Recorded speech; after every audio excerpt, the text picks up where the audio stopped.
3, 2, 1. Good evening. Welcome to the April 15th City Council meeting. I am Gina Louise Shara. I'm the council president and I will be presiding this evening. We'll begin as always with public comment. This meeting and all who participate on Zoom will be audio and video recorded. If you wish to make a public comment, please use the raise hand feature.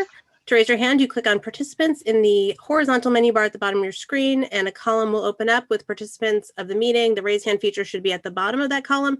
If it is not there, then look again at that bottom menu bar under reactions and you may find it there. If you're having trouble, you can use the chat. That's the only feature for which we'll use the chat is for people having sort of technical problems. And if you're calling in by phone, you can raise your hand by hitting *9. I'll unmute each raised hand one by one and ask if you'd like to make a comment. When you begin, please state your name and your city or town for the public record. To ensure everyone has an equal opportunity to speak, the council asks you limit your comments to 3 minutes. After 3 minutes, I'll ask you to please finish your sentence, not your paragraph, but your sentence, please. We have a very long agenda, and we ask that if possible, you use less than 3 minutes. Don't feel like you need to use all 3 minutes. If someone has said something you agree with, you can say ditto or just that you agree. According to our rules, we do not respond during public comment as it is your time to speak. So while your comments should be directed to us, you'll understand when we don't respond to you. And you may speak on any topic. It doesn't need to be an item on the agenda. And I ask that all but the council turn off your video until called upon, as comments are directed to the council and only the person recognized has the floor. We'll do our best to act quickly if someone is acting in a way that is inappropriate, deploying profanity or slurs, or displaying something outside of what we'd expect in council chambers, and I'll remove anyone that needs to be removed from the meeting. If you don't wish to make a comment, you can always watch on Channel 15 or by streaming through Northampton Open Media's various platforms, including YouTube.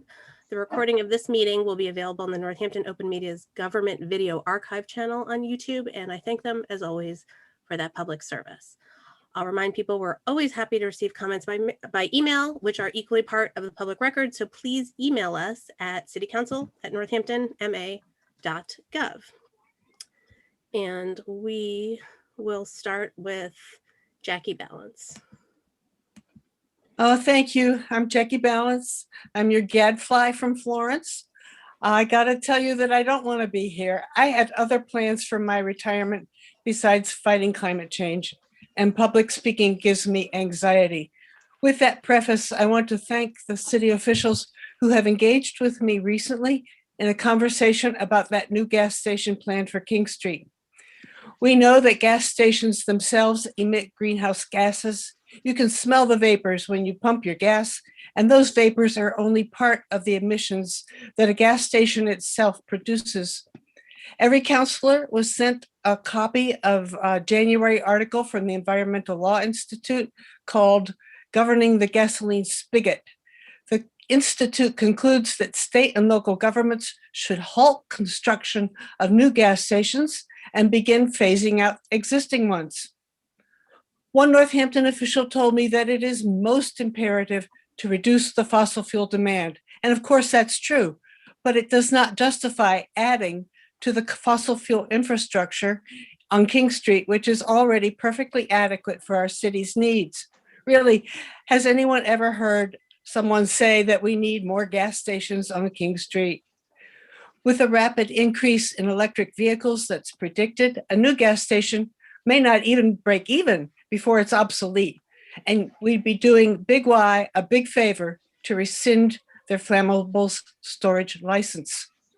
I was told by someone else from the city that the newer petrol storage tanks aren't as bad as the old ones, and somehow that is not comforting.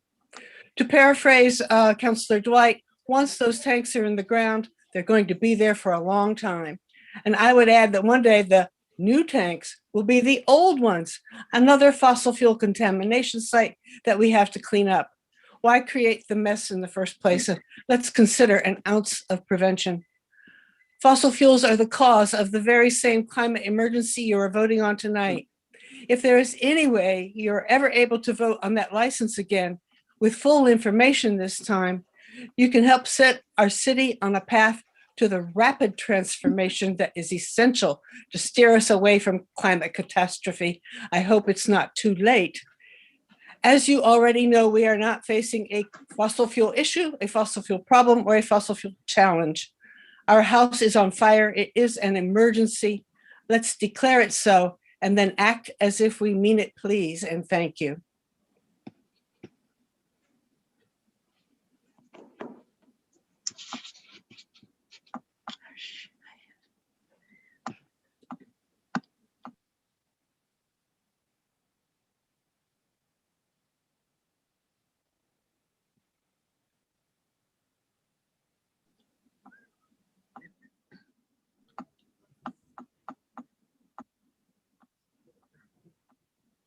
You're muted, Council President. Thank you. Susie, you're all set. Please, you're unmuted and you may please speak. Thank you. Okay, thank you so much. Can you hear me? Yes. Great. This is Tusi Gastonguay, and I'm from Florence, and I would like to see the City Council amend the city ordinances to protect our property values from cell antennas, which are being placed right outside our homes. I wouldn't want to buy a house with a cell antenna right outside the front yard, and I don't want the value of my home to be lost by having one in my yard. I'd like the city to monitor the radiation from these antennas because it is reaching the houses, and the telecom companies are not doing so. I would also like to see setbacks for antennas from schools as well as homes. And I would like the city to seriously look into municipal broadband service because it uses much less energy than wireless. It's faster, more secure, safer, and ultimately cheaper. Thank you so much. Thank you. Okay, next is Harrison Blum. Oops. Hold on, you just disappeared. Okay, Joseph Blumenthal. Hi, this is actually Barbara Blumenthal. I don't have any video and I couldn't change my name. I live in Northampton. I know that recent votes by the City Council, for instance, at the last council meeting for funds for a proposed kennel in Northampton are just for funds at this point and not for location. But I really feel I need to comment on possible locations for this kennel. This is for the animal control officer. In large part because I really feel that the neighborhood where this kennel might be sited should have been informed sooner about this. This has been a surprise to a lot of us that a site on Chapel Street just past Rust Avenue is being considered for this site.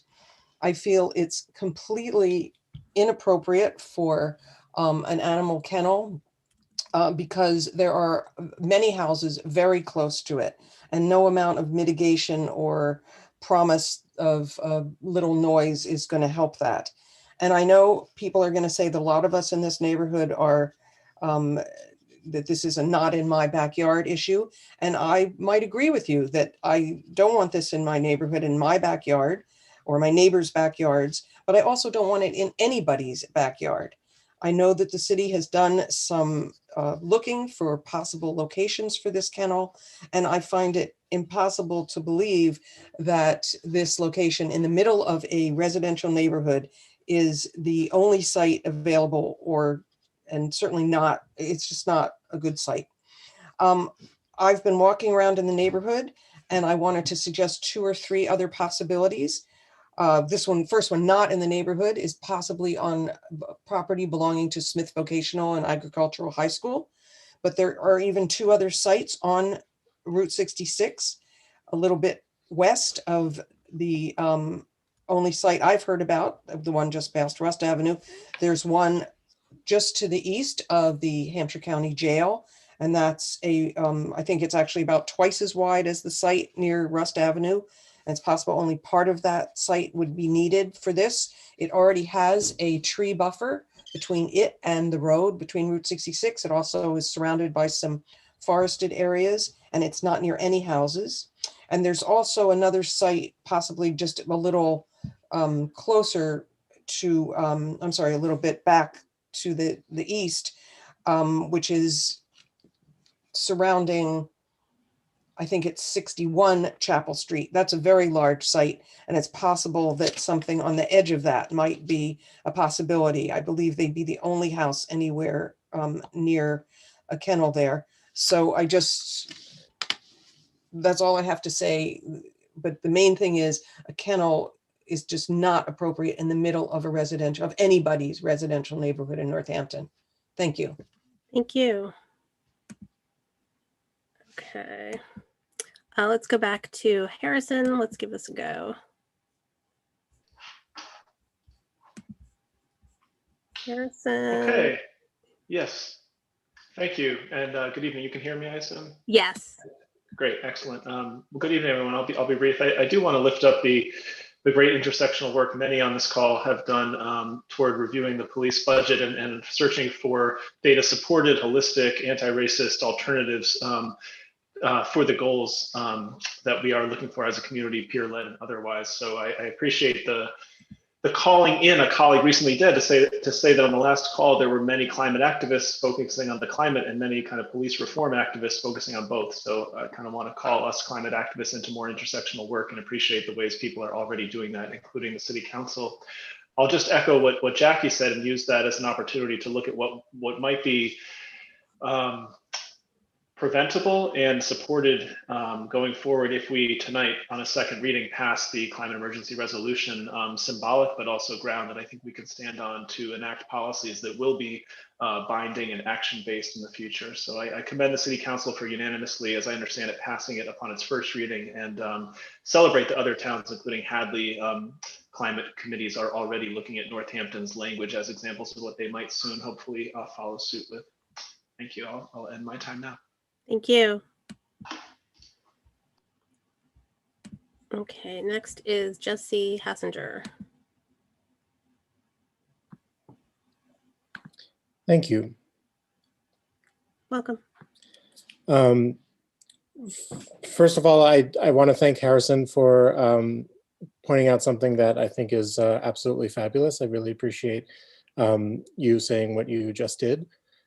Secondly, I would like to really urge everyone on council here to tell the mayor that he needs to implement the recommendations of the Policing Review Commission to develop the Department of Community Care. We really need to focus on being able to support all of our community in times of emergency without the threat of violence or the increase of stress in an already incredibly stressful situation. And the only way that that can happen is by introducing a group of people who are from our community, who live in our community, who have experienced things that the people who are having emergencies are experiencing at the moment and who do not carry weapons with them. To wrap up, Roger Allen, Adam Toledo, Dante Wright. The next person could be from our community if we do not move forward and really make a change. Thank you. And next is Jose Adastra. Hello. Hey. I'm here to urge everyone to really hold the mayor accountable. To all the organizers, and to really observe this situation realistically. The police have been killing Black and brown people for hundreds of years. They just killed another 20-year-old father. And they just killed a 13-year-old in Chicago. So, you know, I think the mere mention of more studies or committees or assessments is appalling. We've waited a year already. You know how awkward it is for the organizers to live in a town where the police know you're organizing against them and you have to interact with them on a pretty regular basis. Sometimes I have to interact with the police. They pull me over. They really don't like me. They dragged me out of my car one night on my way home even though, and I got stuck on my way out and I was yelling that I was stuck and they were dragging me out anyways, the Northampton police, okay, at night for a suspended license, okay? And I was reaching for my phone and a white officer opened the door and dragged me out before I knew what I was doing, okay? And that's me, father of 3 here in your town that pays taxes, that's been begging you for an alternative. It could easily be me that they kill. When I got taken out of the car, a third officer came up and whipped out his baton. And I said, what are you gonna do with that, rookie? Okay, these people, do you think the Northampton police are any better than the Chicago police or the Minneapolis police? And do you think that you're immune to the aftermath of the police killings of Black and brown people? Do you think that it won't happen here? That there won't be protests here? Wake up. Either you'll be recorded in history as racist if you don't help us, or it's just going to be the same as every other city, okay? Minneapolis, Chicago, everywhere, Portland, it's going to be the same everywhere. And for what? Because you want to keep alive a legacy of racism? You don't have to do that. You don't have to do that. Step out of this decorum that you find yourself in and provide us with an alternative. You should do it immediately. We studied it for a year, and before that, you know that we had enough evidence.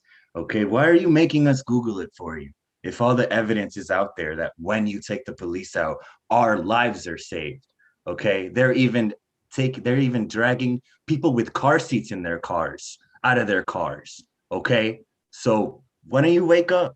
You're not safe. Nobody is safe here. Okay, and maybe it is going to be me. Maybe it's going to be Jose Adaster that the Northampton police kill. I know I'm not going to stop fucking around with them. All right, that's time.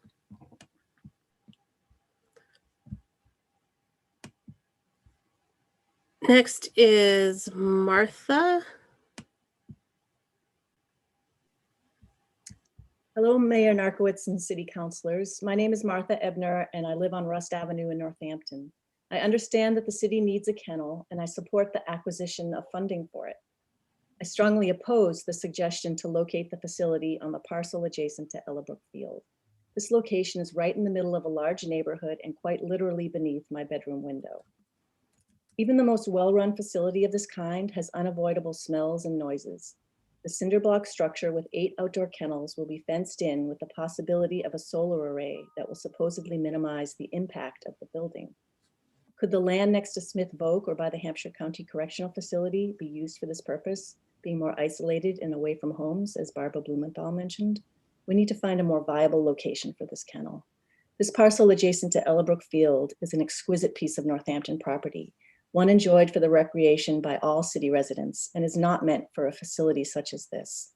Although this city property is available and earmarked for municipal use, doesn't mean the city can't be thoughtful about how it's used. Let's do better and think more creatively.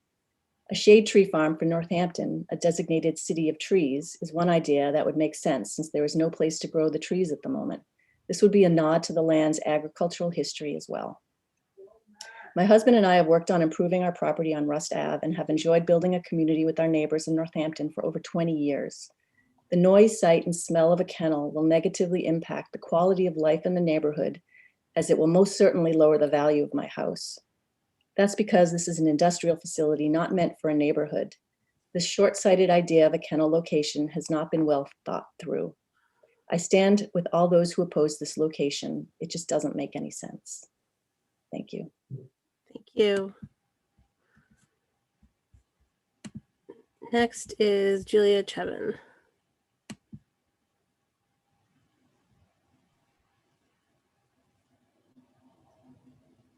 Great, thank you. Hi. Hi. Greetings, councilors. Julia Chevin. I'm living in Florence, Massachusetts. I just wanted to speak to the council briefly. I'm glad that our city is moving forward, hopefully tonight on the second reading with a climate emergency resolution. It's a little late. The emergency has been going on for quite some time. It's a good first step. What I would encourage our council to do, and I'm sure they will in the future, is to look at every policy that is enacted, not only in the way that Harrison talked about earlier in terms of a lens of intersectional work, but a lens of what does this policy mean to the climate? What does this policy mean to our health? What does this policy mean in terms of anti-racism work? We need to take those lenses with everything we do in the town, and enacting the resolution is a good start, but it's not enough. In every policy, we need to consider climate. Thank you. Thank you.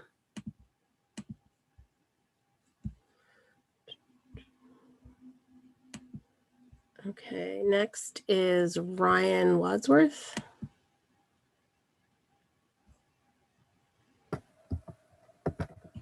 There we go. Hello, everybody. Can you hear me all right? Yes. Great.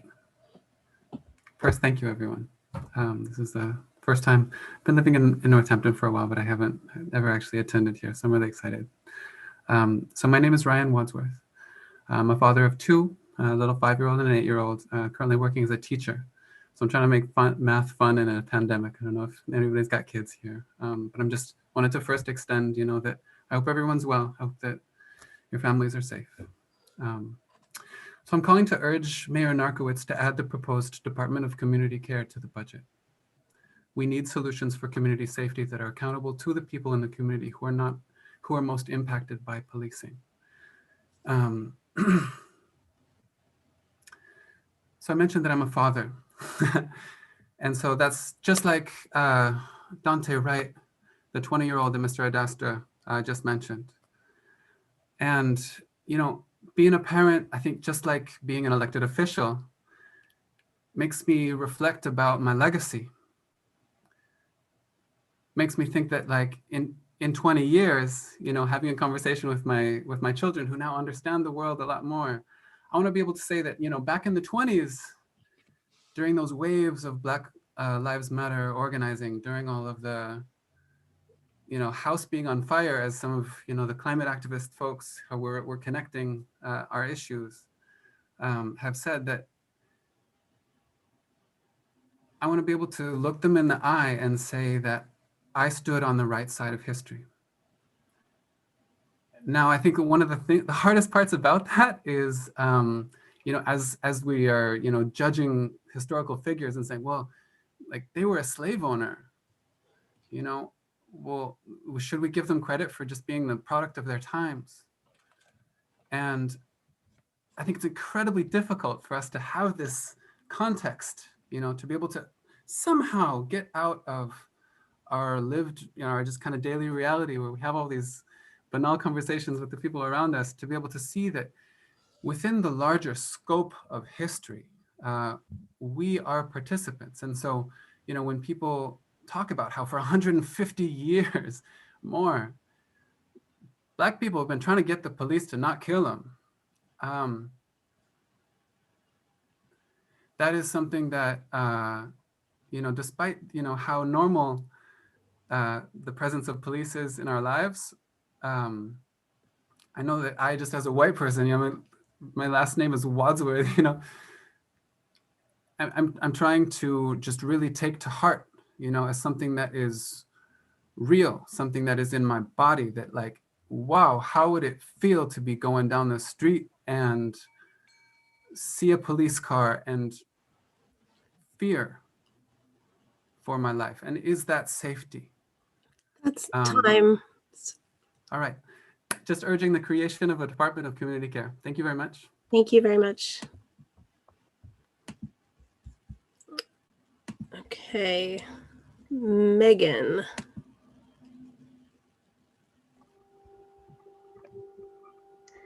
Hi, my name is Megan. I used to work at ServiceNet in Northampton and worked in the field of mental health for a long time, and personally witnessed the brutality of the police in Northampton towards our clients living with severe mental illness and who just needed different types of resources, and police was not one of them. They had a lot of needs, but police was definitely not one of them.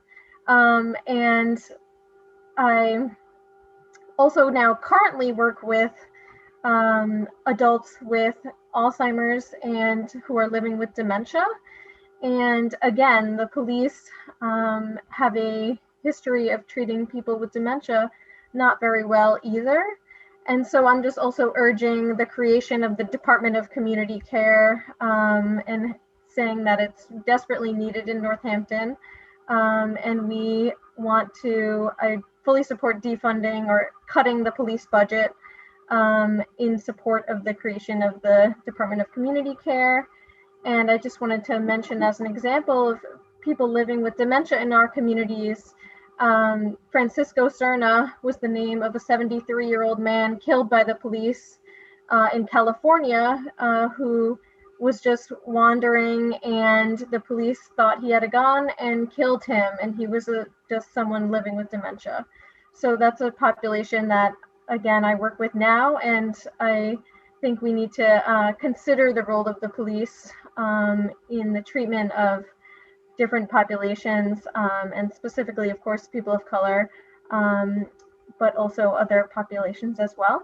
And I also fully support the climate activists as well. So thank you all so much. Thank you. Megan, before you go, could you state your city or town? Yes, I currently live in Springfield, but I used to live in Northampton and lived in Northampton for a long time and worked at ServiceNet. Thank you so much. Okay, Venus, are you available?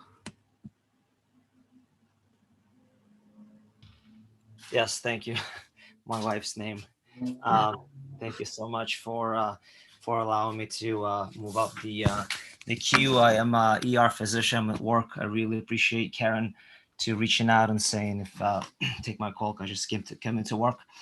So I am a Northampton resident. I reside on 23 Rust Avenue, and I am first time into politics. Had a pleasure of meeting Karen and had a pleasure of meeting Megan, who came down to look at the site of the proposed dock kennel. It's I fully support the creation of this type of facility for animals. I think it's very much necessary.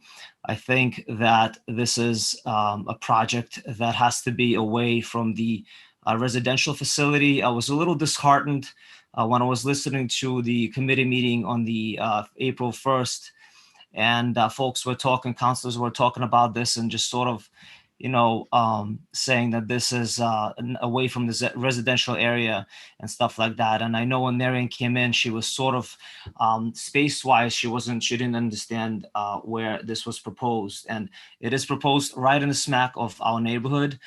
It's surrounded by residential houses everywhere.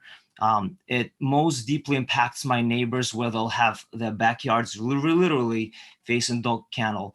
The way it will impact me as an ER physician, I'll tell you, I have a very stressful job. That's fine. That's just what I signed up to do. That's not a big deal. I love it. I love taking care of our community.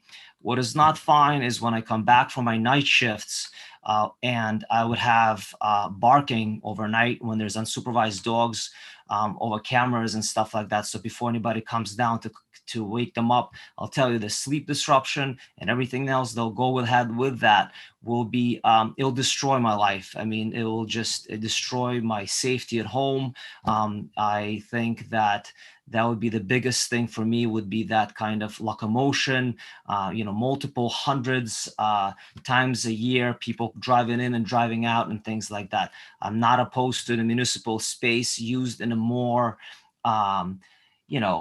in any way that will contribute to us as a neighborhood, because that's what we are. We may be further out from the center, but we are a tight neighborhood, and we have shown we came out to speak against this, and we will be very vocal about this, and we stand all together, and we have gotten even closer during this COVID epidemic. With that said, I really appreciate and had the pleasure of meeting Karen Foster and Marianne that came out. It's a beautiful thing. I moved here from New York City many years ago, that I'm able to meet with our politicians. I'm able to just sort of realize they're our neighbors and they care. And it's been a blessing in disguise to be involved in this process. So thank you so much for taking my time and hearing my concerns. Thank you. Okay, next is Amy Olson. Hi, my name is Amy Olson. I live in Northampton. I'm also speaking to strongly support Northampton to create a Department of Community Care and to defund the police by at least 50%, reallocate those funds to community-led safety strategies. Agreeing with what Jesse, Jose, and Ryan have all said. I'll just keep it short. After this week, this year, after my whole lifetime and generations before, it should be clear as day by now that abolition is the only way, the only answer. And the way to do that right now in Northampton is to move power, money, and resources away from the police and to the community. So I urge City Council to speak up and tell the mayor publicly that he needs to add the proposed Department of Community Care to the budget and to defund the Northampton Police by 50%, moving those funds to Department of Community Care. I also support the climate emergency resolution, and like others have mentioned, abolishing the police and moving towards a healthier climate are linked in ensuring a healthy future for all of us. Thank you. Thank you. Okay, Benjamin Spencer.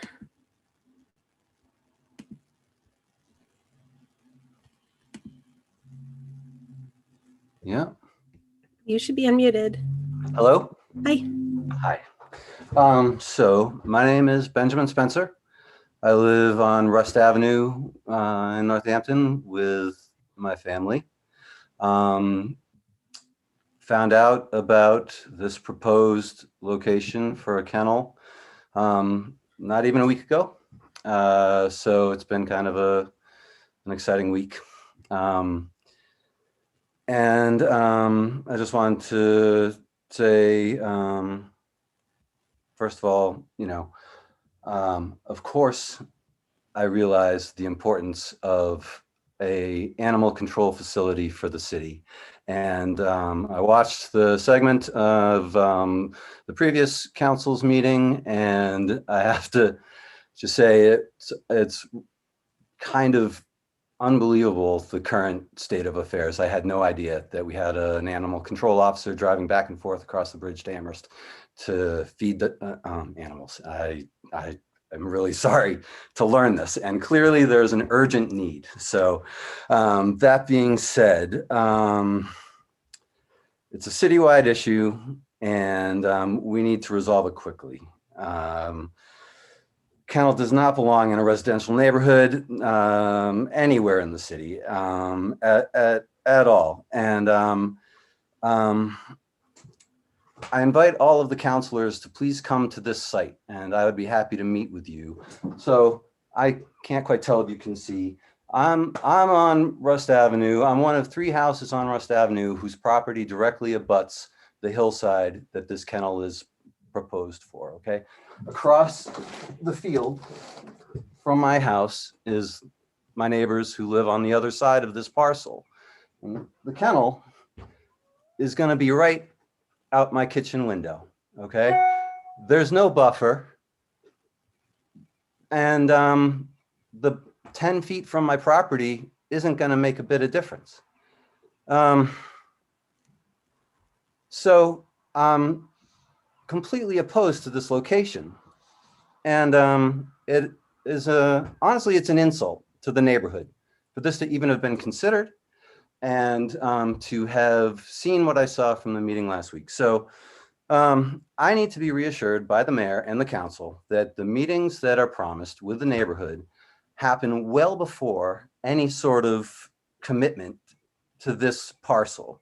I don't want to be invited to weigh in on what color the cinder blocks are going to be.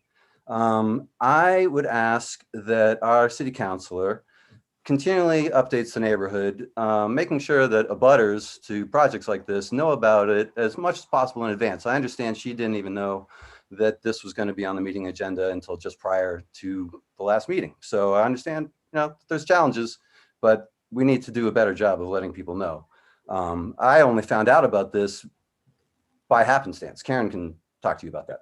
And I want to be perfectly clear with the mayor and the city council that this location is absolutely unacceptable. There is no possible way you can put a kennel here.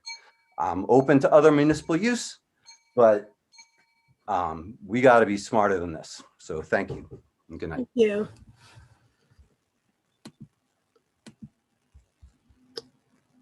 And Josie Rosales is next. Hi there. Recently moved out of Northampton. I'm in Westfield now. As a person who was on the Police Review Commission, I want to state my support for the creation of the Department of Community Cares. Also, after this, continuous assembly line of high-profile police killings and the recent news of Boston's police union chief being alleged a sex scandal with minors, I think it's really imperative that we recognize the policing is an institution and that Northampton is not immune from the effects of that institution. I also want to reiterate the fact that though we were in support of the hub, the resilience hub, that is nothing more than a means of harm reduction, and that most of the focus should be toward the Department of Community Care.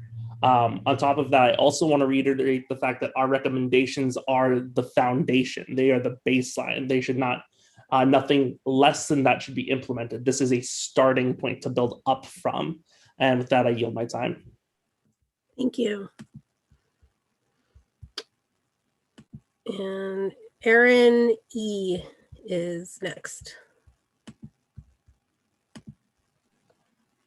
Hi, my name is Erin Teig, and I am a resident of Ward 4 in Northampton.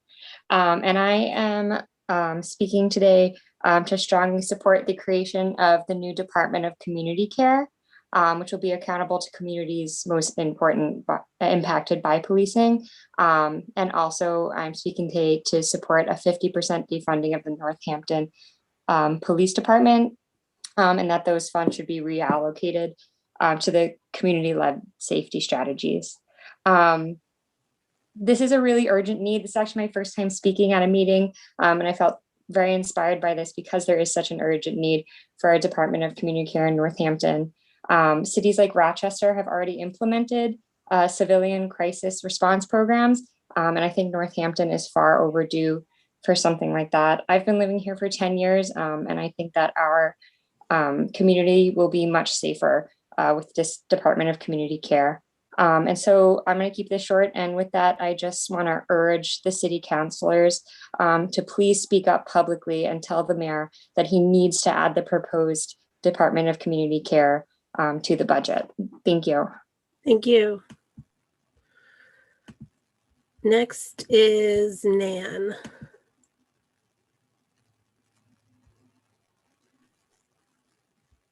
Hi, my name is Nancy Smith and I live on Chapel Street in Northampton. My pronouns are she and her.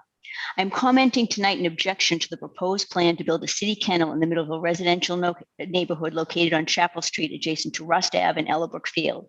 It's important to note that this is not an objection to the creation of a city kennel, but to its proposed placement in this or any other residential neighborhood. At the April 1st council meeting, there was no mention of the serious noise pollution the kennel would create in this densely populated residential neighborhood, which includes shelters, low-income housing, apartments, and a condo development that houses mainly seniors.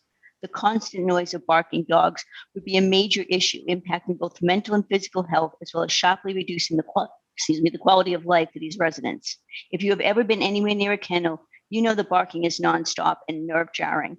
Locating the kennel here quite literally is cruel and immoral.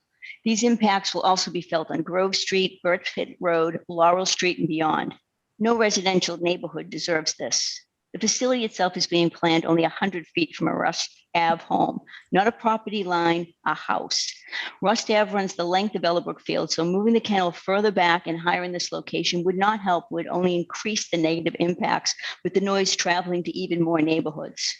We're talking about working families with small children and retirees here. A third of the owners of the complex directly across the street are over 80 years old.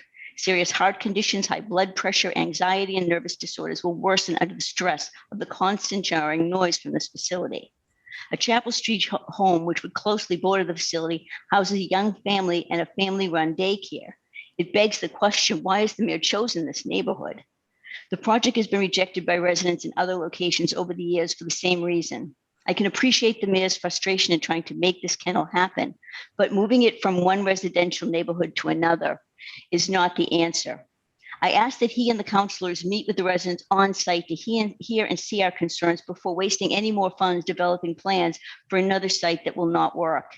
Even I can tell you the currently planned site entrance on busy Chapel Street could easily be replaced by the existing entrance to Ellabrook Field. It still won't solve the real problem with this location. The only reason to approve funds for a site plan here is because the mayor and a majority of the councilors fully intend to build there. As the mayor pointed out in the April 1st meeting, that patch of land is zoned from a municipal use like a police substation or school. With municipal use zoning, they can do whatever they want there. No one can stop them. While that is true, I ask, is it morally the right thing to do to this or any other neighborhood? I hope you'll reconsider, reject funding plans for this location, and meet with the residents on site. The mayor's schematic does not do us justice, and I think meeting us and seeing the site in person will change your mind. I also want to add, I really believe in the project itself. I love animals. These are not going to be, pampered show dogs or well-trained pets. They're going to be injured, hurt, abandoned animals. They're going to make noise. It's in their nature. It's right. So I don't want, I don't want to blame the dogs. I want them to have a good home. Thanks. Thank you so much. Thank you. Next is Mimi Odgers.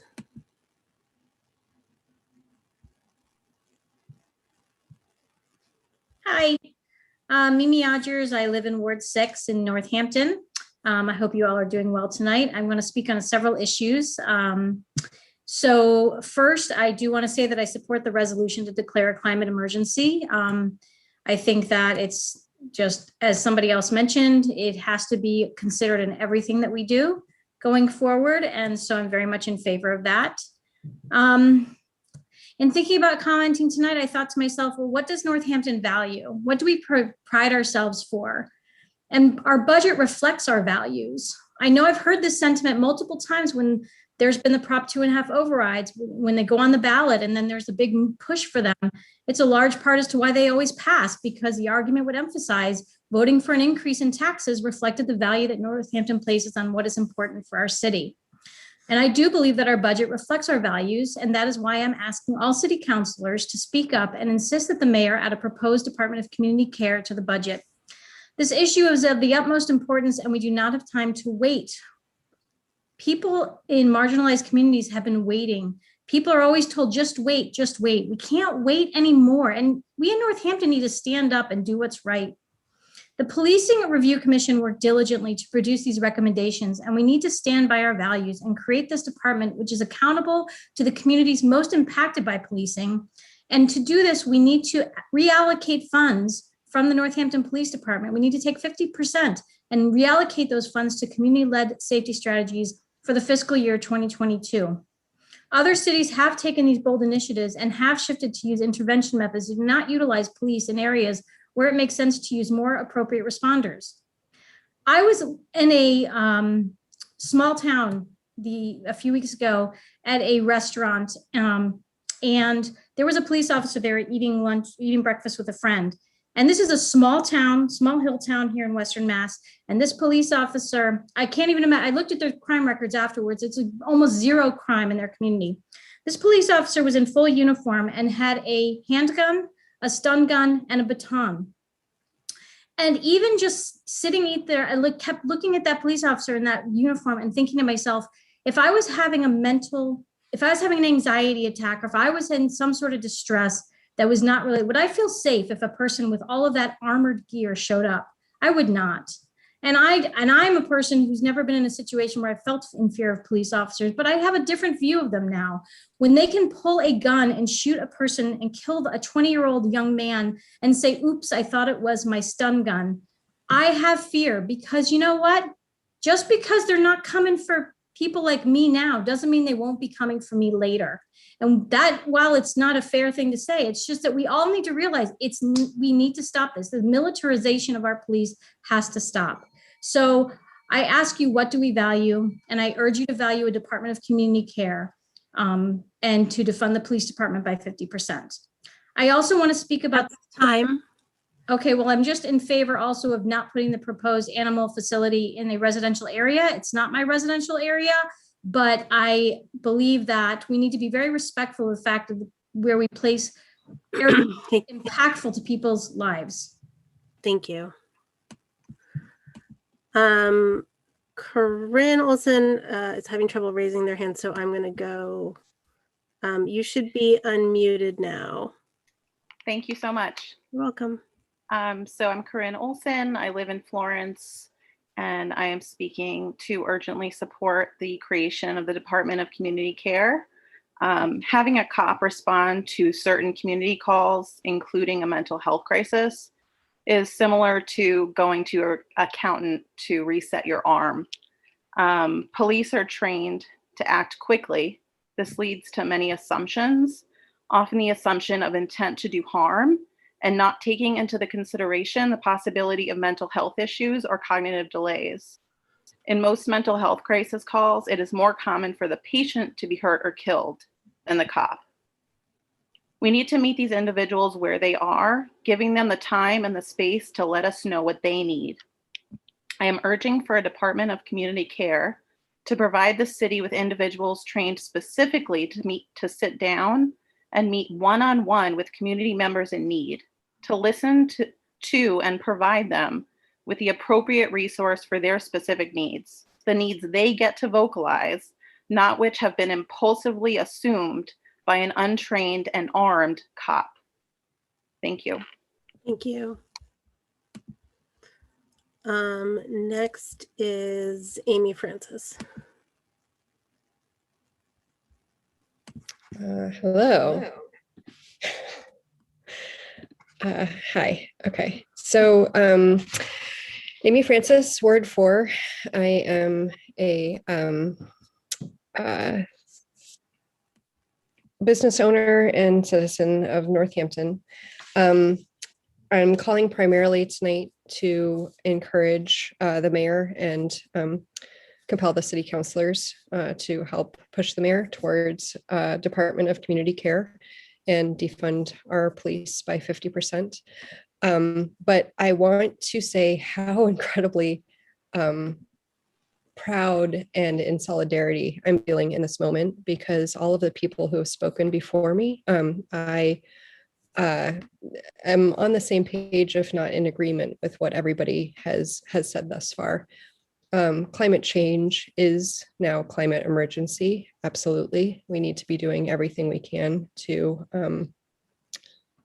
make things happen for the betterment of our lives and of those future generations that hopefully will come after us, as well as the intersection of climate emergency with racial justice, social justice, food justice, all of these things that matter to our community and in our daily lives. So I just want to reiterate that, and also encourage the councilors and the mayor, if they haven't happened to see this yet. I really found that the video of Trevor Noah from The Daily Show that he put out today, talking about where are the good apples. I encourage you to watch that short 4.5-minute video, because where are the good apples in our Northampton Police Department? Why am I not seeing on their social media and in other ways them standing up and saying, absolutely not here, not in our community, not in our country?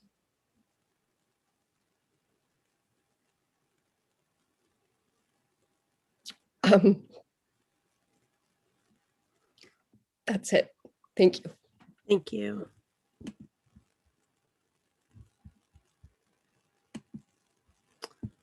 Next, Ilya, I hope I got that correct. Thanks. Yes, it's Ilya.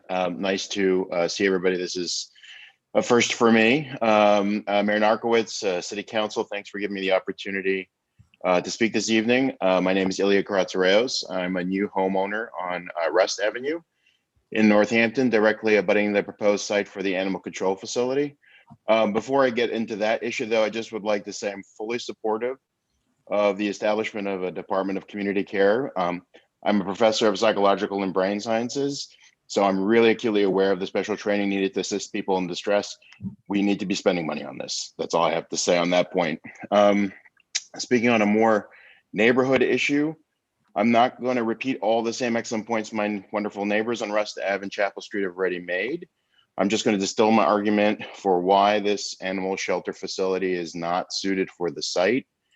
First and foremost, the site's in the middle of a residential neighborhood. It's not on the outskirts. It's not in some big field in the middle of nowhere. It's literally in the middle of our neighborhood. It's not suitable for any residential neighborhood in the city. So this is not an issue of pushing it from one place to the next. It needs to find a different kind of home. In all other cases in the surrounding municipalities, similar facilities are located at sewage treatment plants, as in the case of Amherst and Belchertown, recycling or garbage dumps, as is in the case in Franklin County, or in industrial sites or next to the airport, as in Springfield and Westfield. There are a multitude of reasons such municipal sites are located in these areas, including their impacts on surrounding homes, the ability of existing infrastructure, and co-location with other municipal facilities to reduce costs and decrease the environmental impact. And as I said, I echo the sentiments already made that there have to be more suitable locations. My second argument is one of finances. I'm not sure I subscribe to the financial necessity of spending nearly $1 million on this facility, though I agree that a facility definitely needs to exist. I believe that potentially co-locating it with another municipal, county, or state facility or an abandoned site that may already have some usable infrastructure would both allow saving of money and reducing environmental impact instead of building it on an open green space in the middle of a residential neighborhood. I would also hope that given the experiences that Amherst has had building out their own facility, which I understand is underutilized, I am hoping that we would be engaging in detailed discussions on the issues that they've experienced in their own facility. Thanks for giving me the time to talk to you this evening. Thank you.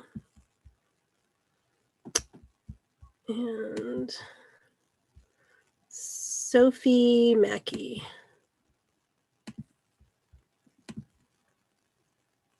Hi, my name is Sophie Mackey, and I live in Ward 3 of Northampton. I'm here today to offer my strong support of the establishment of a Department of Community Care.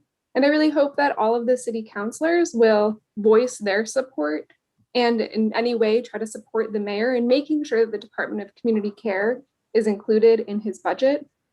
I think that the establishment of this department is both a radical and very necessary step for true safety in our community. And I think this department needs to be accountable to those who are most impacted by the racist project of policing.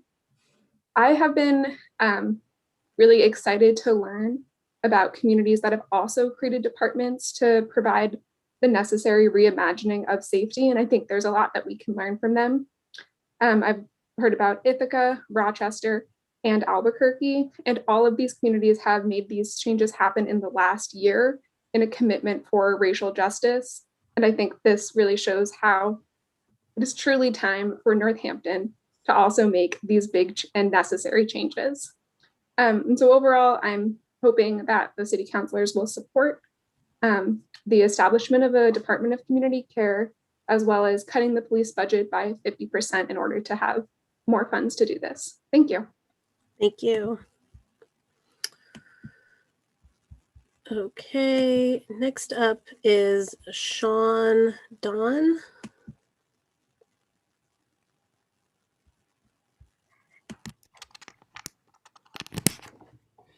Hi, thank you. I'm Sean Donovan. I live in Northampton in Ward 3, and I am here at City Council in particular to very much endorse, like other people, the city adopting a Department of Community Care, and I'm hoping that city councilors have heard enough today and in past meetings to strongly support the mayor to write that into this upcoming year's budget. To start out with. And yeah, I know a lot of people have spoke to this already, Sophie, Josie, others, so I'm not going to belabor the point, but I will say I've been either a resident or I've worked in Northampton for about 15 years, and some of my work has been supporting folks who experience extreme emotional distress. And I've heard countless stories of how police have made those encounters worse, that have added trauma to people's experiences.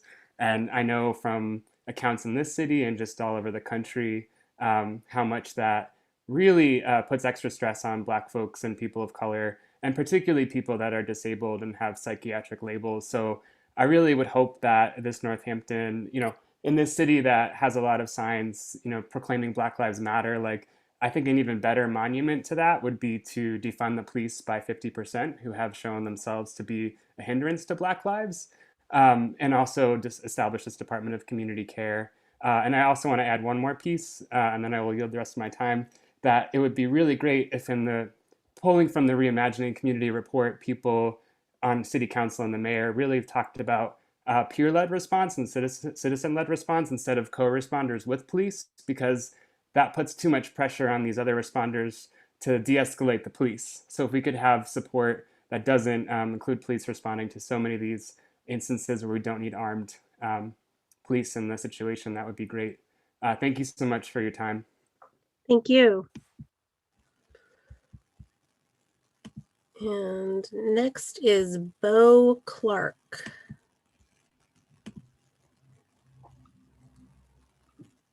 Hi, my name is Bo Clark, and I'm a resident of Hadley, but I was born and raised in Northampton and work in Northampton.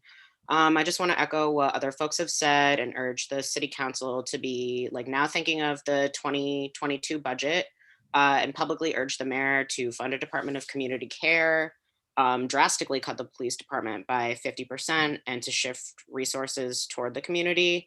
I really hope that you all take into account the amount of work that the Policing Review Commission was asked to do over the last 7 months and really fully take their recommendations to heart. Again, as a starting point, as one of the commissioners has said, I believe our budget is a moral document and we should be following suit of other cities to direct resources away from our police department. I think you need to, just listen to the calls of scholars, activists, the movement for Black lives, and taking this really concrete step towards abolition. Now is the time to do this. We have the opportunity. If Northampton is a progressive place, I would think that you would want to be part of this journey and joining together and making these concrete steps. I don't personally think that anything is unique about the Northampton Police Department. I think they're spending their time harassing residents. I think the Resilience Hub will not be enough. I think we really need to drastically reduce the scope of the police department immediately, or Northampton will continue to be unsafe for its least privileged residents. I don't think we need more needs assessment, more call data. I think it's insulting to decades of work, to lives lost, and to the work that the Policing Review Commission was tasked for doing. So I think that, the first step is really this year, urging the mayor and, accepting a budget that has the Department of Community Care in it. I really I echo what Sean said about peer response also being far more important than co-responders and situations where we're still, keeping police response. So yeah, I urge you to consider those alternatives. Thank you. Thank you. Okay, next is Mac G. Hi, my name is Mac Godinez. I live in Ward 2 of Northampton. I'm calling to ask the mayor to cut the budget for the Northampton Police Department by 50% and immediately implement a Department of Community Care as advised by the Northampton Policing Review Commission. And that was implemented in the summer of last year. This is an urgent matter, as everybody else has been speaking on, which is at the top of their recommendations. Because it's so urgent, and one which would be not only disrespectful, but also really dangerous and reckless to delay. I can say that from my experiences living in town, I even just recently I saw an instance in which there were these two folks that were fighting, and there was just, a tense situation between them, and the police ended up being called and were just really harassing the young Black man that was on one side of the fight and like yelling, and it was just a very aggressive environment. And when I caught up with him, like down the street a little while later, like was just clearly extremely distressed, bleeding from his lip from the fight. And like, obviously with people who are in distress, with people who are dealing with, instability, or dealing with social tensions, all this kind of stuff, need is, as others were saying, peer-led responses. I'm thinking, like, for myself, I used to live in Lancaster, Pennsylvania, and I remember, I'm pretty young, so when I was in high school, I remember, hearing about like the movement for Black Lives and, all these protests and activism going on in that town. And a lot of people's response were like, no, we're just a small town, Lancaster, like everything's fine, everything's chill here. And then last year, the police in Lancaster shot and killed a man by the name of Ricardo Munoz, who was having, who they were called for mental health kind of call, and they killed him. And now he's not with us. And I am very afraid of something similar happening in our town. So again, I call on the mayor and the city council to put pressure to cut the budget by 50% for the police department, immediately implement the Department of Community Care. I yield my time. Thank you. Jonathan Volk.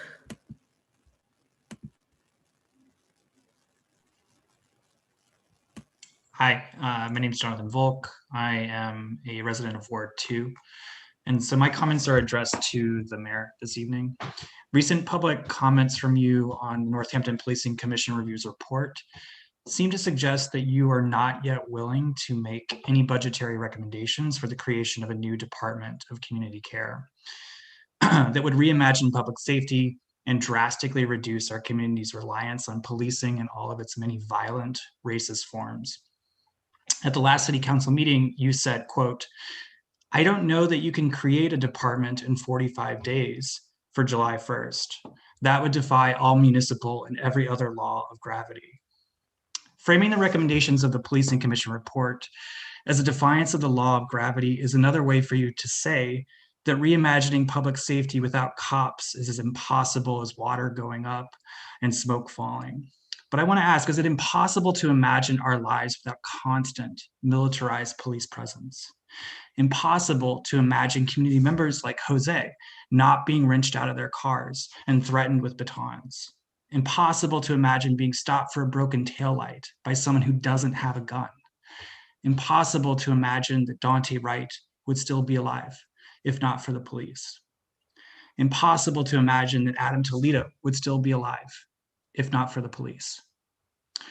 A budget like the one you'll be proposing in less than 45 days is actually a pretty miserably realistic document. It gives you the chance to show your community what is actually possible and the means with which you and the city council can make it possible. But there is another law of the universe at work here besides gravity, and I think it's a moral one: inertia. Moral inertia. A moral inertia that is profoundly disappointing. We have the chance to do something remarkable in Northampton through the creation of the Department of Community Care. We should be rushing to do this. Please stop doing nothing there. Thank you. Thank you.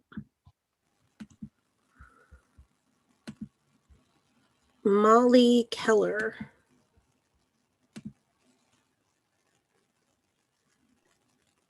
Hi, sorry, I'm plugging my computer in. Would like to speak in support of forming the Department of Community Care and of defunding the Northampton Police by 50%. Even if there hasn't been a high-profile police killing in Northampton, doesn't mean that there isn't rampant abuse and police misconduct in Northampton's police force. For example, just some that I am familiar with, like Officers Borowski and Andrew Cole have both arrested people for giving them the middle finger.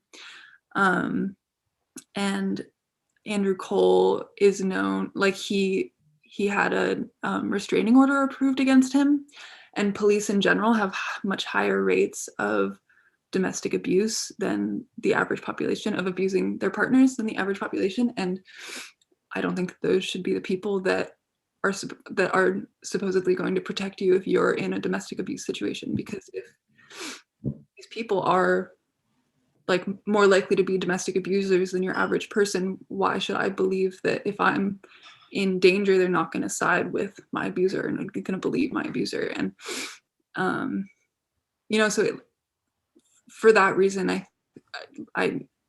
think it's so important to not have these people who are just trained to enact violence be the people that are supposedly protecting us. And yeah, that's all. And I don't live in Northampton. I live in Amherst, but I'm a Smith student. So I'm in Northampton like 4 days a week. Okay, that's all. Thank you. And Ashwin Ravi Kumar is next.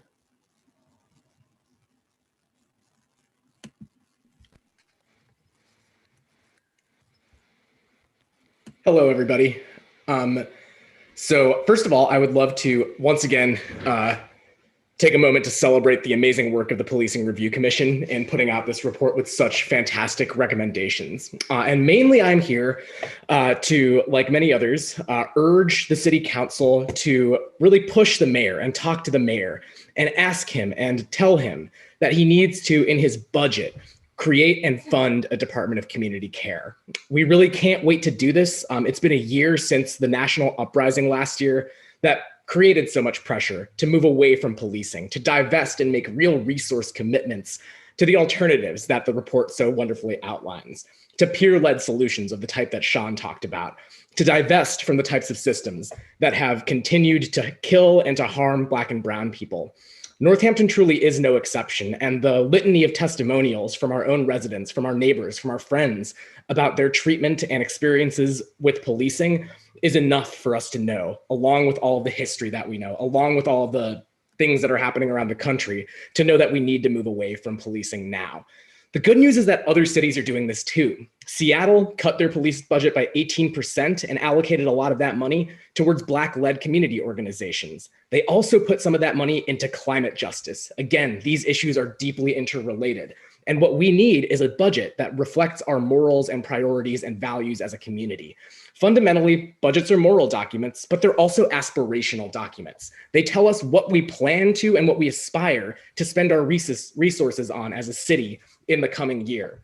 And so by taking 50% of the police budget away and putting that into the many alternatives outlined in the Policing Review Commission report, including the Department of Community Care, which we urgently need, we can start to build something amazing along with a growing tide of cities that are doing the same. Ithaca, New York is another place that is completely rebuilding a Department of Public Safety.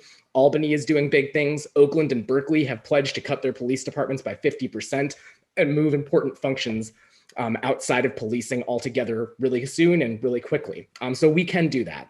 Echoing what Jonathan said, the mayor said that we can't do this on a short timetable, that it violates every municipal law and other law of gravity. Once again, that is completely untrue. It is absolutely possible to make big changes quickly. And especially given that we knew that this demand was on the table, that this was necessary to move away from our racist past of policing a year ago, it's just sort of upsetting to know that this exact line could be trotted out every year in order to deflect from ever taking action. This year is already too late, and we need to do this now. Finally, I would say that the Resilience Hub, which has been talked about, which has been mentioned by multiple counselors, by some of the commenters, is simply not the same as a Department of Community Care. It fulfills a very different function, it has very different goals, and it just doesn't do the same thing, which is shift away from policing, shrink the footprint of policing, and build alternatives. The Resilience Hub— That is time. Okay, thank you so much. Finally, real quick, those of you who came here to talk about the dog kennel, if you're happy to learn that you can engage with politics about the dog kennel, wait till you hear that you can also advocate for climate, economic, and racial justice with us. Thank you. Thank you. Okay, Gwen, hold on, I'm finding you. Here we go. Okay, Gwen, there you go. Good evening. My name is Gwendolyn Green. I am a senior and I live on Chapel Street. I just want to ditto all has been said against the kennel proposed to build on Eldenbrook Fields. for all the same reasons that have already been stated. I also want to thank Mr. Benjamin Spencer for bringing this serious issue to the residents' attention in this community. Thank you. Thank you. Okay, let's see. Go back to the list. Riley. Hello, can you hear me? Yes. So my name is Riley. I live in Northampton and I work at AFIA, which is a peer respite located on Jackson Street that has existed as a source of support for this community for more than 10 years. I'm here to ask the city councilors to tell the mayor that he needs to add the proposed Department of Community Care to the budget. We need a department that is accountable to the communities most impacted by policing. I feel that it's urgent for Northampton to divest from the police by 50%. Black communities have been calling for an end to police violence for over 150 years. Every day. Oh, Riley, we lost you for a minute or for a Okay. second. Can you hear me now? Yes. All right, thanks for letting me know. So every day that we continue to invest in a racist, violent system, we perpetuate the harm and trauma that so many community members experience in their interactions with the Northampton police. We need to transition away from a racist, violent system to one that cares for its community members and that asks people what they need. And there isn't time to wait for a needs assessment to be completed before defunding the police and investing in community supports that respond to people in ways that are not forceful, coercive, or violent. Police are prone to responding violently in escalating situations. They are, by their job descriptions, required to enforce punitive and unjust laws. We need to invest in peer mental health and harm reduction crisis responders who do not use violence or coercion in response to people who are in need of more support. Reforms don't work because policing is functioning exactly as it was designed to. We need to divest from a punitive, harmful, racist system and invest in building something new that reflects our values. Thank you. Thank you. And okay, Rye is up.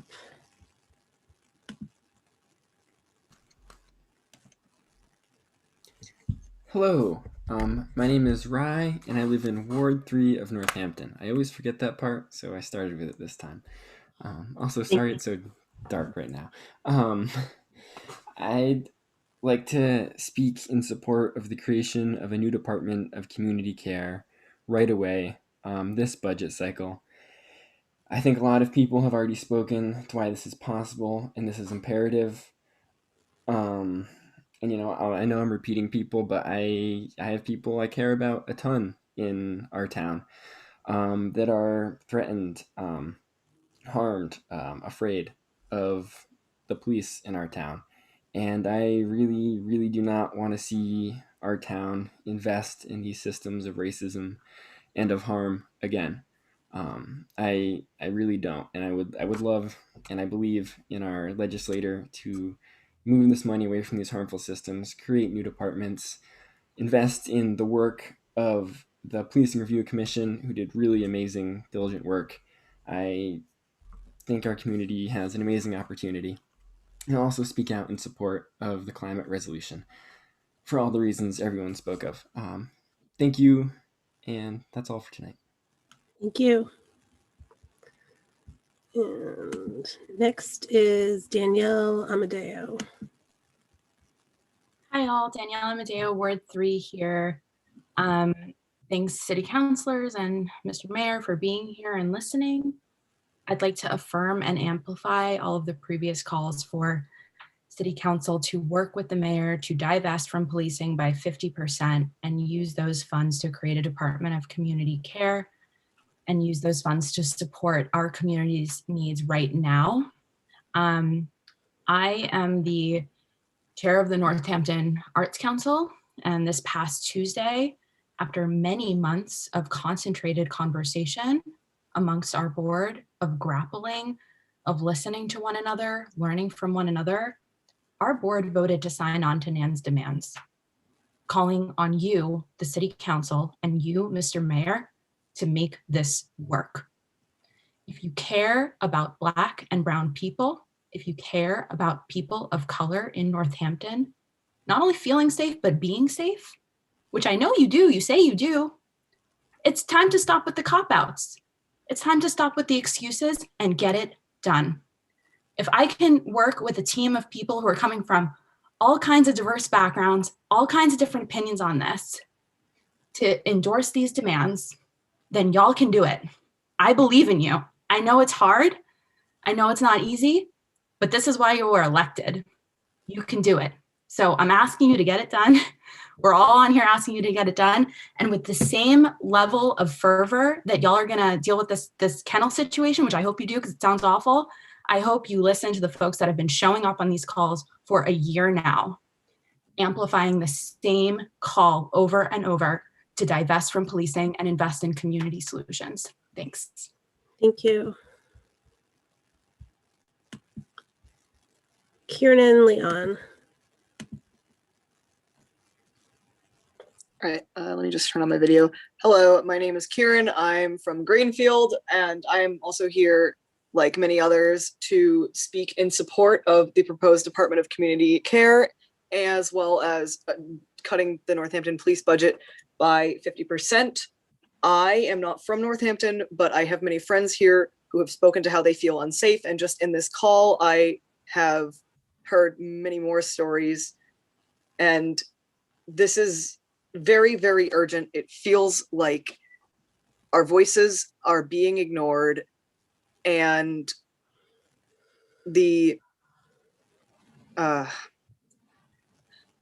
people, like the last person said, have been coming to these calls for a year and yet no change has happened. And I would also just like to point out, as many other people have said, that this is not something that is completely unheard of. Many other cities such as Albuquerque, Rochester, and Ithaca have done this. There is numerous research out there to show why defunding the police is correct action to take to make the city safer for everyone, and why investing these funds into community care is something that should be done.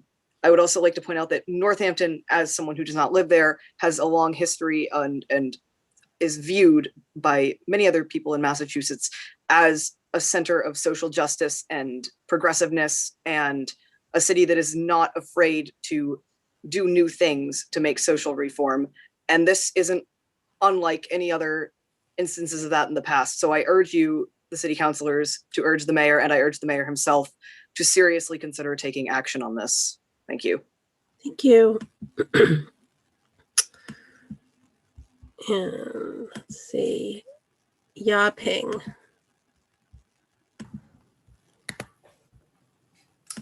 Hi, my name is Yaping. I live in Turners Falls, and I spend a lot of time in Northampton and have connections to a lot of people in Northampton. I am echoing the calls from other people tonight to ask the city council to do everything that you can to call on the mayor to put a new Department of Community Care in the budget that is accountable to people who have been impacted by policing, and to also divest from the police budget by 50% and reallocate those funds to areas and programs and initiatives that actually keep people safe. And other people have mentioned some of the cities that have already taken these steps. I wanted to go into a few of the details to contrast again with the mayor's statement that that it would be hard to do within 45 days. So in Albuquerque, they created a community safety department to house policing alternatives on June 15th of 2020. So within a few weeks of the uprising, and the department has already begun to hire staff. In Rochester, the Crisis Intervention Service Office was created in September of 2020, and just in January launched their civilian crisis response program. It also has an advisory board, which includes members of a group that formed after the uprising to defund the police and get money allocated towards mental health response. In Chattanooga, Tennessee, the Office of Community Resilience was created on June 15th, 2020, and hired a department coordinator by September. And the plan in Ithaca is a future plan to completely dismantle the police department and create a new department that would be civilian led and would remove almost all civilian interactions from police. And the mayor wants to have that up and running by the summer of 2023. Just to give a little background and context for the national landscape that Northampton is operating in. And I also wanted to name some of the cities. There are at least over 20, and this is an incomplete list, that have already have non-police mobile crisis responses or are planning them and doing pilot programs and figuring them out right now. So it's over 20. Denver, Olympia, Washington, Eugene, Oregon, Minneapolis, Ithaca, New York City, Albuquerque, Berkeley, Dallas, Raleigh, Hartford, Houston, Oakland, Portland, Sacramento, San Diego, San Francisco, Chattanooga, Rochester, Los Angeles, Aurora, Colorado, Chicago, and Toronto. And yeah, I also want to echo what people have said about the importance of all of these changes in the city, looking to the leadership of people who have been impacted by policing and state violence, and for any alternatives that are funded and created, that they be peer-led and value peer-led, non-coercive responses to people in mental health crises. So thank you all again, and I know that you all can do everything in your power to make these changes with the urgency that this moment is asking of us. Thanks. Thank you. Robert, you look ready to go. Yep. Hi, I'm Robert. I live in Ward 3. I just want to echo the urgency to implement the recommendations in the Policing Review Commission's report as soon as possible. It says in the charge for the commission that the final report was timed so that recommendations could be included in this year's budget season, budget decisions. So yeah, I'd like to see that actually happen. But tonight I wanted to talk about a Facebook post I saw the police department make about raising money for autism awareness.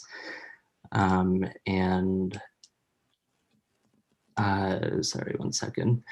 So you may not be aware, but autism awareness is actually believed to be a very harmful idea to many autistic people in the community. It promotes the idea that autism is a disease that needs to be stamped out rather than a different way of being in a world that wasn't designed for autistic people. In other words, a neurodivergence. It's currently Autism Awareness Month, which is a huge fundraising month for an organization called Autism Speaks. You might be familiar with their Light It Up Blue fundraising campaign.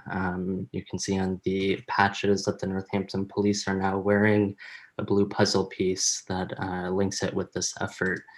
And Autism Speaks is a multi-million-dollar organization that has been disavowed by over 60 disability and autism rights groups in the United States and nationally, primarily for promoting, again, the idea of autism as a disease, and because only 1% of their budget actually goes towards providing family services. And so I'm bringing all of this up to say just that it is so important that we have peer-led alternatives to policing, people with a lived experience, autistic people, who, I can't imagine how they feel, my friends included, seeing Northampton raise money by selling these patches. So yeah, I just want to support the call for the Department of Community Care to be peer-led. Thank you. Thank you. Okay. Booker Bush is next. Did that work? There you go. Yeah, that worked. So I thought I was going to go behind some other people. I'm Booker Bush. I live in Ward 7. I'm a proud elector of Rachel Maori, who I'm really pleased is our counselor. I am a member of the Northampton Policing Commission. And clearly I'm in support of having our recommended safety program, community care program occur. One thing I'm concerned about is I feel a lot of warmth and support of all of the members of the city council for many of the things that we would like to have happen, and switching mental health response and many other activities. Though I'm concerned that there's a real feeling that the Resiliency Hub could solve and become the Department of Community Safety. And I want to make public my feeling that that doesn't work. Although we could put a lot of the things that what we've recommended within the Resiliency Hub, which I think is essential, and it's a really good thing. But it does not necessarily defund the police. It does not switch or change the policing footprint. It does not say who does the Resiliency Hub respond to. And in other words, the people who are most in need of the care of the Resilience Hub, are they part of the structure of is this working or not? So I'm really pleased that everything I've heard from every city council person I've been in touch with is very much in favor of what we're trying to do. Though I'm concerned that the exuberance of funding up the Resilience Hub as a parallel track to a Department of Community Safety would not meet many of the goals of what the Northampton Police and Commission would like to have occur. And I'd like that to be an active part of the discussion that all of you pursue, because we felt it was important that people with lived experience also have part of the idea of, is this working or not? And I'm not sure the Resiliency Hub would do that. And are we reducing, I'm using David Hoos words, are we reducing the footprint of the police by funding a Resilience Hub without necessarily changing what we ask of the police and the funding of the police? Oops.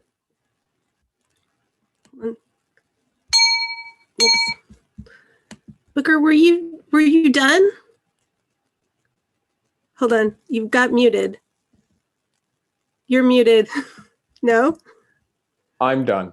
Oh, okay, just checking. Thank you.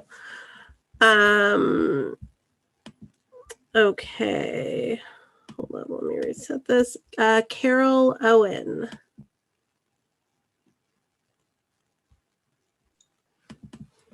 Hello, thank you. I'm Carol Owen. I live in Ward 6. I'm the proud constituent of Councillor Marian Labarge, and I have lived in Northampton for, it's hard to believe, but 40 years of my life, more than half of my life. Others have spoken very eloquently to the need for putting into the budget the money from whatever sources to fund the beginnings of a Department of Community Care. What I'd like to do is just give a couple of comments that provide a rationale for that department being within the city. One rationale or one reason would be that it gives the city a way to embed community-based public safety and public health and responses to social need in the fabric of government. Within a public sector, as opposed to, say, a private nonprofit sector, the public sector is a universal provider, and there's an implication of accountability to the public. It helps, this department would help to separate the responses and the interventions in community to people in distress, separate that from the criminal justice system. It could help us here tonight and the larger community to begin to shift the narrative about who responds to a whole variety of mental health needs, substance use issues, income and food insufficiency and homelessness issues, away from public safety and back to where it belongs, which is government-sponsored community care and coordination of services that address various social needs, especially unmet social needs. Another reason or rationale for this department being in the public sector in the city is that, well, embedded within the department, you could have, as Booker was mentioning before me, the resilience hub could be embedded, could be one of the services within the department.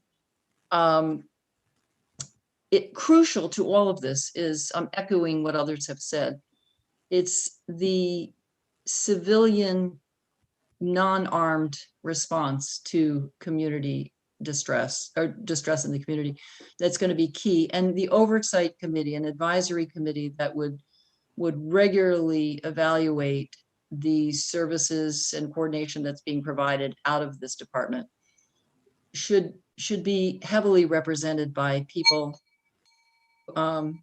Is that the time? Yeah. People who are most impacted, who have been most impacted by policing. Thanks very much. Thank you. Okay. Javier.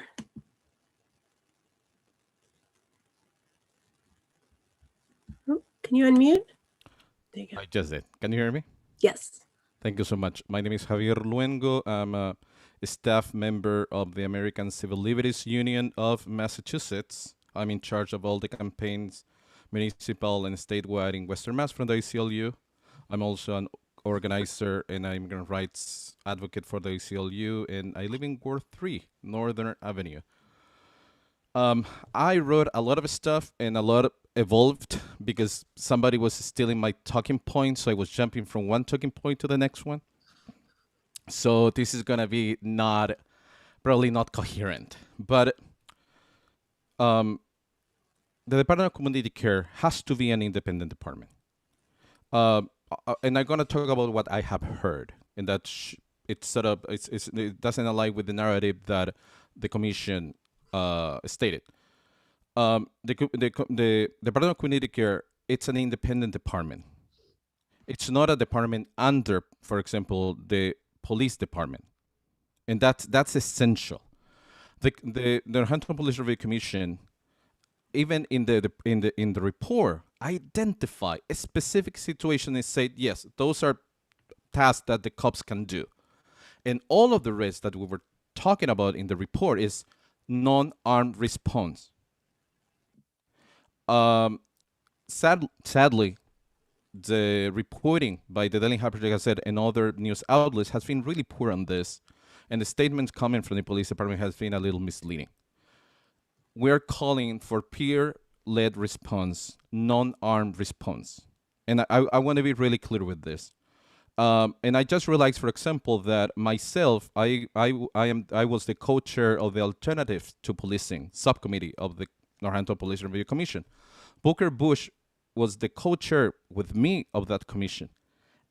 Councilman Jarrett was a member of that commission. Carol Owen was, so my entire subcommittee is in this meeting. We said for hundreds of hours, listening testimonies, evaluating different systems, understanding different systems. The recommendation is clear. The creation of a new department, fully funded, fully functional in 2 years. An independent department that is accountable to those that it serves. And that's essential. That's a point that is not, we cannot change that. Has to be accountable for those who serve. As a co-chair of the Alternatives subcommittee, was really difficult to get people to give testimony about their experiences with service providers because they were fearful they will lose the service that they were getting. The Resilience Hub will be a great idea. But the problem is that if you plan to run the Resilience Hub with the existing service providers without an accountability system, you're just perpetuating a pervasive system. Thank you so much. Thank you, Javier. Okay. Lemmy. Hi, I'm Lemmy Coffin. I live in Ward 1.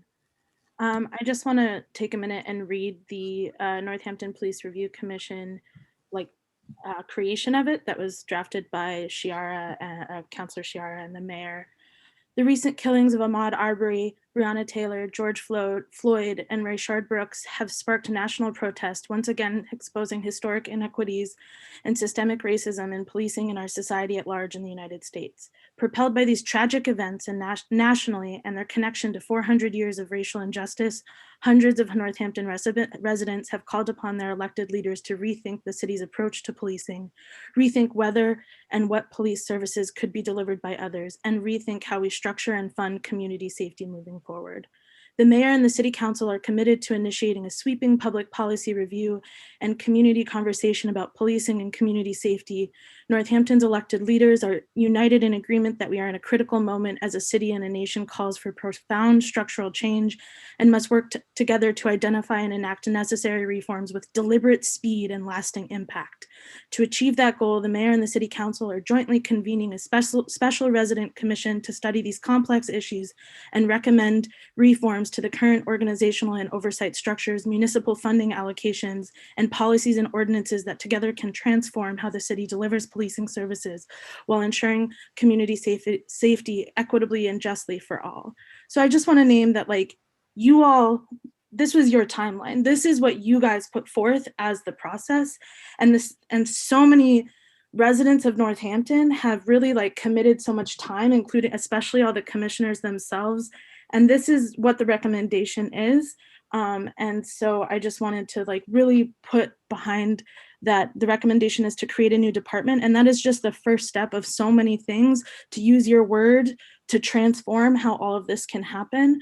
And you said you wanted to do it with deliberate speed and lasting impact, and creating a Department of Community Care is the first thing that has to happen to do any of that. So I just really want to urge that. And I want to take a second to now read the panhandling, the mayor's group on panhandling.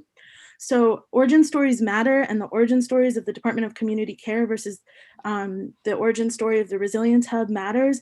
The working group on panhandling started when the mayor faced backlash for removing benches downtown. The working group started because people didn't want to see homeless people downtown. That's where the Resilience Hub origin story lies. The origin story of the Department of Community Care lies in this commission that you all created. And so I just think those origin stories matter. I think I'm out of time, so I can't read this thing but I'll just say the work group was comprised of representatives from multiple social service organizations, clergy, law enforcement, the business community, and city government, whereas the commission was comprised of people of color and Black people and Indigenous people that served our city. So let's listen to them. Thanks. Thank you. Lil P. Yes. Hello, I am here today and I would like from Ward 6 in Northampton, and I would like to express my agreement with Robert's comment.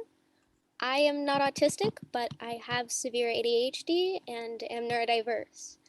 I am in touch with the autistic community and I created the art piece that is my profile pic. All the names on it, underlined in color, are people with autism and or ADHD who have been abused by police, many of them killed, and many of them also people of color. The blue puzzle piece symbol the Northampton police are using was created by Autism Speaks, which is a hate group. It's well known within the autistic community. As such, the Northampton police wearing that symbol of hate shows neurodiverse people like me that the police haven't sincerely contacted and listened to the autistic community. It's a show for able people. Clearly, they don't care about us. Police stigmatize us. They alienate us. They brutalize us. And they kill us. And they wear symbols of a group trying to cure autism and villainize autism. It's disgusting. We need a Department of Community Care and peer-led support and people who actually care about us neurodiverse people and want to care for us and have responsibility to us and listen to our voices. That needs to take action, and not from authority figures who have traumatized neurodiverse people like me that do nothing for us but kill us. Thank you. Okay, I don't see any other hands, but I'm just gonna scroll through and look and make sure there's no one physically raising their hand or trying to get my attention.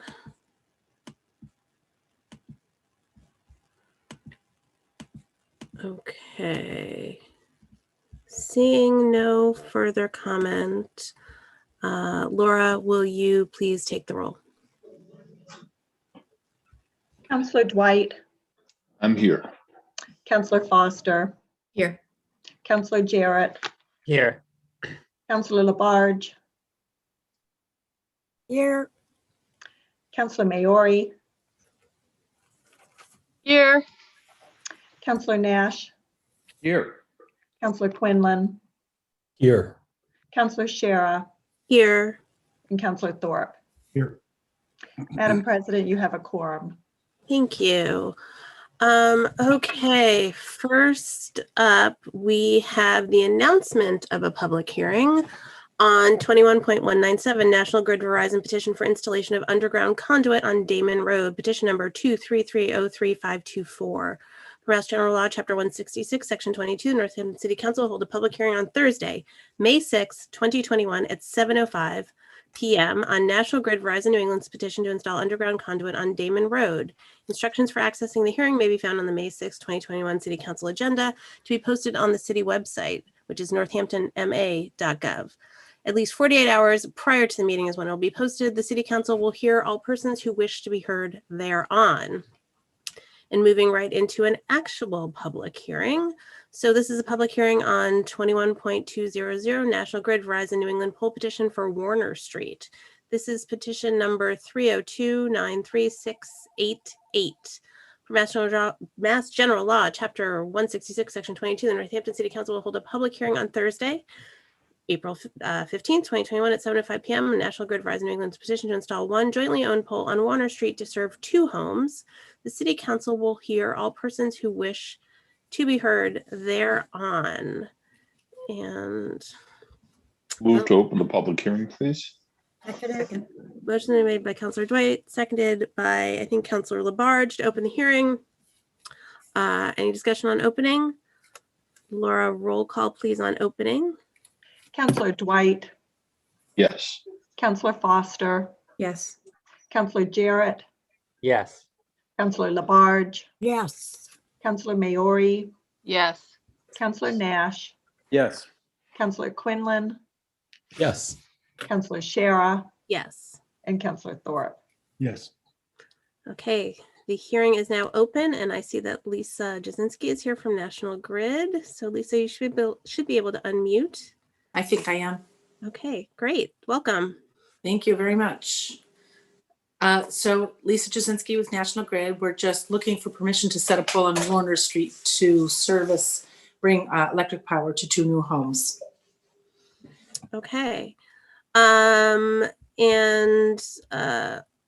is there a map or anything we can bring up just for anyone who's curious? What's the plan in the application? 1 second. Okay. Okay, so while Laura is doing that, I'm gonna see, are there any other proponents or people who want to speak to this petition? So this is a public hearing. Anyone can speak to it, but only on this item. And the best way to let me know if you'd like to speak to it would be to use the raise hand feature, which again is either at the bottom of your screen under reactions, or if you click on participants and open up that column down at the bottom of participants. Here is that map. And now that the map is up, I can't see any people, but that's not your fault. Okay, I'm not seeing any raised hands. Oh, I'm sorry, Rue Walther, hold on. There you are. I just, Rue Walther, 16 Warner Street, I abut that property. I just need clarification, which you might have said, but I'm having trouble hearing because I'm using my phone. Is it a pole or is it a cell? One of those cell towers people were talking about earlier. It's a utility pole. Just a utility pole. Okay, great. Correct. I just got a little nervous when I heard people talking about cell towers on property. So I want to check. Thank you. Okay, thank you. Anyone else who wants to speak to, or anyone opposing or wanting to speak against? Councillor Dwight. It's appropriate to note that the DPW Felix Harvey, the engineer, has signed off on this without any conditions.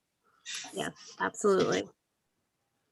Okay, I don't see anybody else who wishes to speak to this unless there are any councillors who wish to. So, oh, sorry, Councillor Maori.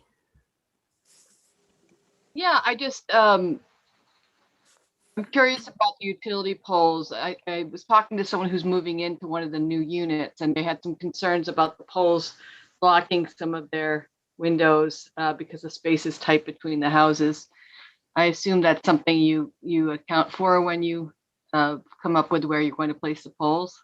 Yes, ideally, what I had wanted to do was center that pole exactly between the two houses. There's a little space between them, but there's water lines that are going in there, and the pole has to be 5 feet from the water line. They gave me a few inches because so when I had to move it, I asked not to move it quite 5 feet, just shy of 5 feet, so that it wasn't in front of a picture window of one of the homes. It's it lines up like with the edge of the house.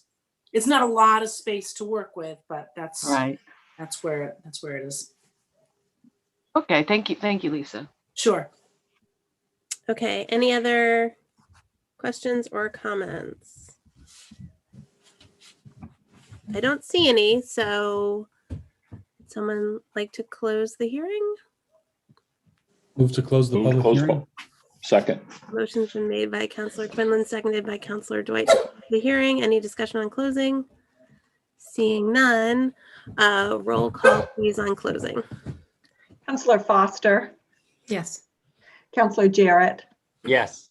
Councillor Labarge, Councillor Labarge, you're muted. You're still muted, Councillor Labarge. Oh. yes. Councillor Maori, Yes. Councillor Nash, Yes. Councillor Quinlan, Yes. Councillor Shara, Yes. Councillor Thorpe, Yes. and Councillor Dwight. Yes. Okay, the hearing has now been closed. And Laura, are we going to take a vote now? That's right? Yes, please. Okay. Is there a motion?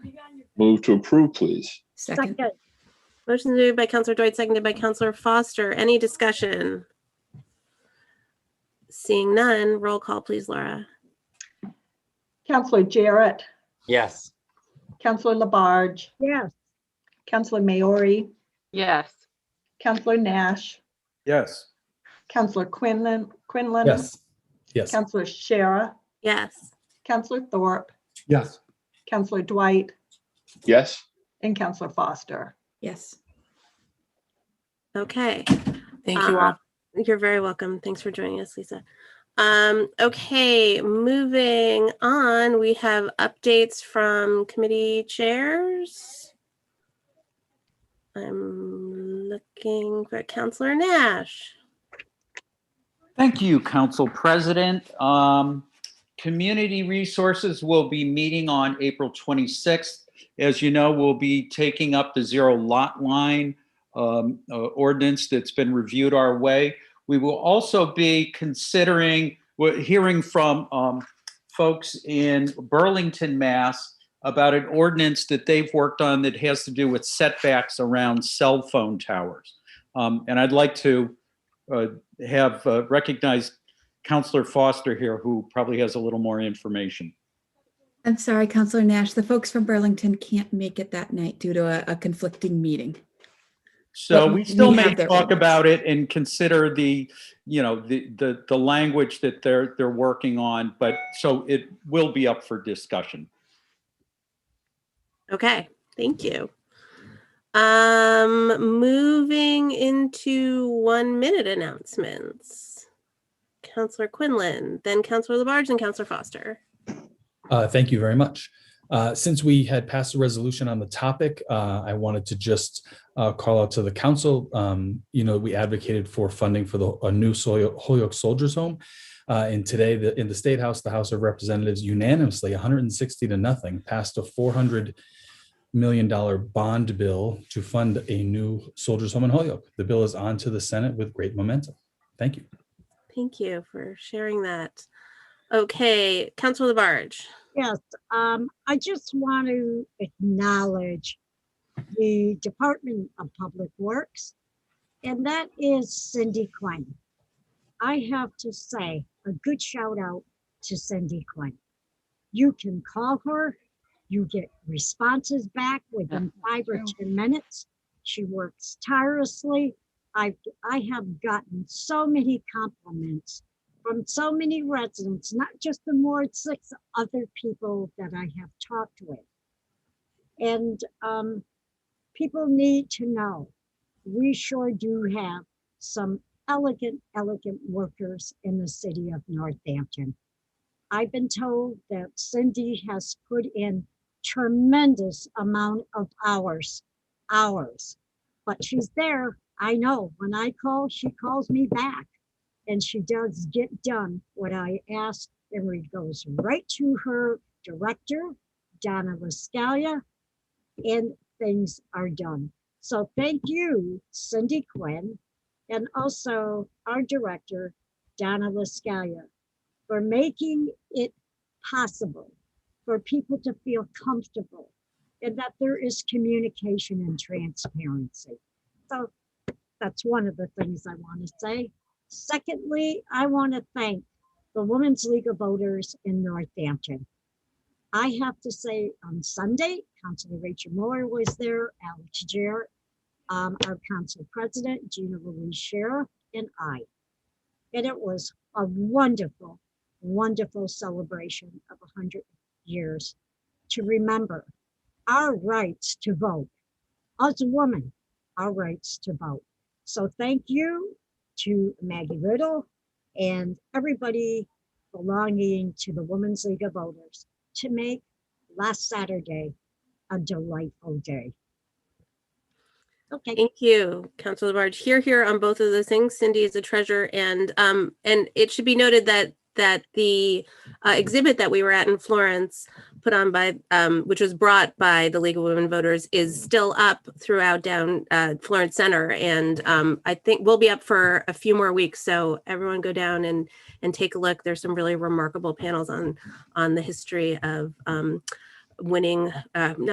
fighting for the right to vote. Councilor Foster. Thank you. I just wanted to draw attention. The Committee on City Services had a meeting with the mayor a couple of weeks ago about the process for helping residents to be appointed to city boards and commissions. And just wanted to draw attention to the fact there's around 20 openings to serve on city boards and commissions available right now. It's on the city website, northamptonma.gov, and then the tab that says government. There's a section there on boards and commissions. And we talk about this a lot in city services. People who apply to serve on a board or commission, a counselor from the mayor's office handles the application and the appointment, and the council, the Committee on City Services will reach out to folks and talk to them about their interest and their skill set. And it's something that I very much enjoy doing because it's a real opportunity for people who live in Northampton to get involved in how our city is running. We've heard from a number of people tonight who served on the Policing Review Commission. We will have a presentation upcoming from the Ordinance Review Committee, as well as there's boards and commissions for almost every interest and skill set. And I would urge people who are wondering how they could get involved to take a look, reach out to your counselor, reach out to the mayor's office. But I just often reflect on just the incredible breadth and willingness of people in Northampton to serve our city. And it's what makes the city go. And, I think it really helps to sort of demystify that the city is run by us. It's all of us. It's our residents who are running, helping to make things happen. And it's a great way to get involved and be a part of the process. Thank you for that. Are there other announcements? Okay, I don't see any other hands. So moving on, Mayor Narkowitz, I believe you have communications for us this evening. Yes, I do. I just wanted to announce, I know I sent a press release, and I know there's been a lot of discussion and mention of the Community Resilience Hub this evening. And I wanted to just announce that the city has received a generous pledge towards that project of $200,000 from Smith College.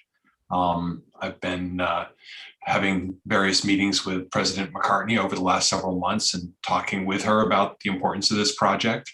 And she knows that the city has been working on this for I think close to three plus years now, that we've been planning for it and working with community stakeholders and some of the early visioning for it and working with grants to do some architectural studies for it.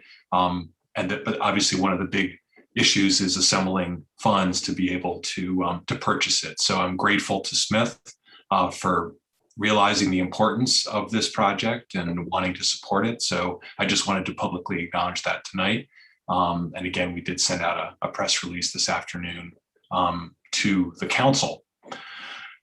So that's one announcement I wanted to make. And then I also have another very late breaking announcement on that same subject of the Resilience Hub. And that is that we've been mentioned to you that we've been doing some due diligence and looking at various properties in and around downtown Northampton. And today we have I've signed an option, just an option, not a purchase and sale, on a specific property in downtown Northampton that we think has great potential to be the future home of the Community Resilience Hub. And that is the Curran Roundhouse building, which is, many of you know, is adjacent to all of our other municipal buildings in the Roundhouse parking lot. The option that I've signed is essentially no consideration. There's no funding involved at this point, but it gives us the opportunity to do a deep review of the building, bring in our outside experts, and be able to really go through the building, work with our architect, work with engineers, do some environmental assessment. But we believe that this could be a great location, not only because of its proximity in downtown, the space that it has, the potential space that it has for the kinds of amenities and services that we're hoping to provide in the Resilience Hub, as well as its proximity to, obviously the municipal campus as well. So that's a bit of breaking news that sort of occurred today. The Smith announcement is important, as is the vote that you'll take later tonight on second reading, because the funding obviously will be important down the road if we move forward to actually exercising that option and negotiating a purchase and sale, and then obviously bringing that to the council in terms of an actual purchase. So that's a bit of a late breaking announcement, but it dovetails with the other news about Smith College today. So people have been asking me, do you have a potential site? Is there a site? And so I did want to say that that is a site that we now have reached a tentative agreement, and we'll be doing some due diligence over the next 120 days to see if that may in fact be the eventual home for this Community Resilience Hub. Thank you. That is excellent news. It's hard to imagine a better placed location for this sort of a day center and for a place to connect people to needed services. So that's very, very great news. As I said, we'll be doing more due diligence. And obviously, eventually, I would come back to the council if we reach the point where there would be an actual purchase, because we would need to. Obviously, the council must approve all purchases and leases of land. But this is an important step forward in giving us the ability. Basically, it says that the owner will not, agrees not to sell the property in the next 120 days, and allows us the opportunity to do some due diligence that we have grant funding to do, and gives us that option between now and the next 120 days to actually, purchase the facility. So just want to be clear about that. That understood. Thank you. Councilor Nash. Yeah, Mayor, this is great news. Quick question, which building precisely? Because there's the office building that has the name Roundhouse Building, Yeah. and then there's also the former gas facility that was converted to office space. I should have been more precise. It's 244 Main Street. It's the round building, the Roundhouse Building itself, not where the bus terminal is located, not Roundhouse Plaza as it's sometimes referred to, but the actual Roundhouse. Some may remember, the Words and Picture Museum was there at one point, and Disney was there at one point, Disney Magazine, and then more recently there was an opioid treatment agency that was located there most recently. But it's the round former containment building as part of the gas plant, as well as the adjacent building next to it. And from Pulaski Park, there's a sort of a gantry walkway that connects to Pulaski Park as well. So we're excited about it. We think it has great potential. And again, the funding that I'm hopeful you'll take a second reading on tonight, together with CDBG and then with this important gift from Smith, we think will be what we would need if we reach the point to actually make a purchase. So, I guess I just also wanted to say as well, just to reiterate that, I know I've heard a lot tonight earlier about this project, and I just want to be clear that this is a project we've been working on for prior to the police reform effort, and we view it as a separate and distinct project. We don't view it as part of policing reform. I was grateful and heartened that it was called out in the policing reform study, but I in no way am conflating it with or saying that it's a substitute for the recommendations that are in the police commission review commission's report. So I did want to be clear about that, because I got a sense tonight that I'm excited. We're obviously making significant steps forward. I'm committing significant resources and funding to the project. But I consider it as a separate and distinct project from the work that we're doing around police reform. So I just wanted to kind of say that publicly for folks to hear and to understand. And I don't intend, for it to be a department of the city, and certainly not a department of the city that would subsume any Department of Community Care, as some folks have expressed concerns about. So there you have it. Thank you. I concur with that. One quick question. So and maybe this is part of the assessment you're going to be making in the next 120 days, but I assume that it's felt that that building has enough square footage and could be configured in a way that matches sort of what's laid out in the Resilience Hub report for the needs and how the space would work for the different things that the hub wants to accomplish. Yeah. So we've had a chance to have our architect look at the building and look at blueprints for the building, and so we have done some initial as part of these conversations. So we do believe that it does have some of the elements and the size and the capacity, and have already thought about areas where lockers and access to showers and washing machines and other spaces could be put throughout the building. But again, that's think of it as like a home, and you're purchasing a home. You need to do a deeper inspection, bringing in structural engineers, bringing in folks to actually look at the utility systems and just really understand what challenges there are in the building. And there's also, this whole area is an area where there have been some environmental issues in the past. So we also want to be really clear that we understand there was a major remediation effort that was conducted by Columbia Gas several years ago in the entire area, including our parking lot and that building, and all the way headed down toward the Maplewood shops, et cetera.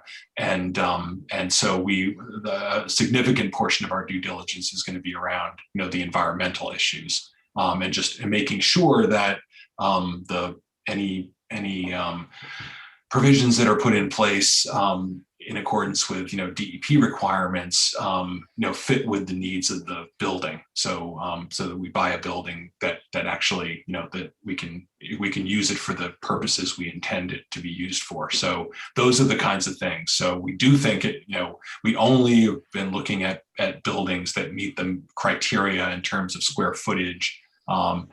There's an elevator in the building, so there's accessibility. There may need to be some additional ramps and other things in certain areas, but it does have an elevator. So there is accessibility in that regard. So that is, that's where we are. And I'll obviously be keeping the council apprised, and most importantly, I'll be keeping you apprised if we reach the point where we move forward with a potential purchase and seeking the council's authorization on that. Okay, great. Thank you. All right, moving on. We're going to move into resolutions, and we're at 21.231, a resolution declaring a climate emergency. This is on second reading. And move approval, please. Second. Motion's been made by Councillor Dwight, seconded by Councillor Jarrett. Is there any discussion on second reading? I'm trying to keep track of all of you. People keep popping on and off. Okay, Councillor Foster. I appreciated the public comments and support, and I just wanted to offer one clarification. That this resolution is to use very clear language to declare a climate emergency, but I wanted to acknowledge and give credit to the work of past councils, particularly a couple of years ago, that used this language in a resolution in support of the Green New Deal. So I just wanted to make sure it was known that Northampton has taken this seriously and urgently for a long time.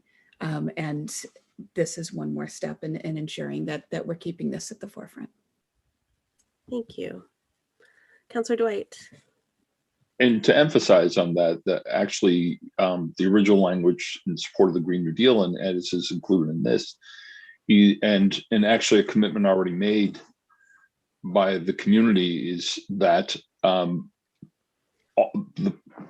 of the driving review structures in every ordinance hereon in is to refer to and acknowledge and then understand the impacts of the laws that we will be developing in the future and policies, all be informed by our commitment to a carbon neutral goal, but at the same time also acknowledging and recognizing that we are in a state of emergency, and that should be one of the impetus, that should be an impetus for all the conversations that we have and in every discussion. So I heard someone mention that tonight, and I want to reinforce the fact that commitment is embedded in this, and as coming up also in the ordinance review discussion as well. Thank you. And also in the resilience and regeneration plan as well. Any other comments? Seeing none, Councillor Maori, if you can, just checking on you. Thank you. Okay. Okay, if there's no further, if there are no further comments, then roll call, please, Laura, on a second reading. Councillor Labarge, Yes. Councillor Maori, Yes. Councillor Nash, Yes. Councillor Quinlan, Yes. Councillor Shara, Yes. Councillor Thorpe, Yes. Councillor Dwight, Yes. Councillor Foster, Yes. and Councillor Jarrett. Yes. Okay, that passes in second reading. Thank you all.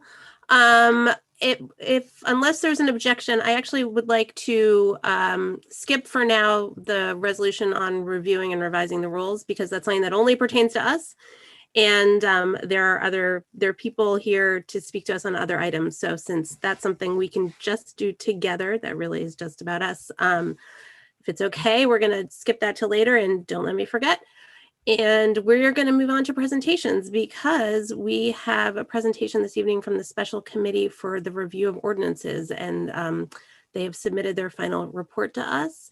And the chair, Councillor Thorpe, is here, and I believe we have, I'm going to have to look for folks. Oh, Megan is here, and I don't know if Jeff is here or not. I will take a look.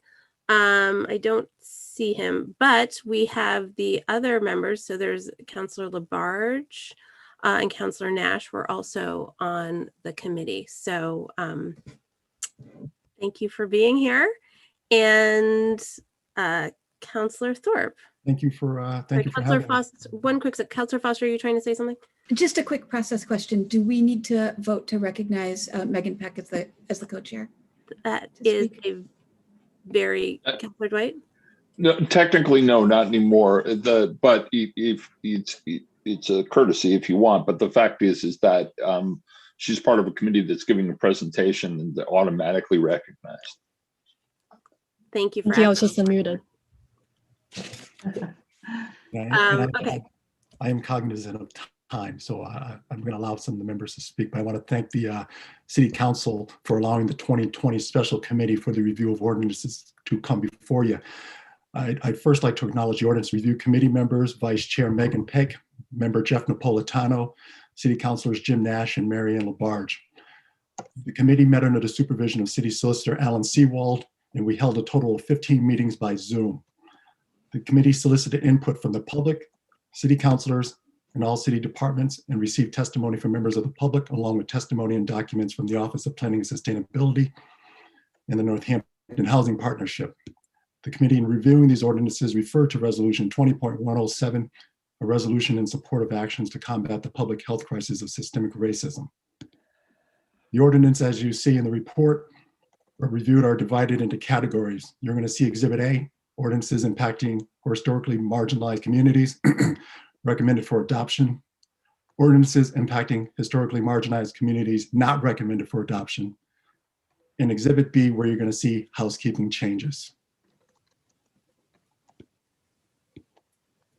As mentioned in our report, the ordinance review process that we did was limited in its time and its scope.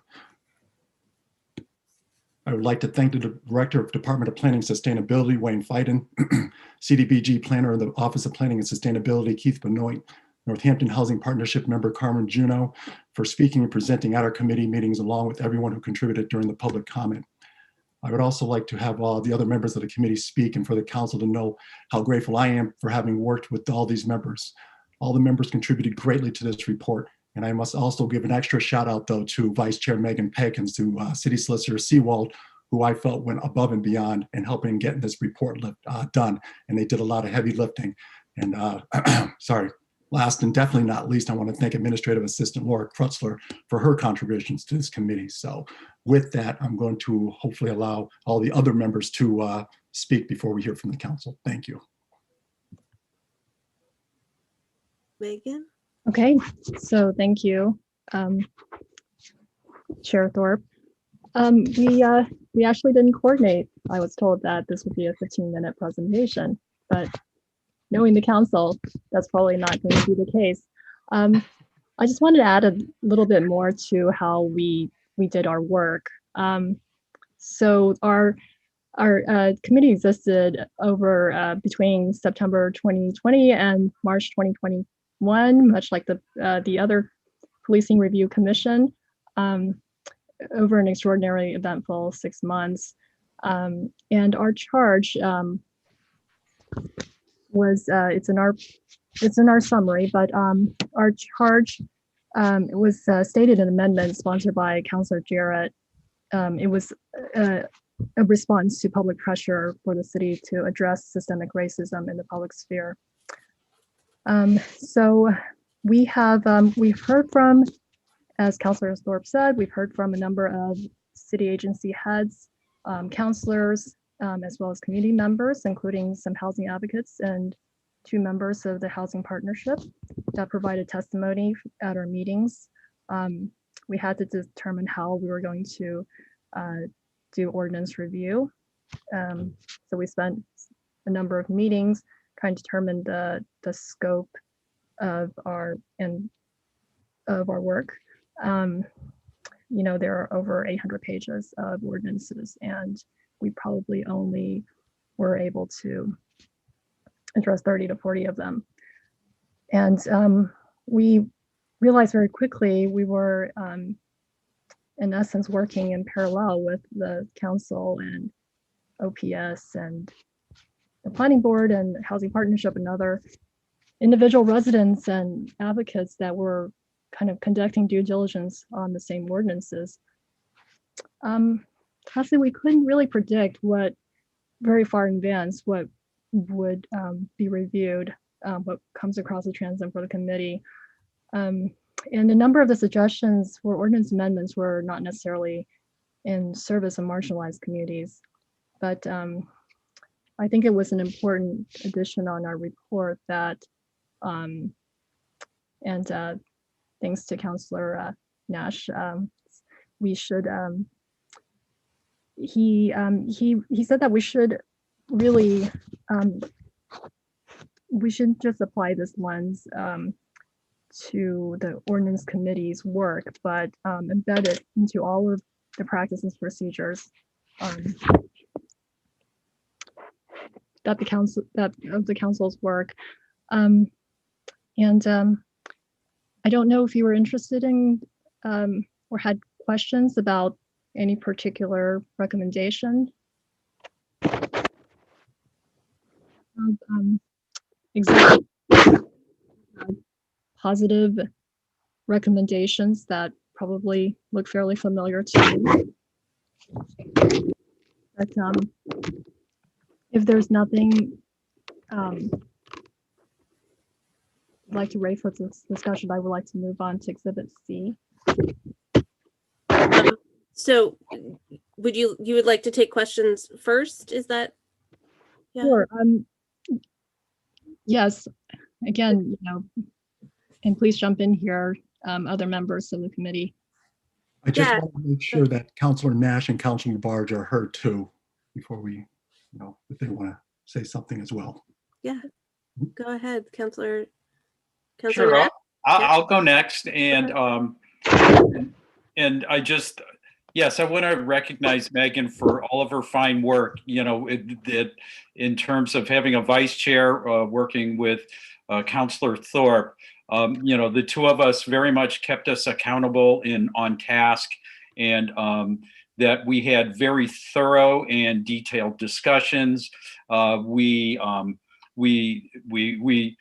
Everything that came our way, we spent a lot of time going over it from many different directions. It was really great having Attorney Seawald also as part of those discussions. And that for me, it's the last section of the report that really is meaningful to me, because it represents the ongoing work that we as a council and a city need to continue to work on. That there was the housekeeping stuff that was very straightforward. There's the section where we have things that that we're ready to move on. Some of those items we've already moved on already, but the last section is you get into thorny details like around notification for zoning and for cars getting towed, and how these actually impact people and the way they come to their city government, and that and yeah, we need to keep poking away at those particular items. So, but it's been a great experience with this committee, and I really want to give a shout out to Councillor Thorpe here for his steady hand as we kind of just wandered all over the place with our discussion. He kept us back on track, and we met our deadline. Thank you, Councillor Thorpe. Councillor Labarge, please. Yes, I want to echo Councillor Nash. Councillor Thorpe, I want to thank you. This was not an easy committee. I feel that the time that we needed to make this happen, it was a lot of work, and I want to thank Megan Peck. She worked tirelessly with many, many serious ordinances that I felt that was extremely valuable.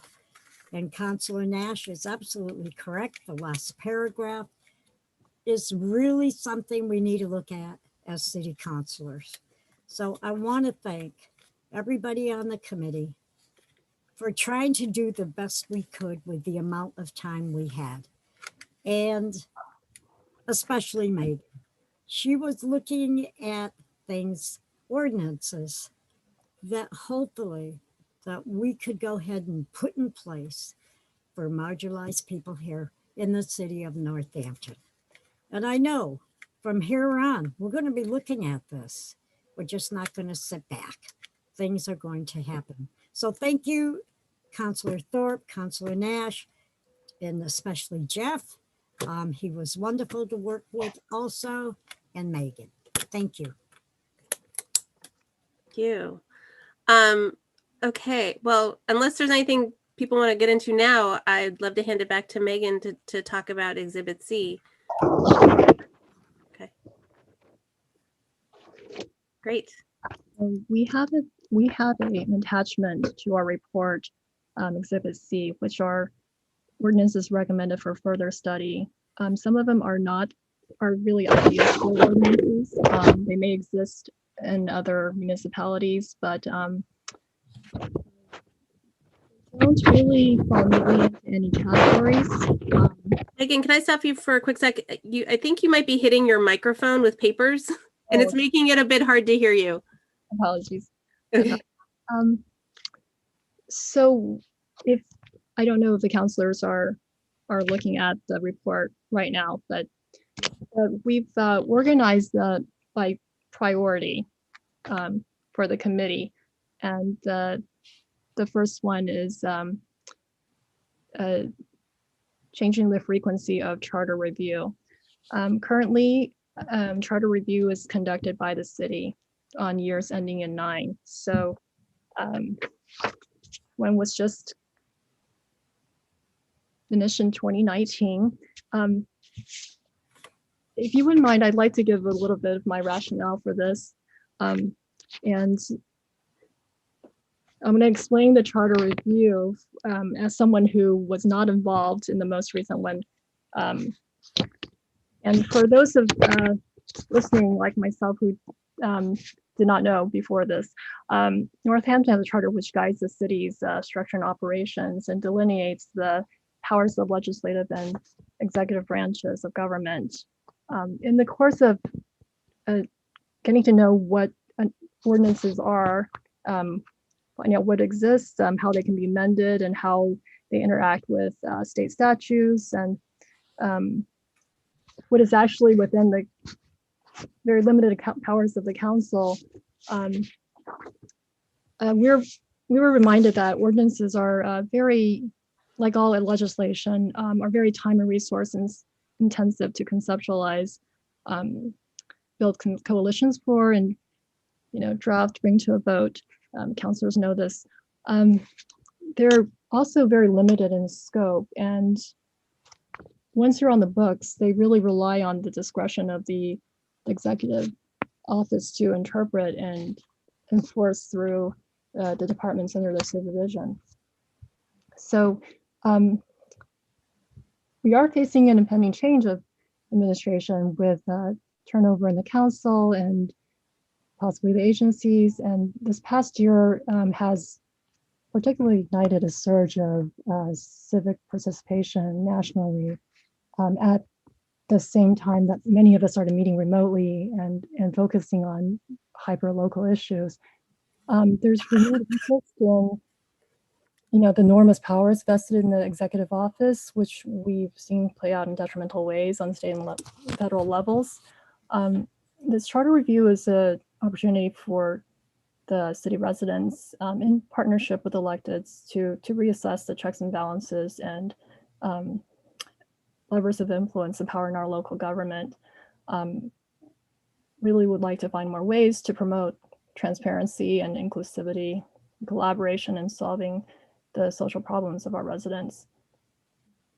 And one more thing, one of the first topics for further study in the 2019 charter report, which was not pursued by that particular commission, was diversification of city government. And I feel like that would be a great, maybe essential starting point for the next review commission.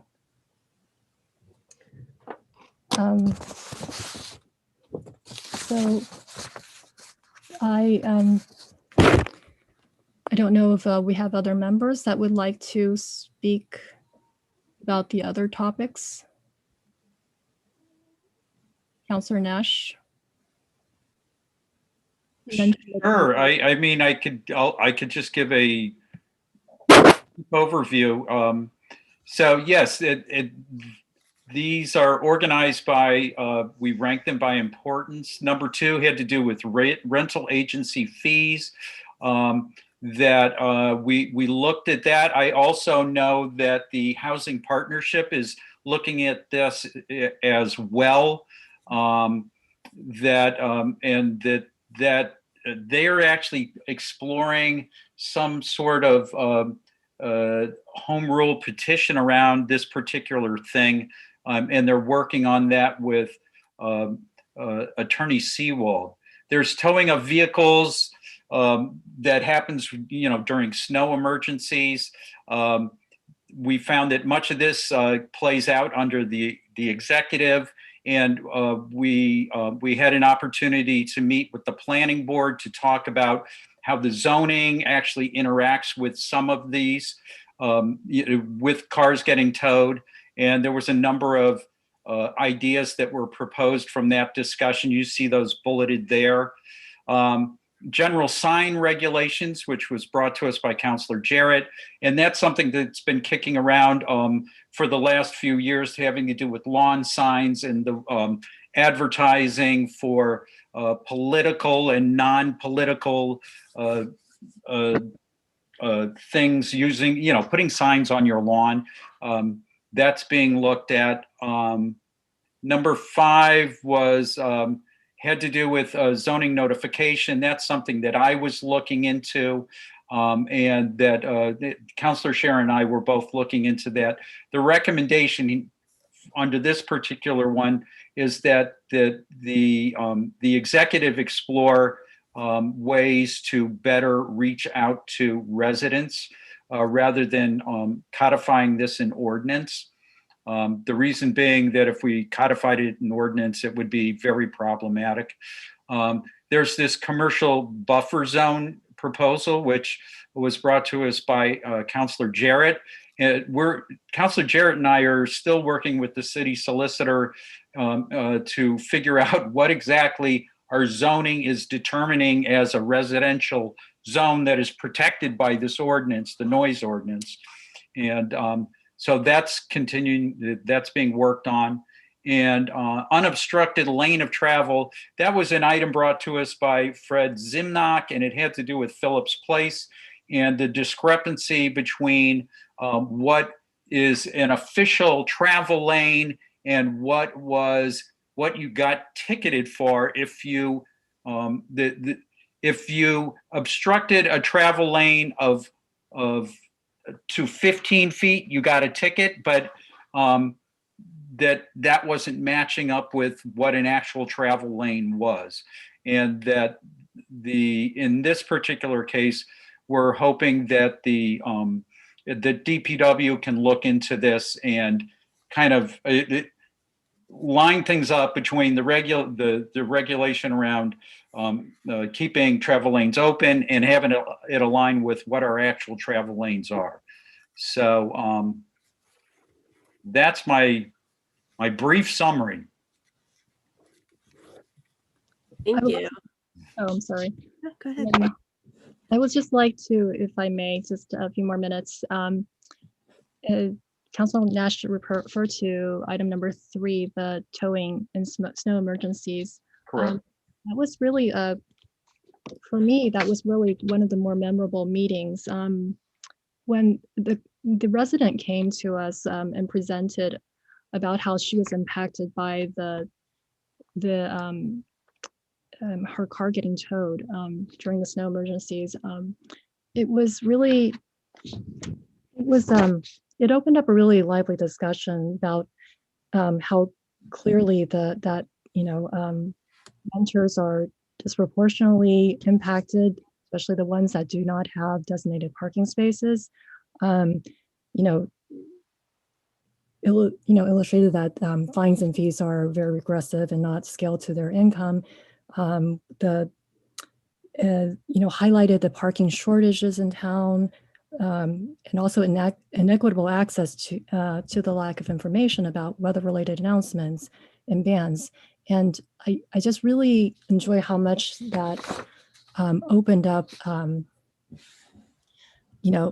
this discussion of many different ways, in addition to ordinances, other governmental actions that could remedy problems for residents. That really was, that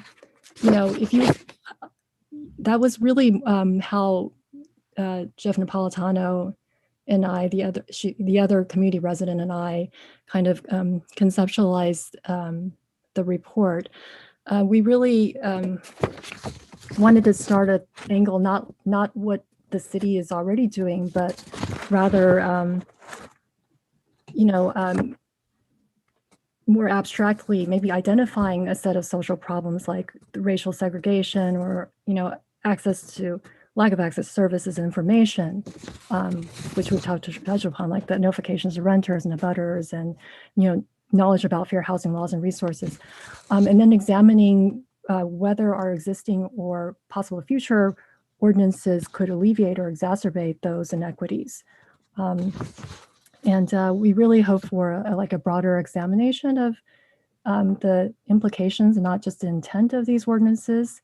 The conversation about the towing during some emergencies, which could have been very ordinary and dry, but it really came closest to realizing the type of deliberations we preferred. Starting with social problem, connecting it to existing ordinances, and then combining our knowledge and those points of inquiry to conclude that a combination of governmental actions, in addition to legislation, were required to remedy inequities for those who bear the brunt of systemic racism through housing insecurity, employment barriers, discrimination, all sorts of things. So that is what I wanted to add. And is Jeff not with us right now? I'm not seeing him. I will check again. I'm not seeing him in the list unless, Jeff, you're under a name that wouldn't be Jeff Napolitano. I don't believe that he's here, unfortunately. I didn't see him. No. Okay.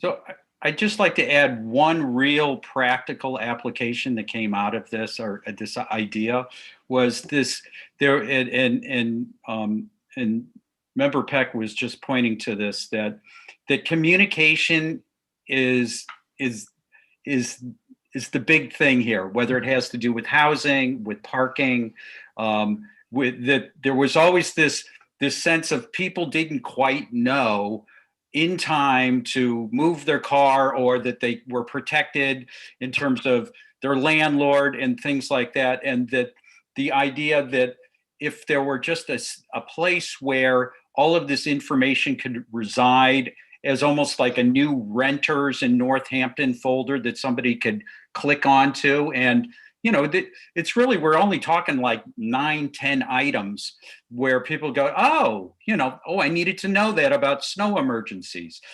This is helpful to know that I'm protected as a renter, and here's people I can talk to who can help me out. And so we talked about what would be in that folder. We have some ideas, but the place we couldn't figure out is where would that reside? And that, you know, does it reside with the city? Does it reside with some community organization that, you know, serves folks? But anyway, there was this idea of an electronic folder somewhere full of pertinent information, almost like a welcome wagon information, one-stop source for somebody. Could I ask a quick question about that? So on the city website, there is actually a new to Northampton section under our city. Do you feel like that would be a good place, or do you feel like that wouldn't give people enough equal access, or they might not be able to access it? Obviously, it's making sure that they know that it's there is important, but do you know, so like right there, right now under that, there's pet registration, media, trash and recycling, utilities, and voter registration. So there could be like a subcategory that's either, you know, information for renters, or these are things that really could pertain to anybody. So that section could be expanded. But I'm curious if you think that would be a good place for it, or well, it sounds like that. So Councilor Shara, thank you for bringing that to our attention. I actually just looked at it today because someone was asking me about trash and recycling. Yeah, so it sounds like the folder already exists, and we could start to add some of these items to that, and then do a better way of getting that information out. Actually, one of the things we were thinking of, especially around folks at the time of when they're signing a lease, that, you know, we thought, do we ask the landlord to provide documentation? And that in discussions with Attorney Seawald, he seemed to think that might be problematic, but that what we could do is ask that he share whoever the landlord is, share this information about this folder, that, you know, and that they, you know, rather than giving them a stack of documents, you know, did you review the parking ordinance? Did you review this? You know, that they simply, the person renting is provided the link to probably that folder that you have just identified. I see Councilor Labarge, and then I see Councilor Dwight. Councilor Nash is absolutely correct, because apparently there is a serious problem here in the city, and it's not new. This has been going on for some time, of people who are renting and not knowing where to park their cars during winter storms. So I think it's a good idea also, which Councilor Shara just brought forth. I think there should be an entity put on the city website that this should definitely be brought forth. And I think it's excellent that owners who own property, even if they have somebody they have hired to do their rental, that person responsible should be able to show a paper and say, this is the help that you can get and where you can park. Thank you. Councilor Dwight. A few things. The notification of snow emergency actually goes out in a robocall to anyone who actually has a landline, however, or a registered cell phone. So that's the tricky part. There are also the blue lights. Of course, if you're seeing blue lights and you have no idea what the hell they're for, they're not going to do any good. I would argue actually the problem is more on the enforcement side. You know, because historically, actually, what used to happen was there was a blanket parking ban in the winter between the months of November and April, that you were not allowed to park on city streets. Former Councilor John Morrison introduced the snow emergency.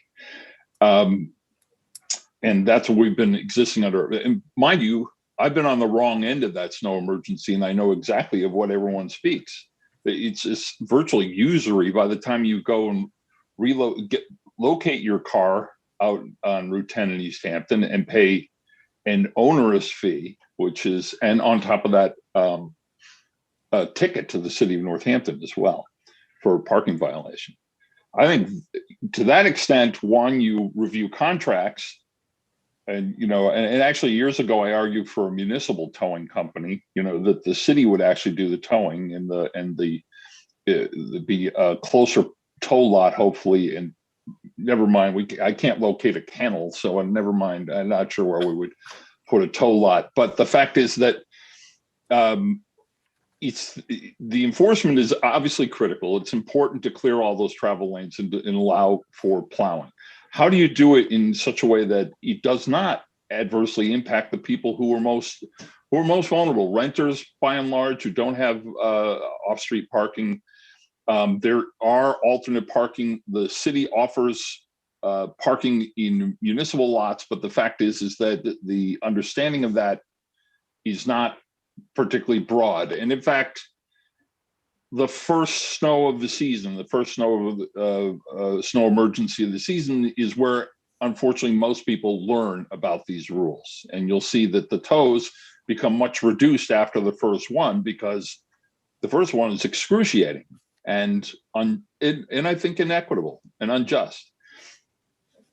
That's where, and I think that actually speaks to what Megan was saying, that this is the charge of this committee is pretty big. And obviously, I think it is how, to analyze the ordinances and policies of the city to determine inequities, and to, does one ordinance or one rule or policy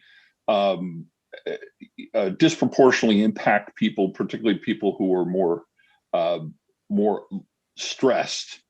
And I think you guys did laudable work, although I must say, I honestly don't understand the travel lane issue on Prospect Street. That completely baffles me about how that applies. But the rest of the stuff, but as you know, you scratch the surface. It's that there's a huge raft of ordinances. Some of them, developed back in the 50s that obviously are imbued and embedded with the racism of the time and the supremacy of the time. And to have this committee try and review and analyze all those laws would be insane, to suggest that you have the period of time that was prescribed. So, I mean, I, for one, think an ongoing reviewing committee with these, looking back on all the existing ordinances, see how they can be amended and modified and changed or eliminated, would be the best way to proceed. To the issue of charter change, or charter review, well, there's an irony here, because you won't be able to do that until the next charter review, because it is an aspect of the charter. So it's worth mentioning and worth bringing up in the next charter review. Of course, it was in 10 years. So, but and I don't object to the proposal. I don't think that's a bad idea at all. I was part of the charter review committee. It very much, as with you folks, it's a daunting task, and such is the nature of the things that our community asks of us. And I think I just want you all to understand that we can't change that here on the council. The frequency of we can't modify the charter in the council now. We already made our recommendations forward to the legislature, and we'll see what happens when they come back. But the fact is that you can propose charter changes in the interim. Actually, now that I've spoke too soon, you certainly can. But the council would have to establish that a special charter review to actually introduce that language and that modification. So, but the fact is it's required under the charter, but we can actually do charter review with ongoing frequency as the need arises, and you seem to have identified a need now anyway. So anyway, that all that said, thank you very much. I agree. Actually, Megan is absolutely right. It's interesting where where the topic actually, where there's no banal law, policy, or status. And in fact, you are always surprised. And in fact, actually, I'm not terrifically surprised, because the biggest ongoing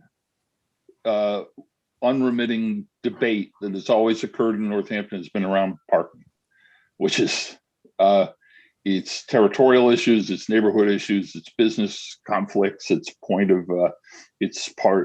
we've seen it embedded in the discussion about envisioning what the downtown redesign would be. And Megan's the first person to advance it as a social justice discussion, and I'm so very grateful for that. Councilor Maori. Yeah, thanks to all the committee members. It's really impressive, and it was a big daunting task, and I know how much thought you all put into it. I'm just looking, kind of an overall picture of this, and really, it's really got me thinking about how to institutionalize this into our council work. Do we have some sort of formal vetting process around equity in legislative matters or city services, or places, that are first stops for some of these ordinances and issues. So I need to think about how to make this, it's like climate emergency. How do we carry these things with us every step of the way in each of our, each places of our work and councils and committees? And I just, it seems like a big task to kind of take equity and try to kind of look at these ordinances while keeping all that in mind. And I wonder, I would like this to be an ongoing process, but I wonder to the members, what do you see for the next time? Like what could have gone better or been clearer for you, or made it easier to distill kind of the equity lens while looking at these ordinances? I'll answer that. I guess it's a process question. Like what in the process would you kind of see that could go differently or better in terms of distilling the equity question? I really thank the rest of the committee for being so positive and being so complimentary of our working dynamics. And I have to say, honestly, it has not been entirely a smooth road.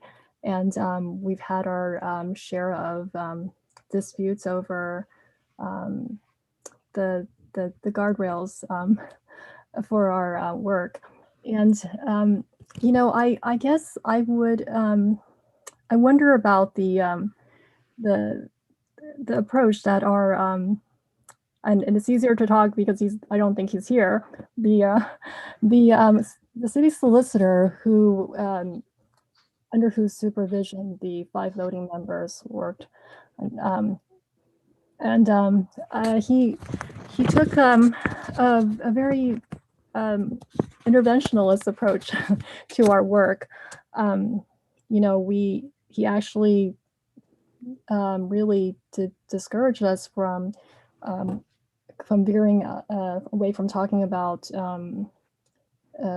things in the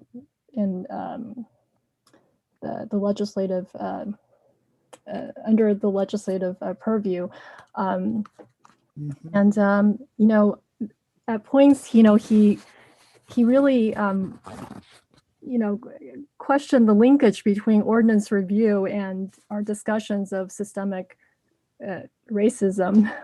So I feel like there's it was a little bit of a rocky rocky start, in that our charge was created out of a council resolution, but the supervising attorney was more wanted to abide by what was written in the ordinance, so which had no mention of systemic racism.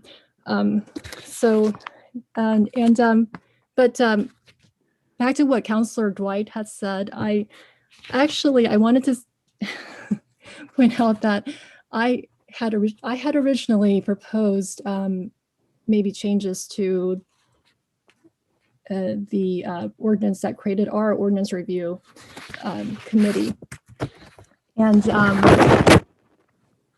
Attorney Seawald said in our penultimate meeting on the 23rd, he actually said, if I were going to recommend reviewing a document, it might be the charter, because the charter reflects more than the ordinances, because the ability for the council to pass ordinances is limited. And so I'm sensing there's some kind of, there might be some, we may need a little more clarity on whether or not charter review is possible before the next 10 years. If Attorney Seawald deemed it a proper recommendation for our topics of further study in this report. So maybe we should have recognized Attorney Seawald sooner, who was not officially part of the committee, but did assist and is here. So Attorney Seawald. Good evening. I'd like to just put some context into my attempts to supervise this committee. I have to disagree to a certain extent with Member Peck. I was not dissuading the committee from applying these social impacts and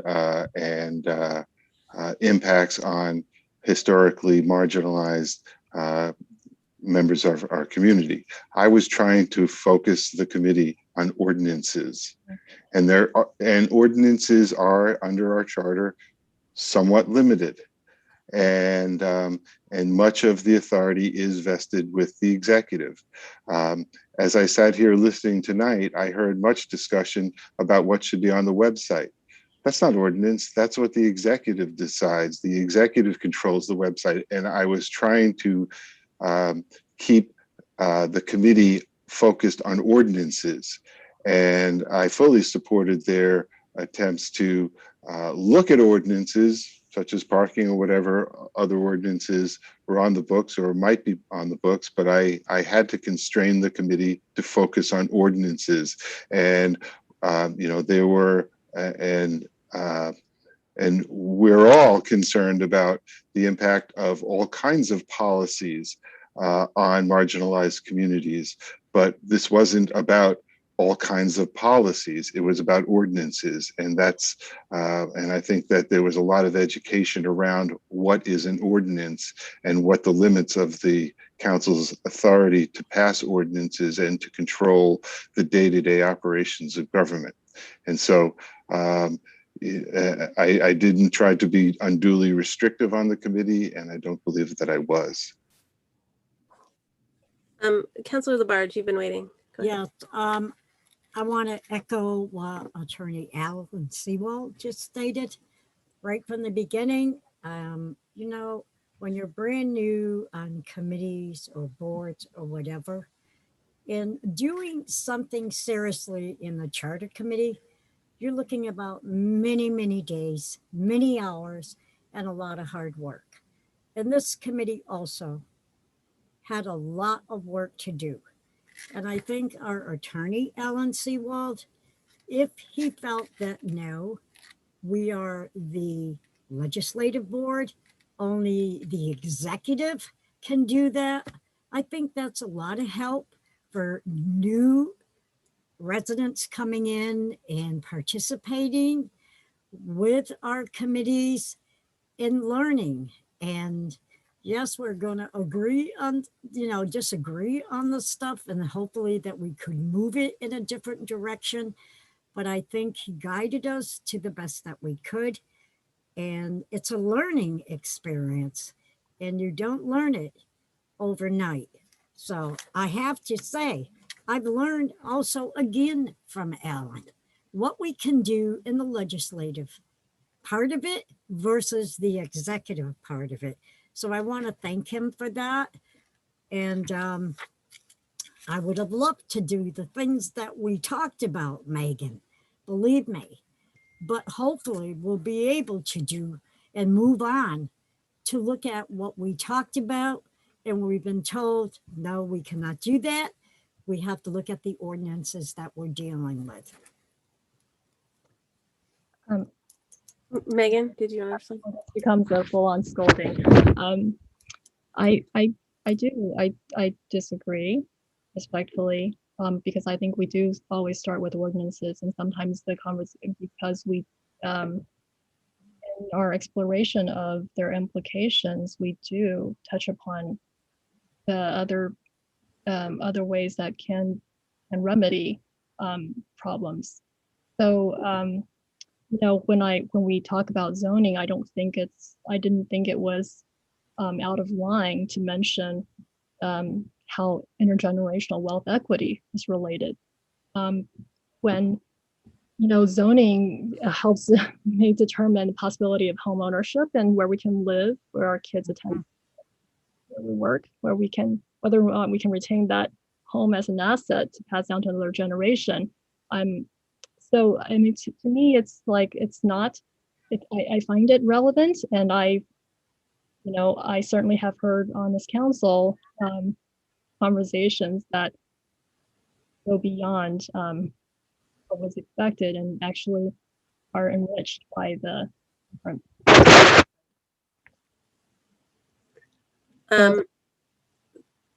Sorry, I thought you were done. Go ahead. Dr.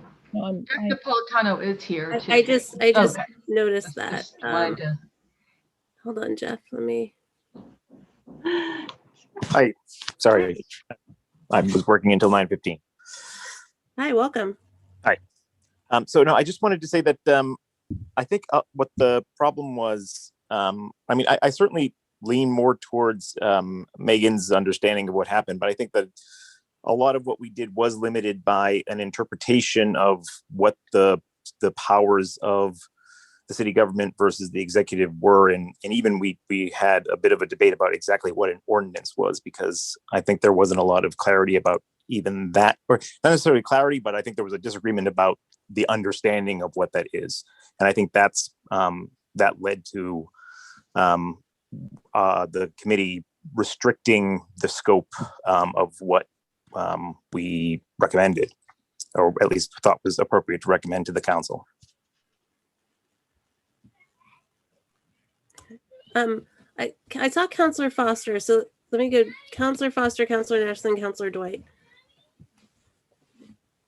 Thank you. So I wanted to understand, and I guess I see, and we were talking about this with the parking ordinance, that an ordinance can't actually be separated really from the enforcement, because an ordinance has the enforcement piece put into it. So I see how these discussions, if we're just looking at an ordinance, are going to then go toward enforcement and oversight in those pieces. And so I wanted to understand if the recommendation then around more frequent charter reviews, or taking that up again, was to be looking at the other side of the ordinance, or that kind of like the division of powers and sort of who can do what. Was that the sort of the basis for that recommendation, or that thought or consideration for future study?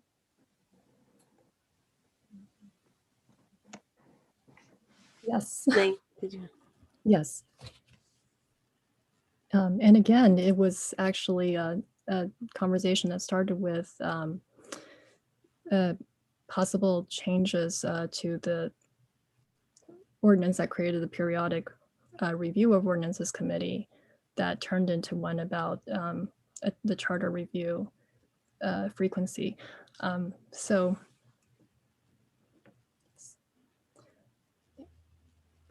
Counselor Nash, did you still want to speak, or Oh, yeah. can I go to Counselor Dwight? Okay, Counselor Nash and Counselor Dwight. Yeah, I just want to say that you're seeing the diversity of thought that was present on our committee right here, and how we were on each time we were tackling things, we were pushing boundaries and considering a full range of ideas, and that Attorney Seawald did hold us to task to get back to ordinance.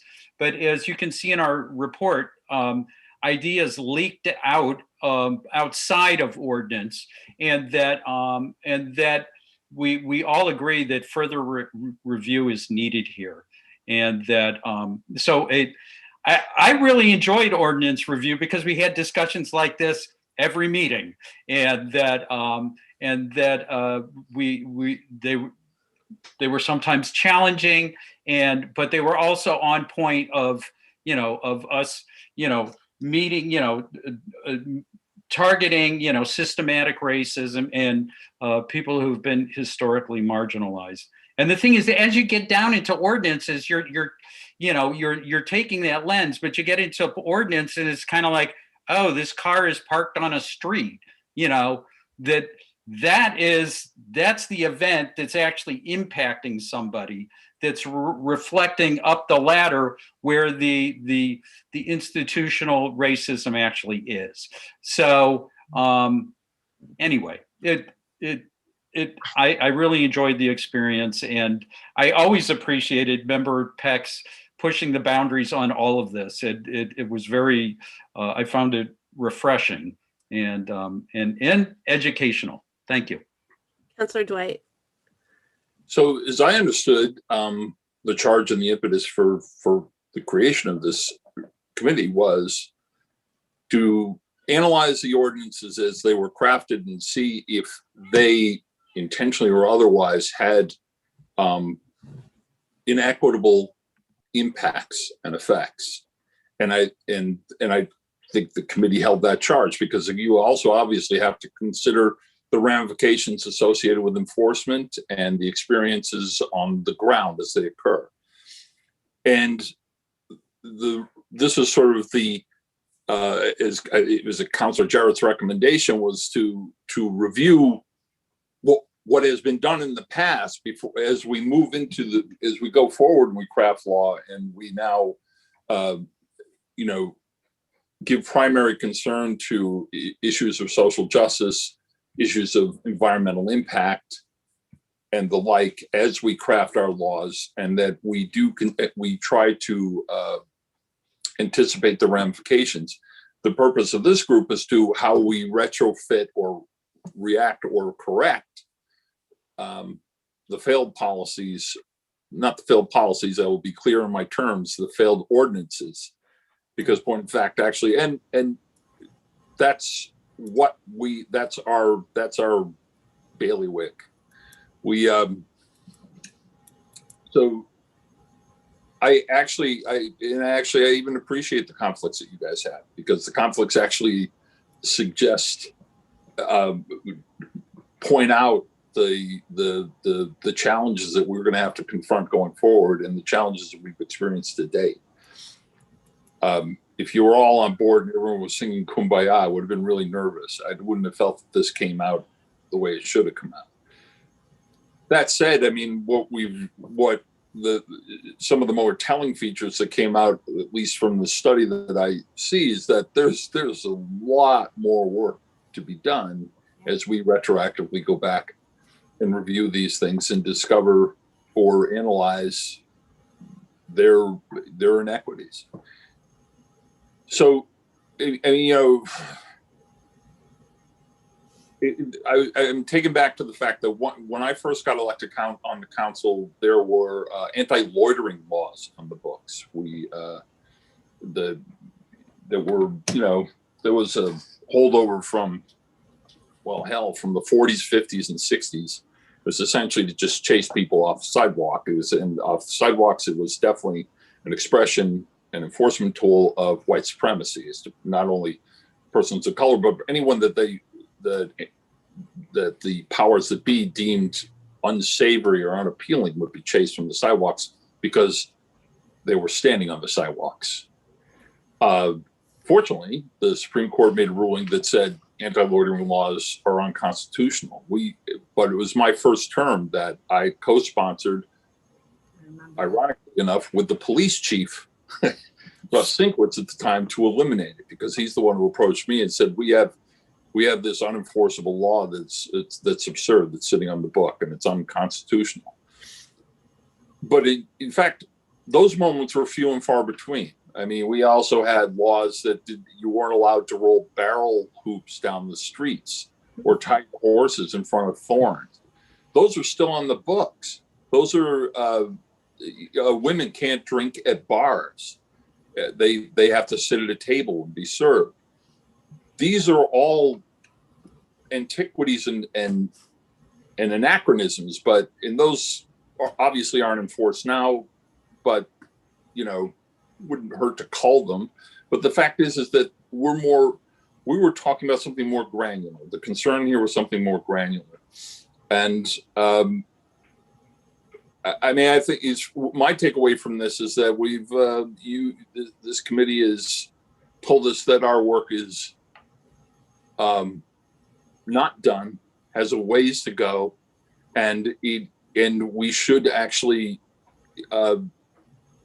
it should also inform how we go forward and what we do when we consider laws that we are making now, the ones that we'll be making later on this agenda, and see and try to anticipate. And here's the other problem, and this speaks to the issue of diversity.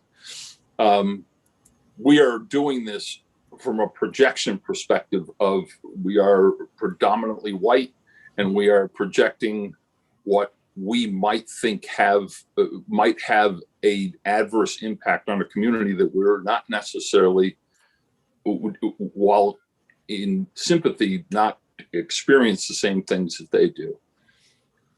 Therein lies the challenge.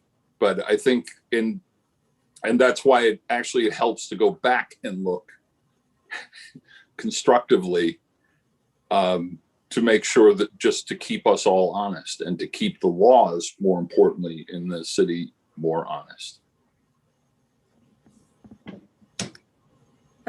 Councilor Maori.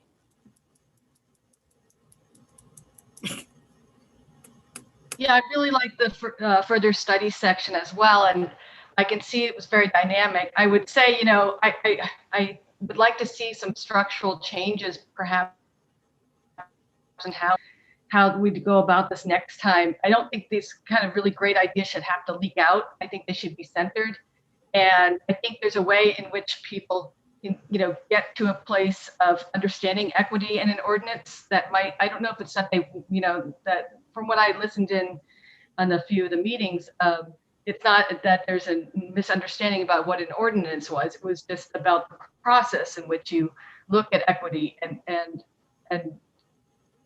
that process might be different, especially for someone who is in an impacted community.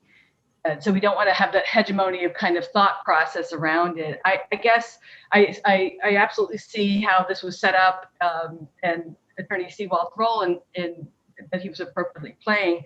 I think in the future, though, having someone there that's not there to constrain and supervise, that to me, that sounds like something the member chairs should do. And, we should really try to center the people, and the voices there that aren't part of the white male. You said there's a diversity of opinion, but some of those opinions were coming from, people who don't experience the inequity in the same way. They're white male counselors, and that's okay. But I think that it's not just he said, she said. I think we really need to center people from impacted communities, people of color. So that's why I was really interested in particular talking to a member of PEC. Thank you. Councilor Dwight. Just respond to that really briefly, that the important fact is if you're talking about modifying and altering laws and ordinances, that I think it's important that the solicitor or a solicitor be present.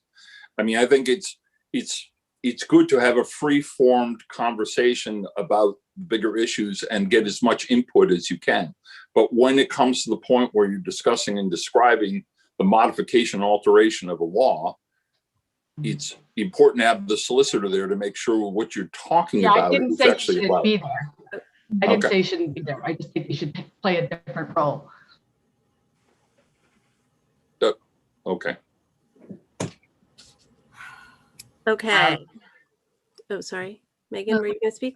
Go ahead. Mindful of the time, we're past 10 o'clock, and I really do appreciate what you said, Councillor Dwight, Councillor Maori, and Councillor Foster. I want to just I just want to reiterate what Councillor Nash said, that our hope is that in all your processes and procedures, the government, you maintain this this lens of examining the sort of unintended disparate impacts of your work on the marginalized communities of Northampton. You know, the communities of color, the lower income, those who rent, the disabled. Let's just to name a few.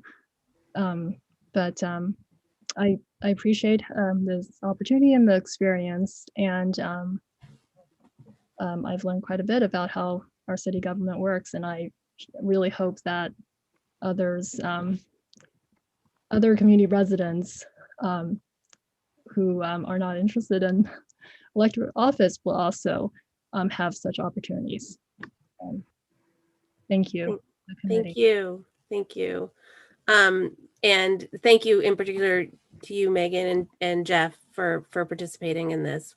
We're very, very grateful, and we know that this was it's a large task, but there was even more that we asked you to do, and so thank you for all the time that you put into it and for identifying that there's so much more work to be done.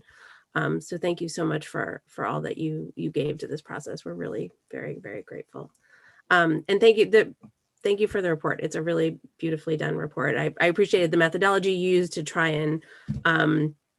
and find a way to, hone in on the ordinances that were most important to study first and foremost. Because as you noted, there's so much there that I think you all found a way to really kind of get to some of the more important equity issues. So thank you very much for that. All right. Any further discussion on this? Councillor Foster. Thank you. And more of a minor point or a point for us to consider moving forward. It's I think it can be such a powerful structure to have committees that include elected officials and residents, and it really has this incredible opportunity to amplify the voices of residents and draw on how many incredibly thoughtful people there are in this community. But I'm noticing a similarity between the Policing Review Commission and here as well. And it came up in our city services meeting with Mayor Narkowitz a couple of weeks ago as well, that the language of these meetings and the language of these commissions, I mean, starting with Robert's rules to just sort of how it goes down, is something that can be really unfamiliar and can be intimidating if you're not somebody who has experience in that. And so even just that, the structure of how the committees are set up, or perhaps a note to be mindful as we incorporate or include residents on these joint committees, which I think is so incredibly important to do. But once you get familiar kind of with some of the language of how this works or some of the constraints and how that goes down, it can be easy to forget, or maybe sometimes there's a point to remember that this is a whole sort of language that has its own kind of white male exclusionary roots, even right there. And there's nothing wrong with that, but it can be an awareness for, for those who sort of speak the language to open it up and be mindful of where the roots are and how that can impact public participation in meetings. That is an excellent point, and not the least of which is navigating open meeting law, which we deal with, weekly and still struggle with. So for people who are new to this process, it's very hard. Councilor Dwight. So I actually have a direct question about one of the recommendations. It's number 7, the unobstructed lane of travel one. Could someone explain to me how this came up and what the social equity issues are and that are being addressed in this, please? Councilor Nash. Yeah, that particular one was more of a housekeeping issue that needed further discussion. That's why it ended up on that list. It wasn't necessarily a social equity issue. It was just that the regulations and the travel lane ordinances didn't match. So that's the establishment of this committee every, 5 years, that that you review the housekeeping stuff, and then we added the whole social equity piece on top of that. Okay. I was just going to agree and say that's it wasn't all about social inequities. It's also about just stuff that had to be taken care of. Okay, excellent, thank you. Solicitor Sewell, did I see your hand? Oh, sorry. I discussed this with the director of the DPW to see whether it was the 12-foot travel lane that was in the ordinance or the 15-foot travel lane that was in the penalty section. And she said, well, we can't really enforce either of them because so many streets, particularly in the older neighborhoods of Northampton, just wouldn't have that lane anyway. So we'd have to ban parking on those streets altogether. And so these are just issues that the council, if may want to grapple with. What are the policies around keeping open travel lanes, and do we want wide lanes or do we want parking? That's how it ended up on this list. Okay, any other questions or discussion while we still have the committee members? Very quickly, speaking of community members, I want to recognize my fellow Jeff Napolitano. We were the two members in the meeting who were not elected, who were not on the city payroll, and thank you, Councilor Foster, for acknowledging the additional level of work that's required for uncompensated volunteers, and thank you to Councilor Shara. It was, and I really do hope that the city takes very seriously the recommendations of the special commissions that they form and spend this much time and this many resources to bring forth thoughtful recommendations. They're not costless, not to the residents of this commission who spent 15 meetings, sometimes, over 2 hours, countless hours in between in preparation. We've missed many dinners with our children, among other commitments that we have to community and family and to our full-time work. I just would like to thank the counselors who acknowledge the contributions of residents, whatever their level of experience. I think they have valuable contributions to make, and they have also, they have a lot of potential to learn as well from the people of service and government. So that's all. Thanks very much. Thank you so very, very much. Thank you. Okay, and thank you, Jeff. Okay, Jeff's giving a thumbs up. All right, if there's nothing else, we'll let you both get back to your families. And we have miles to go, people. But thank you so much. Thank you, Megan. Thank you, Jeff, for being here. We really appreciate it. And Counselor Nash, are you pondering something? Is that a 5-minute recess? Yes. Okay, 5 minutes. And we will be back at 10:25. Okay. Thank you. Thank you. Thank you.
I'm going to suggest that we skip the consent agenda for now and come back to it.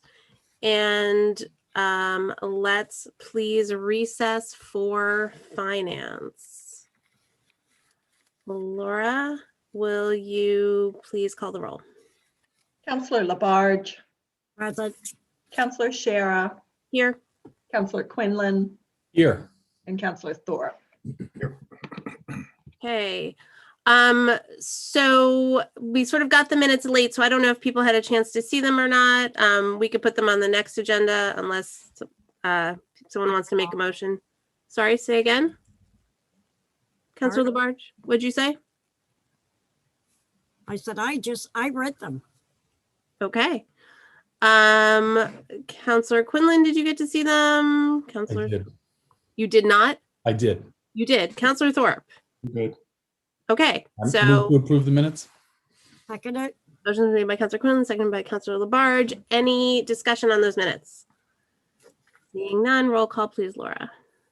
Counselor Labarge. Yes. Counselor Shara. Yes. Counselor Quinlan. Yes. And Counselor Thorpe. Yes. Okay. First up, we have the third quarter financial report. I feel like we just did the second quarter one, but it's time for the third. And Director Wright is here. There you go. Good evening, everybody. You all received the third quarter financial reports. I'll start with the revenues for the general fund.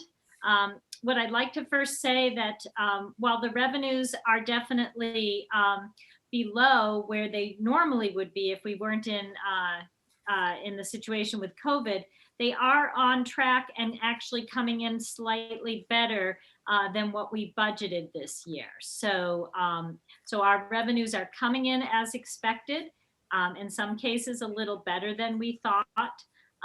But again, there are key revenue sources that are not back to the 2019 levels, which would have been the year before COVID. One bright spot is that parking is picking up. In general, 3/4 of our revenue for parking, normally we would bring in about $2 million. 3/4 in, we are at 592,000. Which is about 40% of what we would normally have for parking.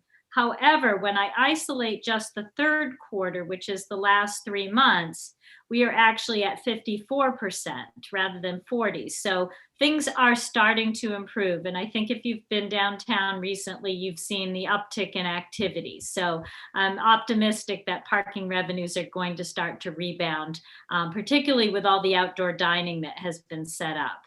And that would be true for hotel, motel, and meals revenue too. That were those revenues, parking revenues are immediate. In other words, the 3 months, the last quarter are January, February, March. With hotel, motel, and meals, there's such a lag that the third quarter revenues are really for the months of November, December, and January. So those haven't quite seen the uptick yet, but the fourth quarter of the hotel, motel, and meals, I think will see an uptick.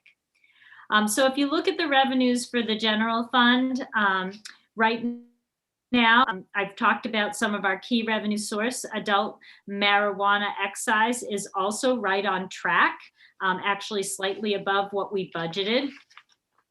Building permit activity is another source that is often impacted by the economy, and that's doing quite well. So in general, at the end of the third quarter, we're at about 75% of the revenues that we budgeted. So we're right on track. And I actually looked at FY20 and FY 2019 to see where we were at the end of the third quarter. And we were at 72% of our revenues in FY20 and 73% of our revenues in FY 2019. So we're at 75.4. So we are on track to meet our revenue projections or perhaps exceed them just a little bit. In terms of the general fund expenditures, there are no areas of concern. Snow and ice, we will be coming to you with I will be coming to you at the next meeting with budgetary transfers that are pretty typical. We usually do those in May and June, where we move money from one account to another. And we will shore up the snow and ice account, but snow and ice hasn't been one of our biggest years. So we're in good shape there. There aren't any other budgetary line items in the general fund that I'm concerned about. They all seem to be tracking pretty much where we would think that they would be. And there are, other than the snow and ice right now, we don't really have any deficits. I do project a few things that will need to move money around in some of the salary line items, but I will bring those to you in the next meeting. In terms of the enterprise funds, there's really not a whole lot to talk about there. Sewer and water revenue right now are at 85% at the third quarter mark. So those are above where we have budgeted. And let's see, stormwater is at 77% and solid waste is at 84%. So all of those are tracking just as we would have expected. And the expenditure side of the enterprise funds are also all about where we expect. They're all in the 50% expended range, and that's because there's a lot of capital projects, many of those which happen in the late spring. So obviously the total percentage of expenditures will tick up as we end the fiscal year, but all of those are performing as expected as well. Does anybody have any questions on any of the line items? Councillor Quinlan. Well, I thank you, Susan. This was really interesting to read these reports again. And I was wondering about the enterprise, specifically sewer and water, because we moved $600,000 out of the original estimated into the revised, yet they're really well over 75% at 3/4 of the way through the year. So I wonder about that 600,000. Would we move that out of there later to adjust that? You know, as the enterprise funds come in, water seems to be tracking fairly well. Sewer is actually a little bit down. But in general, what will happen is the 600,000 that we put in was from retained earnings. So at the end of the year, it will close out again to retained earnings, get recertified, and then in the fall, when free cash and retained earnings are certified, you can move that money back into the stabilization funds. Okay, great. And then the other question that I had was, I just was looking kind of at some of the allocation spent by departments, looking at the four, of the five largest departments that we saw in the budget hearings last year. Obviously, we don't see the school department here, but the other four, I noticed that the DPW has actually spent less than 50% of their allocation for the year. And I wondered a little bit about that, why that number is so low. And then I also noticed the health department, but I know we also put some money into the health department that maybe is going to be offset by CARES money later, hopefully. Right. But I wondered about the DPW being, under 50% of the allocation spent. So there's probably two reasons for that. One, the personnel lines, there has been some vacancies. Hiring during COVID, with the conditions they're working under now, having to, not share vehicles, et cetera. We have some vacancies, so that'll result in some excess salary. The other thing is they do spend a lot of money in April, May, and June. Forestry parks and cemeteries will be spending, a good portion of their annual income, their annual budget between now and June. And there's a lot of big projects that take time too, as well. So those are coming on board as the construction season starts. So it's not unusual to see the DPW not fully expended by this point in the fiscal year, but by June they will have spent quite a bit. Not overspent, but they'll spend. I did. I noticed that both police and fire rescue are right about the same percentage that they were last year at this time. And then, obviously that's the same thing. I think towards the end of the year, there seemed to be a little bit higher, usage there of the allocation. So, but again, the DPW just jumped out. So thank you very much. Any other questions? Councilor Jarrett. Thank you. Just noticed a few categories in the general fund expenditures that are, 80 in the 80s. IT at 81%, the clerk's office at 81, senior services at 86, Forbes and Lilly libraries at 84 and 83%. Are those, again, things that are expected that they spend more in earlier, or are those things where we might need to shore that up later? So, particularly for IT, it's not unusual for them to have spent almost 70 or 80% of their budget a couple of months in, because they do pay for all of the software licensing right up at the beginning. And that's a big hunk of their OM budget. Lilly and Forbes Library have received 10 months of their allocation. So they have already received 10/12 of their budget. So that's why they're at 80%. So other departments that have, a lot of departments spend their OM up front because of what they might be spending it on. The clerk's office, of course, she's through the busiest part of her season, which was the election. So it's not, it makes sense that she would be at 80% probably in her OM and her PS, because most, a lot of the election workers have all been paid and there's no more expenses coming there. So it kind of depends on the line item and where it is.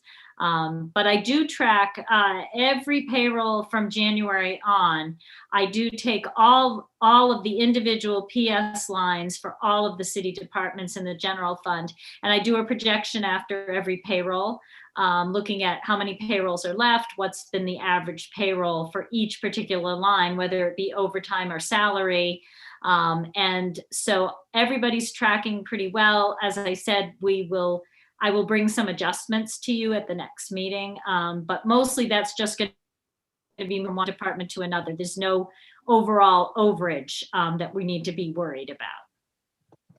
Great, thank you. Okay, any other questions for Susan? I don't see any, so thank you. All right, thank you. Thank you. Can I just point out, Madam President, that this was actually Susan's final quarterly report that she'll deliver to the council. So I just wanted to thank her especially, because obviously she retires on June 29th. So she will not be here for the final fourth quarter report. So just wanted to acknowledge that again and thank her for all these years of keeping these budgets aligned and keeping all these line items in check and monitoring them and making transfers when necessary.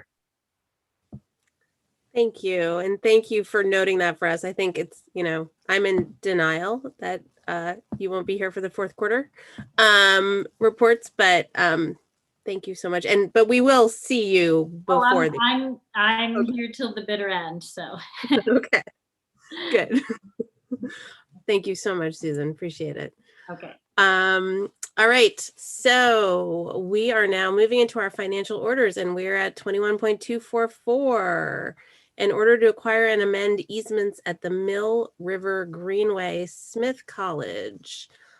And it's long. Okay, let's read it. In the City Council, April 15, 2021, upon the recommendation of Mayor David J. Narkowitz, Conservation Commission Plan and Sustainability ordered that whereas the Open Space and Recreation Plan 2018-2025 recommends expanding public access along the Mill River as part of the Mill River Greenway, and the Climate Resilience and Regeneration Plan 2021 recommends moving to renewable energy and electrification of thermal loads. Whereas the trustees of Smith College granted the city an open space restriction and public way right-of-way easement recorded at Hampshire Registry of Deeds at Book 5900, page 26, 314-2000, and Book 5898, page 3939-2000. Whereas the city of Northampton would like to revise this restriction to be a formal conservation restriction in accordance with Mass General Law, Chapter 184, Section 31. Whereas Smith College would reserve the right to use area within 200 feet of the gravel road shown on a plan entitled, quote, Boundary Survey of Land of the Commonwealth of Massachusetts, formerly the Northampton State Hospital, Northampton, Massachusetts, unquote, dated December 17, 1996, and recorded at Hampshire Registry of Deeds, Plan Book 183, page 3, sheet 3 for any parking uses. This area is currently allowed for parking for recreation uses, and expanding to non-recreation uses will have no adverse impact on the conservation values. Whereas Smith College would reserve the right for underground piping and heat exchange for ground source heat pumps on the premises so that, other than during construction, reconstruction, and repair activities, the facilities will not be visible above grade. This use is consistent with the city's climate resilience and regeneration plan and will have no adverse impact on conservation values. Whereas Smith College is prepared to simultaneously expand the existing easement to, quote, allow the public to pass and repass on foot trails for the purpose of fishing, hiking, winter sports, end quote, to include all trails within 100 feet of the Mill River on the northeasterly side of the Mill River, northerly and westerly of the Smith College Crew House, and westerly of College Lane on the Smith College campus. Whereas the amendments to the open space restriction requires approval of Massachusetts General Law under Article 97 of the amendments to the state constitution, ordered that the mayor and the Conservation Commission is authorized to amend the existing open space restriction and public way right-of-way easement to expand the use of existing parking areas, allow underground piping for ground source heat pumps, and accept the new expanded easement. Further, the city requests and petitions that our legislative delegation file legislation substantially as follows.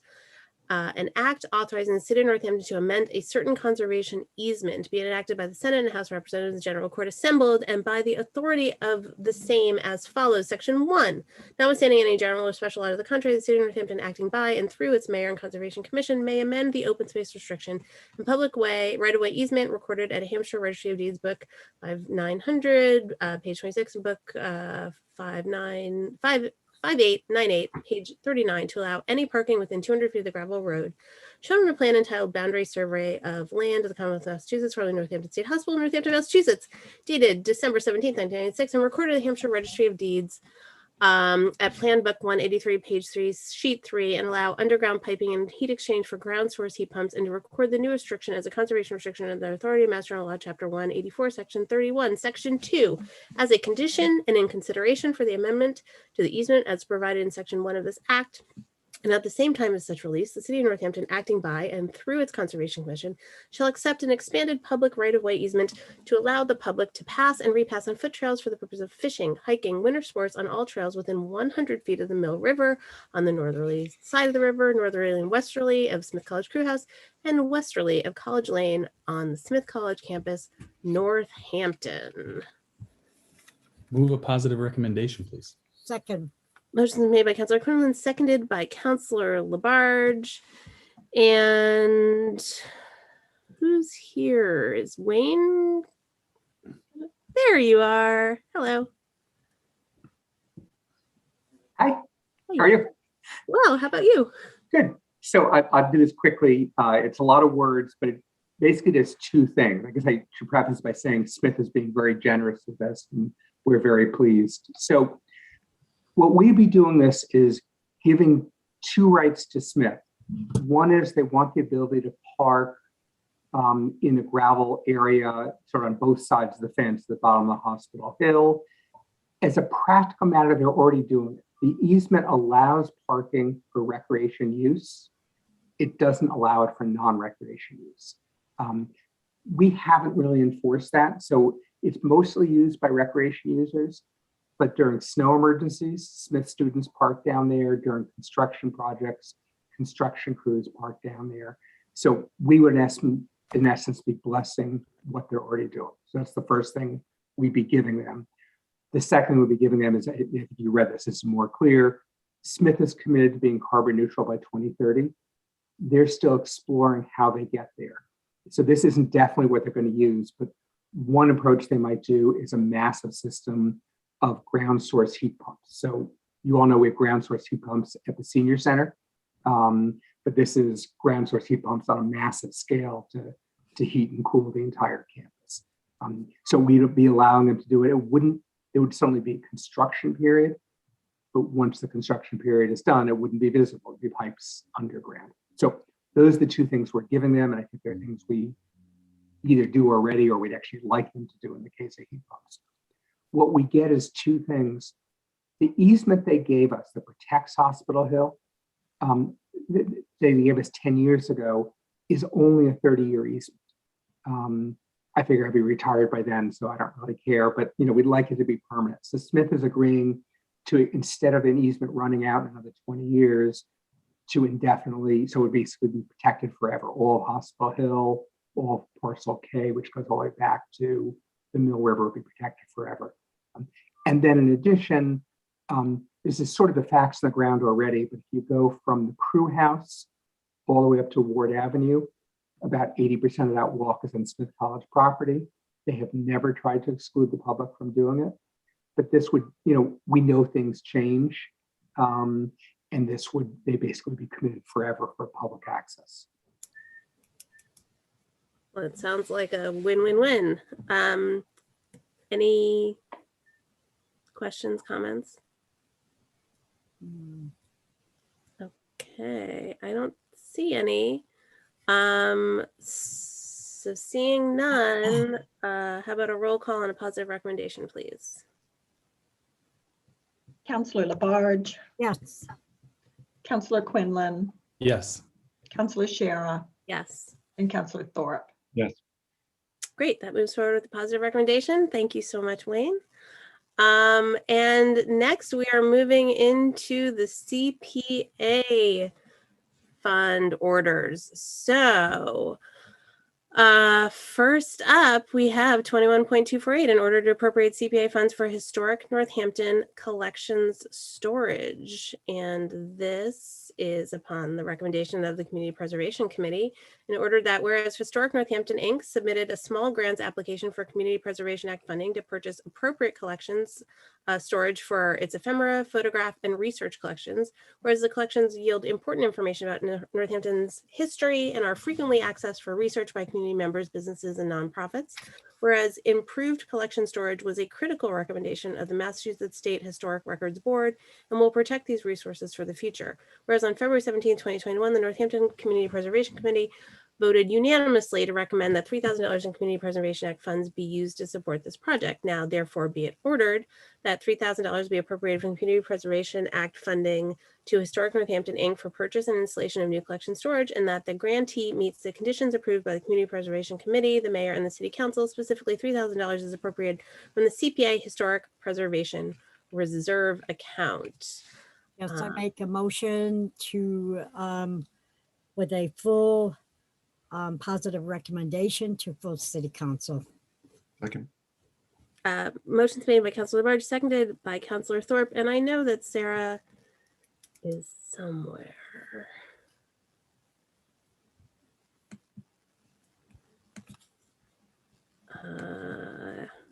Sarah,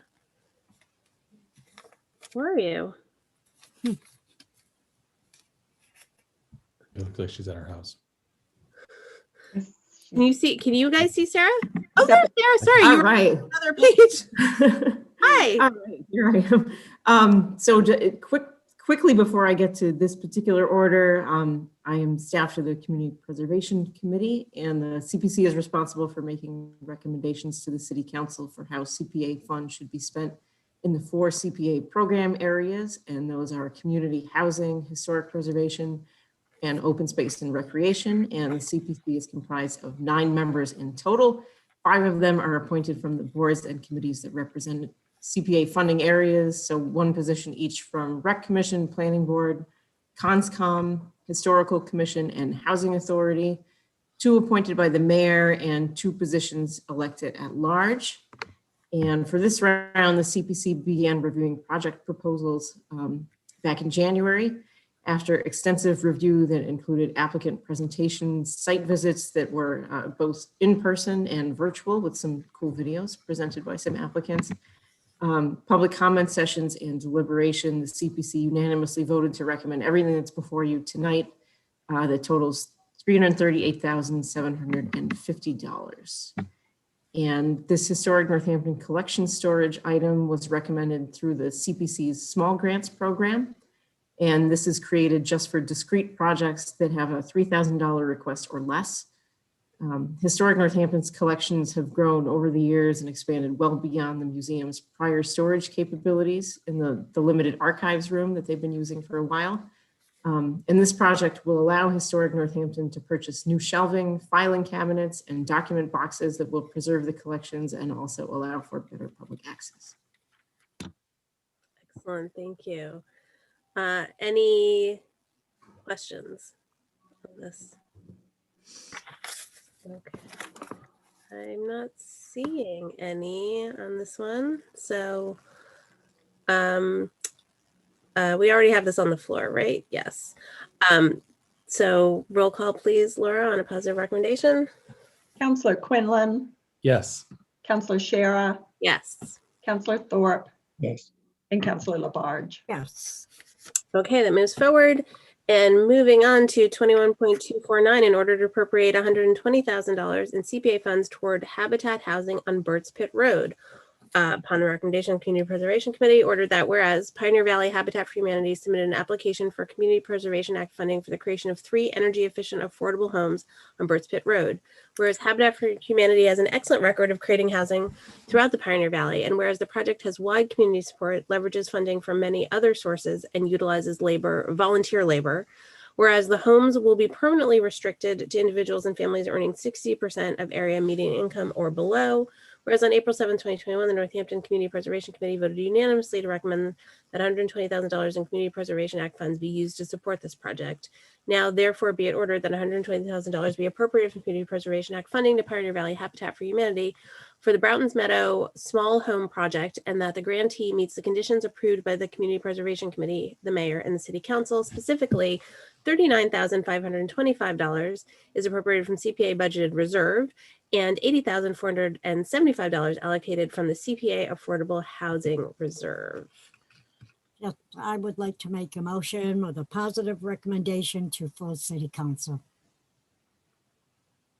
The motion's made by Councilor Labarge, seconded by Councilor Quinlan. Okay, Sarah, tell us about this. All right, so this project is being brought forward by Pioneer Valley Habitat for Humanity after they've completed and also have underway several other successful projects in Northampton. And it will include 3 small energy efficient homeownership units that are each on their own lot. They'll be near a very popular multi-use trail that the city recently put in, as well as the Burt's Bog Greenway. And they will all be restricted to families earning 60% of area median income or less. And the homes will be a size mix, with the 3 units being a 1-bedroom, a 2-bedroom, and a 3-bedroom home. Great. Any questions? Councilor Labarge.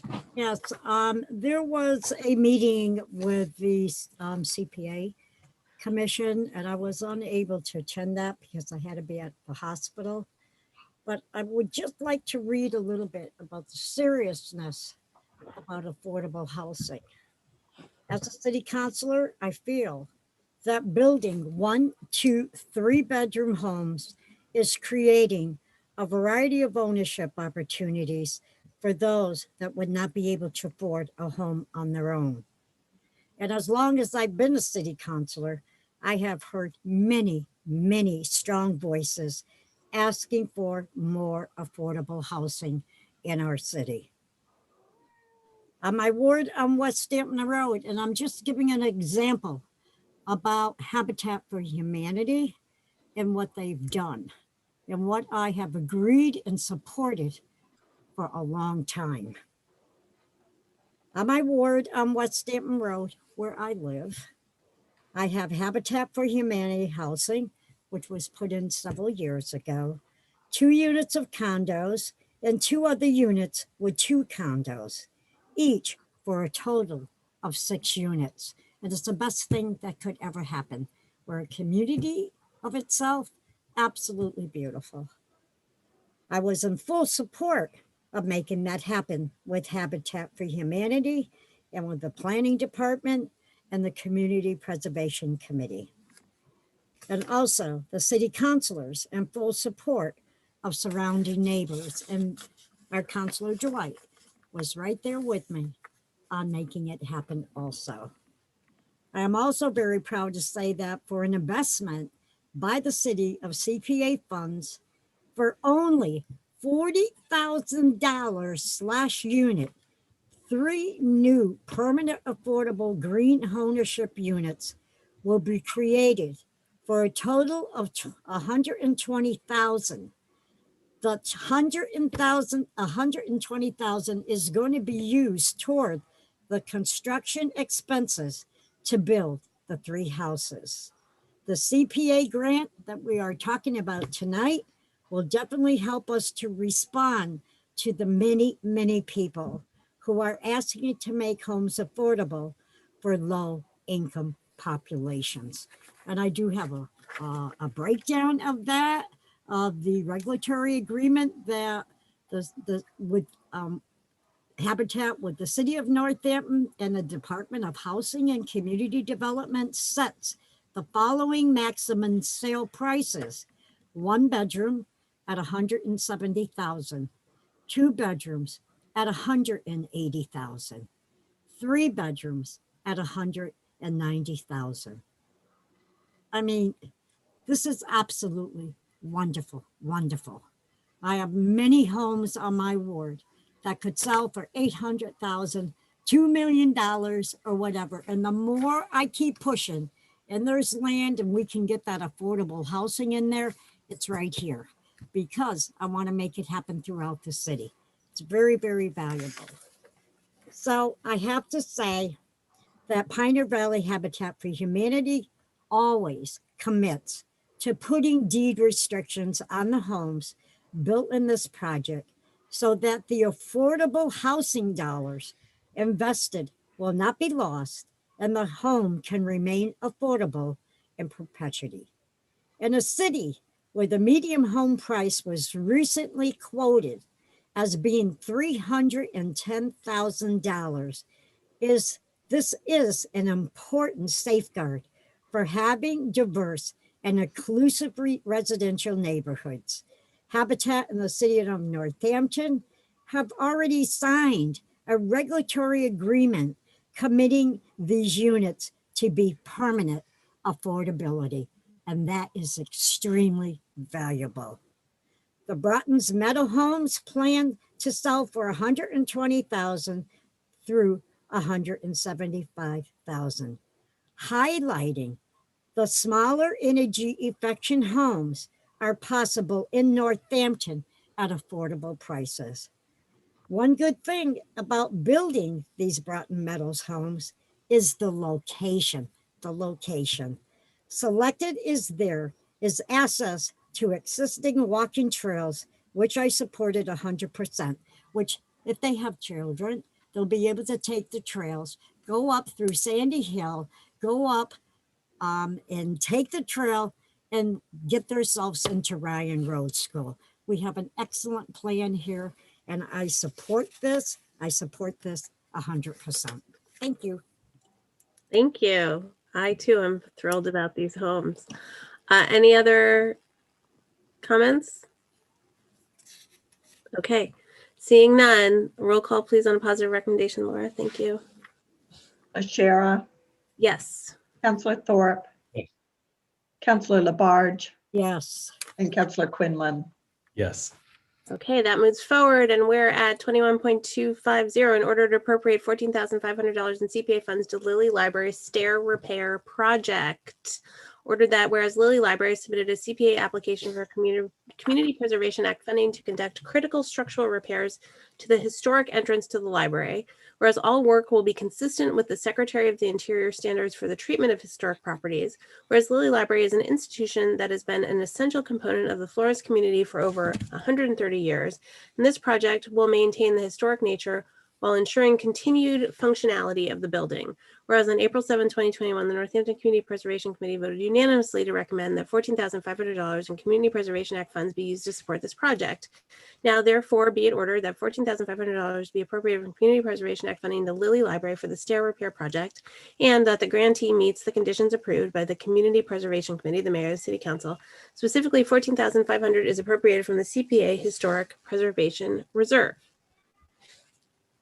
Move a positive recommendation, please. Seconded. Motion's made by Councillor Quinlan, seconded by Councillor Labarge. Sarah. All right. So Lilly Library in this instance presented a project that had a fairly small dollar amount, but will have a huge impact that the committee felt.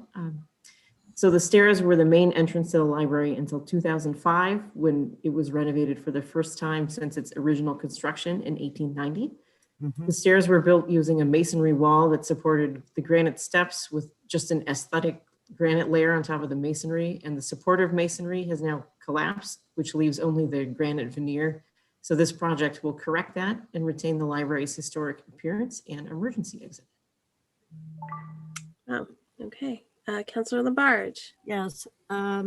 Sarah, once this is granted, when will they be starting on the repair?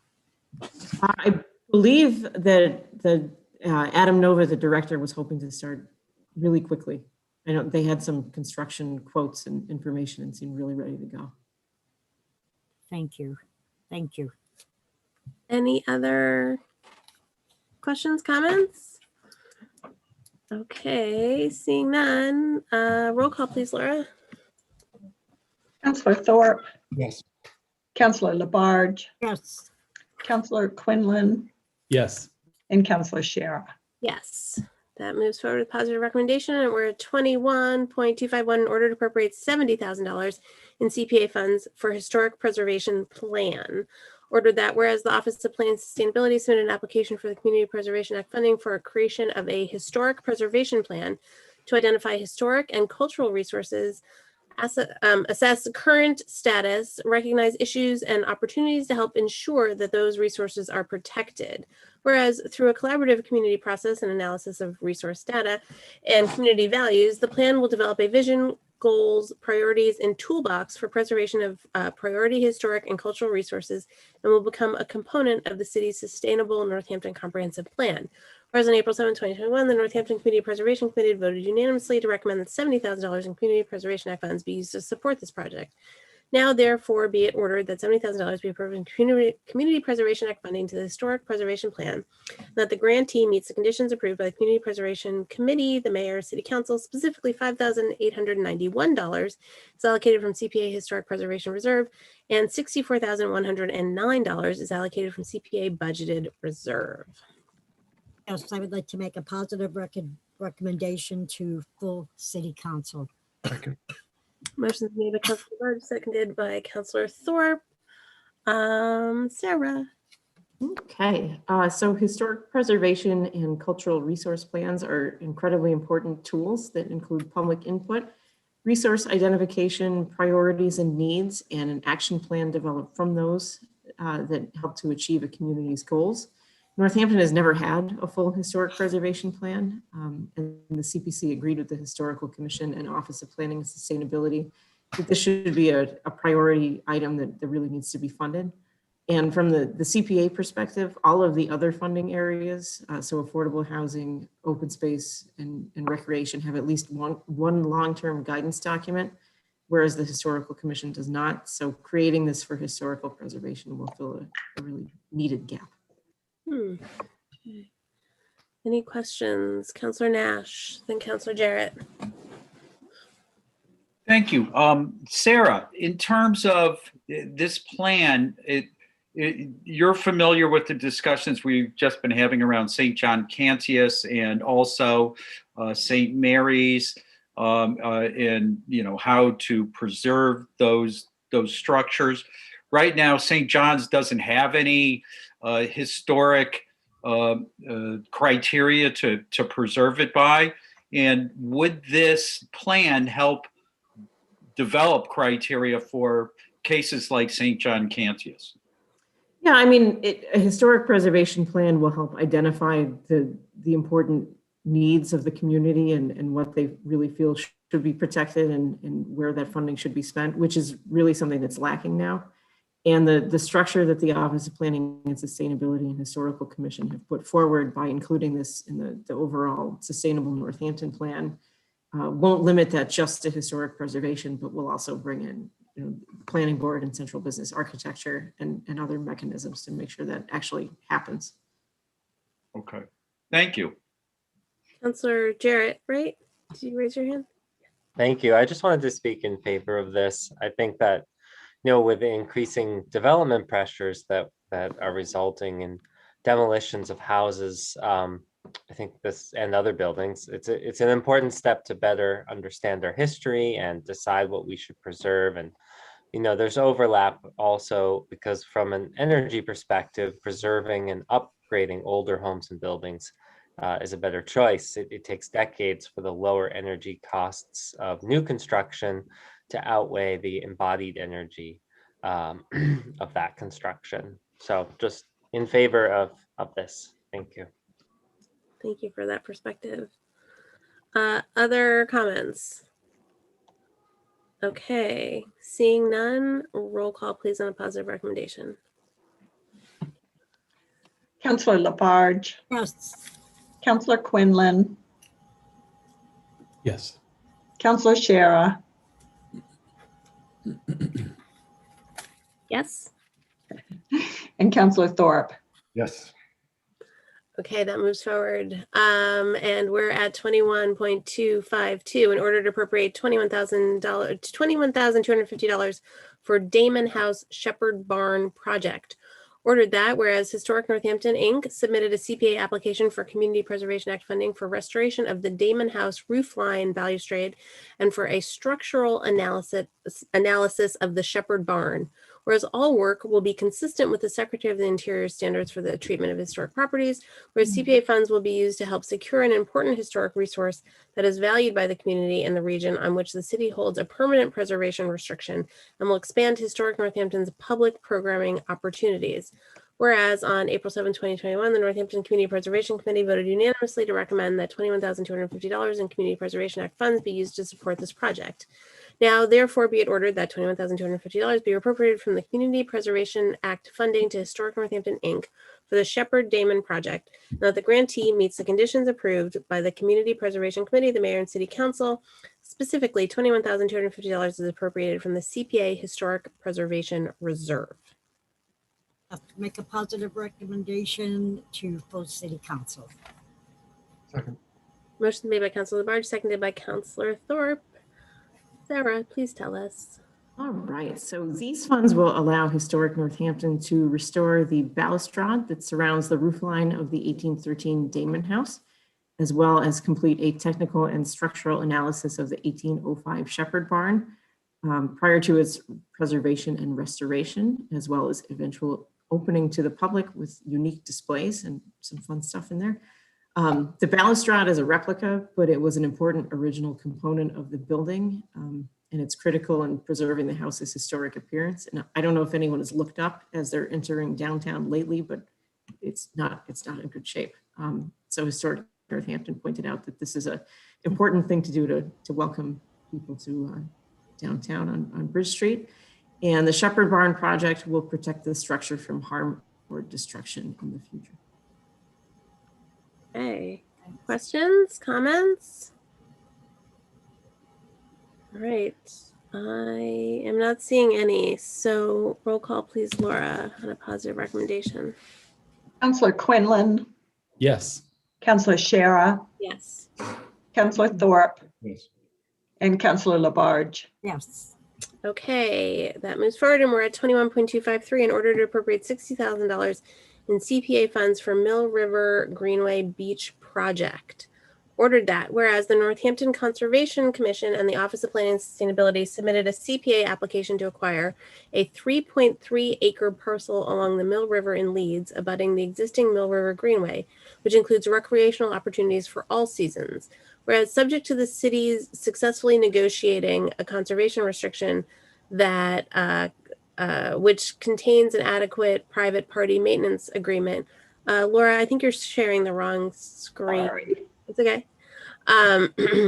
Whereas the project meets the goals of the Sustainable Northampton Plan, Northampton Community Preservation Plan, and Open Space Recreation and Multi-Use Trail Plan to protect open space and provide recreational opportunities.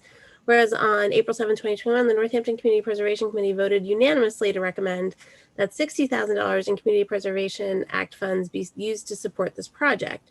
Now, therefore, be it ordered that $60,000 be appropriated from Community Preservation Act funding to the Northampton Conservation Commission and Office of Planning and Sustainability for the Mill River Greenway Beach Acquisition Project. That the grantee meets the conditions approved by the Community Preservation Committee, the Mayor, and City Council. Specifically, $60,000 is appropriated from the CPA budgeted reserve. I make a positive recommendation to full city council. Okay. Where was that second? Councilor? Second. Okay, so motions made by Councilor Labarge, seconded by Councilor Quinlan. Please tell us about this one, Sarah. All right, so this project will allow the Conservation Commission to acquire a parcel of property that's along the Mill River in Leeds. It's next to both the Mass Central Rail Trail on the east of it and existing open spaces that are already part of the city-owned Mill River Greenway.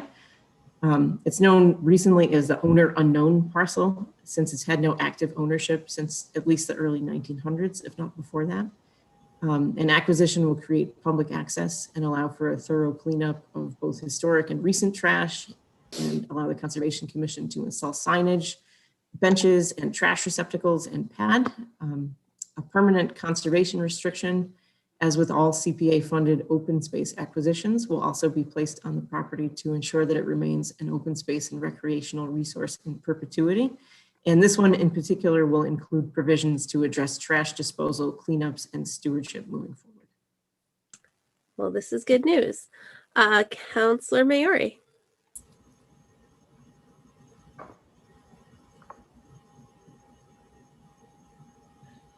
Oh, wait, hold up. Oh, did you got booted out? Here you go. I'll fix it. Yay! Yeah. Everyone in is very, very excited about this because it's really part of the issues we have in the summer. It's kind of this no man's land where no one really knows the rules, and what this will allow us to do. And thankfully, we have this wonderful Leeds Civic Association that's kind of committing to stewarding this as well. They've already designed beautiful signs and kind of wayfinding signs and regulation signs and thinking about trash. And so that I think will really help with the overall kind of monitoring of the Leeds swimming areas, which are getting more popular every year. Oh, so I'm really excited about that. We've really been working hard. There's a lot of permanent volunteer commitment being made by Leedians. So we're really into this. Sarah, my only question is so the 60 grand, is that just for kind of, you don't need that to purchase the land, correct? Because that's going to be a domain taking. So the 60,000 is for, yeah. So this is a sort of a friendly taking. This is the lesser of either the appraised or the assessed value, and this will be placed in escrow in case some owner should come forward and claim ownership of the area. Right. Oh, so does that require money though? It does. Yes. So this is the amount requested through CPA, in addition to some cleanup costs, will allow that to happen. Great. Thank you. Councilor Nash. Thank you.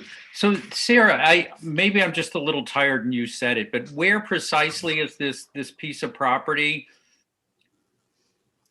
So if you are taking the Mass Central Trail from the center of Leeds, you go past the trail to the Orange Dam, it would be on your left. Then there's some city greenway.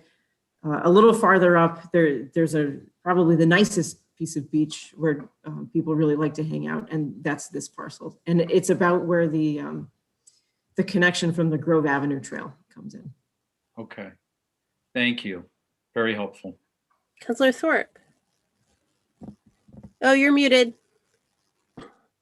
Thank you, Sarah. And right now, there's no known owner of that property? Correct. So this isn't really that unusual in the city. There's lots of former woodlots and all sorts of things where people haven't paid taxes since the 1700s. But this is one that's used really heavily by people for recreation. So it seemed to make the most sense for the city to acquire it. Okay, thank you. Any other questions, comments? Oh, Councilor Labarge. Yeah, I just wanted to say I had the same concerns as Councilor Thorpe, but I think you explained it, Sarah. Yeah, so the application to the CPA will allow the funds that the property is worth to be put in escrow, so that if anybody does come forward and to say, you know, I think I have a claim to this property, then those funds would be there to take care of that. And basically the amount of back taxes probably wouldn't really allow anybody to make a valid claim on it. What's the time period in which someone could make a claim? I believe the back taxes go back 5 years, but I'd have to look into that. But you know, they would have to know that they were related to the person who came up in the title search most recently, which was in the very early 1900s. Councilor Maori, did you have a question, or was that the? Sarah just clarified what I was going to clarify, that it's been kind of late 1800s and 1900s that they've even found an owner. Got it. Okay. If there are no other questions, roll call, please, Laura. Councillor Shara, Yes. Councillor Thorpe, Yes. Councillor Labarge, yes, and Councillor Quinlan. Yes. Okay, that moves forward, and we're at 21.254 in order to appropriate $50,000 in CPA funds to the Affordable Housing Fund. Ordered that whereas the Office of Planning and Sustainability submitted an application for Community Preservation Act funding for the Affordable Housing Fund, whereas the fund will be used for due diligence and soft costs for pre-development work necessary for new affordable housing opportunities that the city creates and for which no other funds are readily available and will help to leverage future funding opportunities from other sources. Whereas this fund will result in new affordable housing opportunities in Northampton, meet the goals of the Northampton Needs Assessment and Strategic Plan, and will help to address the impediments to fair housing identified in the Fair Housing Assessment. Whereas on April 7, 2021, the Northampton Community Preservation Committee voted unanimously to recommend that $50,000 in Community Preservation Act funds be used to support this project. Now, therefore, be it ordered that $50,000 be appropriated from Community Preservation Act funding to the Affordable Housing Fund, and that the grantee meets the conditions approved by the Community Preservation Committee, the Mayor, City Council. Specifically, $50,000 is allocated from the CPA Affordable Housing Reserve. Move a positive recommendation to the full city council, please. Second. Motion was made by Councilor Quinlan, seconded by Councilor Thorpe. And Sarah, please tell us about this one. All right, so this one should sound a little bit familiar. This was also recommended last round by the Community Preservation Committee and was funded by City Council. So CPA funds for this project will be utilized for due diligence and soft costs for the pre-development work that's necessary for new affordable housing opportunities. So these are things like environmental assessments, site planning and surveys and other activities for which there's really not any other funding sources available. And the last iteration of this grant helped the city to receive a state grant just this month for additional work to move these projects forward. And city affordable housing providers like Habitat for Humanity, who we've already funded a bunch of times, as well as Valley CDC, have told us that they find it invaluable for this initial work to have been completed when they're working on affordable housing projects. Excellent. Any questions? Okay. Roll call, please, Laura. Councillor Thorpe, Yes. Sure. Yes. Councillor Labarge, yes, Councillor Quinlan, Yes. and Councillor Shara. Yes. Okay, that moves forward. And Sarah, those are all of yours? That's it. And did you want me to stick around for the full council meeting? I was just going to ask the council, is it okay for Sarah to go? We feel like we've asked her all the questions. Yes? Okay. Thank you, Sarah. Thank you very much. Good evening. Okay, so we're still in finance and we're up to 21.255, an order authorizing acquisition of a parcel of land on the southeasterly side of Briarwood Drive. I make a positive recommendation to full city council. Second. Let's get the second made by Councilor Labarge, seconded by Councilor Thorpe. Let's read it. 21.254. Oh, that's the wrong one. Wait a minute. Oh, Laura, it looks like the CPA one is linked here on my agenda, or is it the order of, Uh-oh. Did wait, I got upload? it. Or it's the order of taking underneath it, right? So, yeah. You know what? Oh, I have two. It looks like a slip of the finger there. Let's see. How can I pull it up? Okay.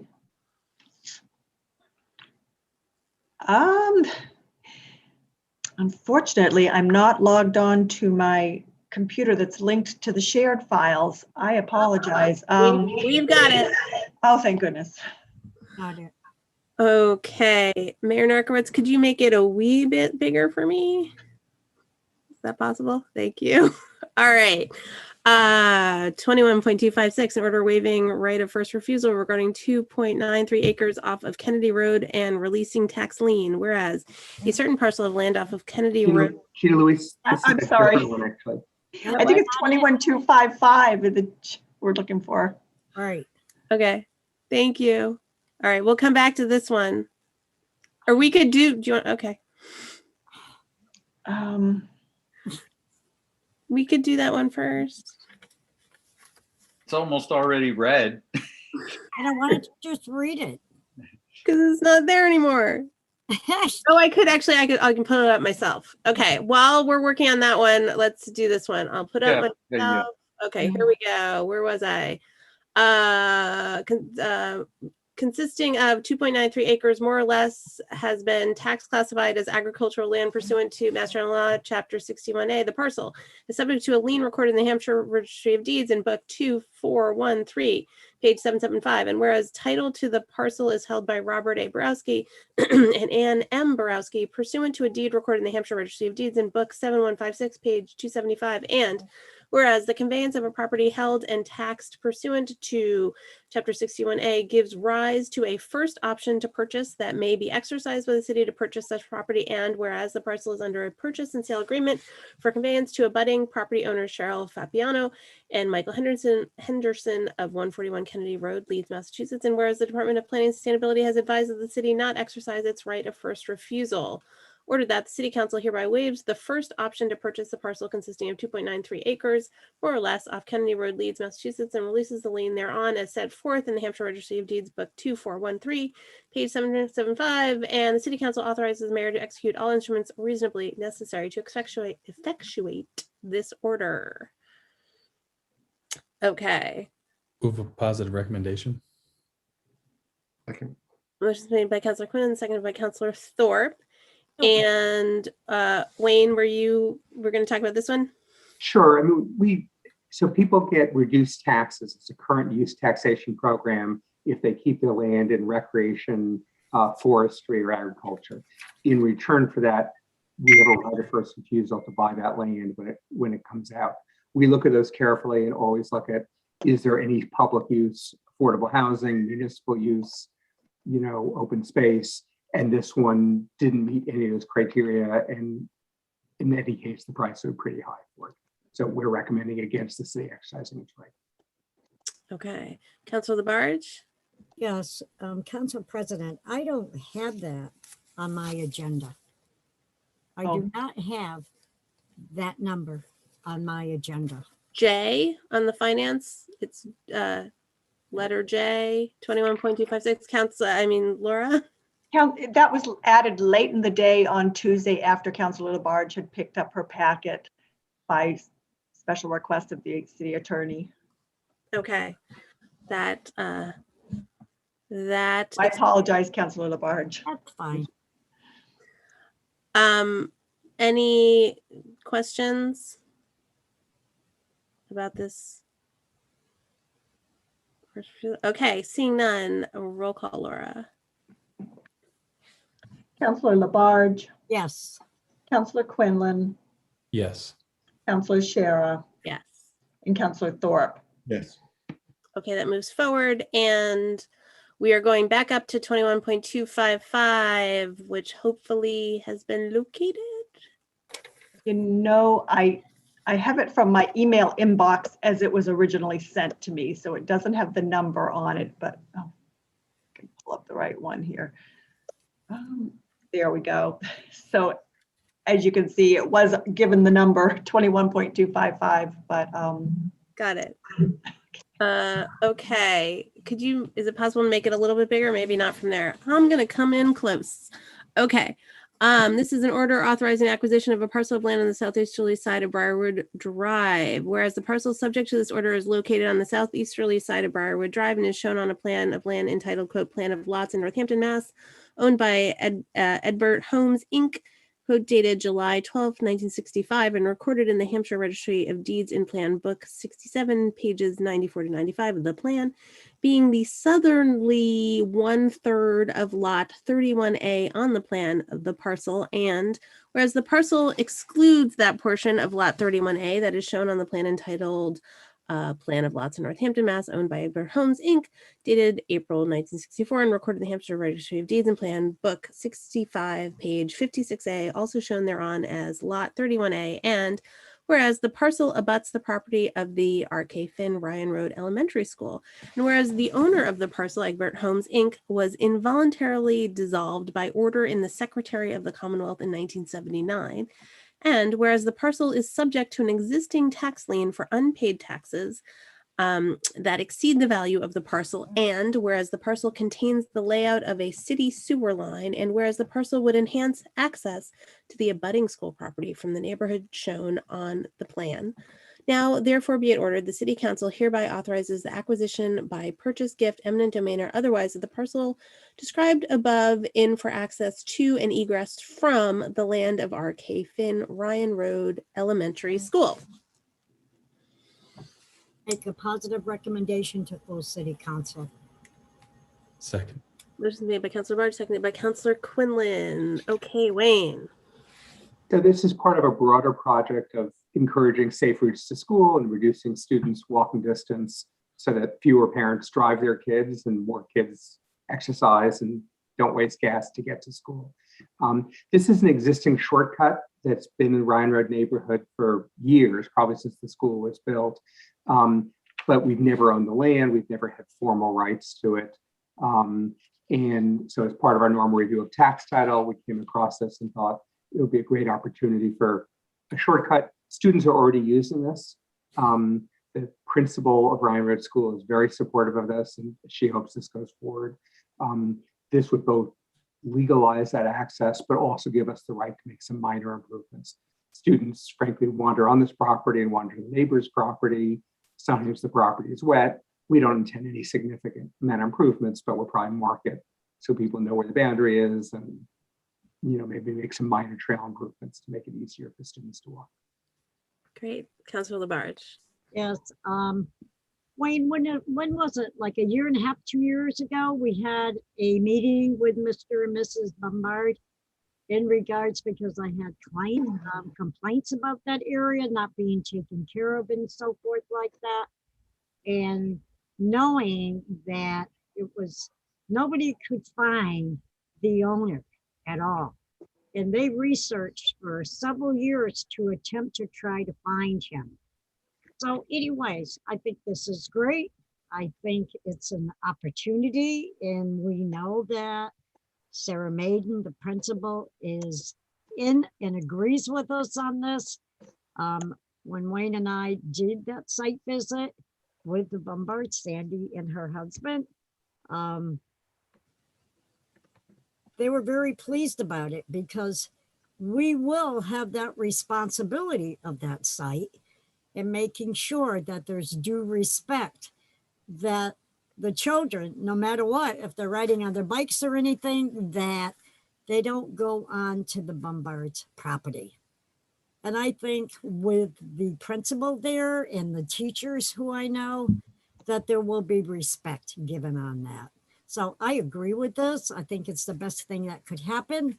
It will have quite a bit of use, and I know it will, because it will be a dire shortcut for the students to go into Ryan Road School. Excellent, thank you. Oh, sorry, Councilor Dwight. Wayne, can you give us a brief thumbnail about the dissolution of Edbert Homes? I mean, what's the lurid story there? Yeah, I mean, between shortly after World War II and the late 70s, most of the homes between Florence Road and Ryan Road were built in that time period. And there were several companies, and all of them, once they were done building homes, the companies eventually dissolved. And so that, we searched for the company. We had a similar experience many years ago on the other side off Florence Road, and we bought a Burke Spa Greenway.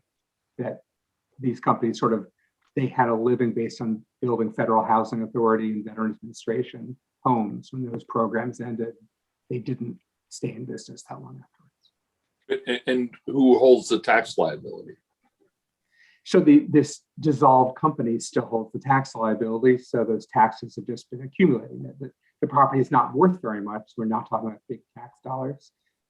So the property is assessed by the assessors at $3,100. That's what we're suggesting as damages. The taxes that are due are $9,120.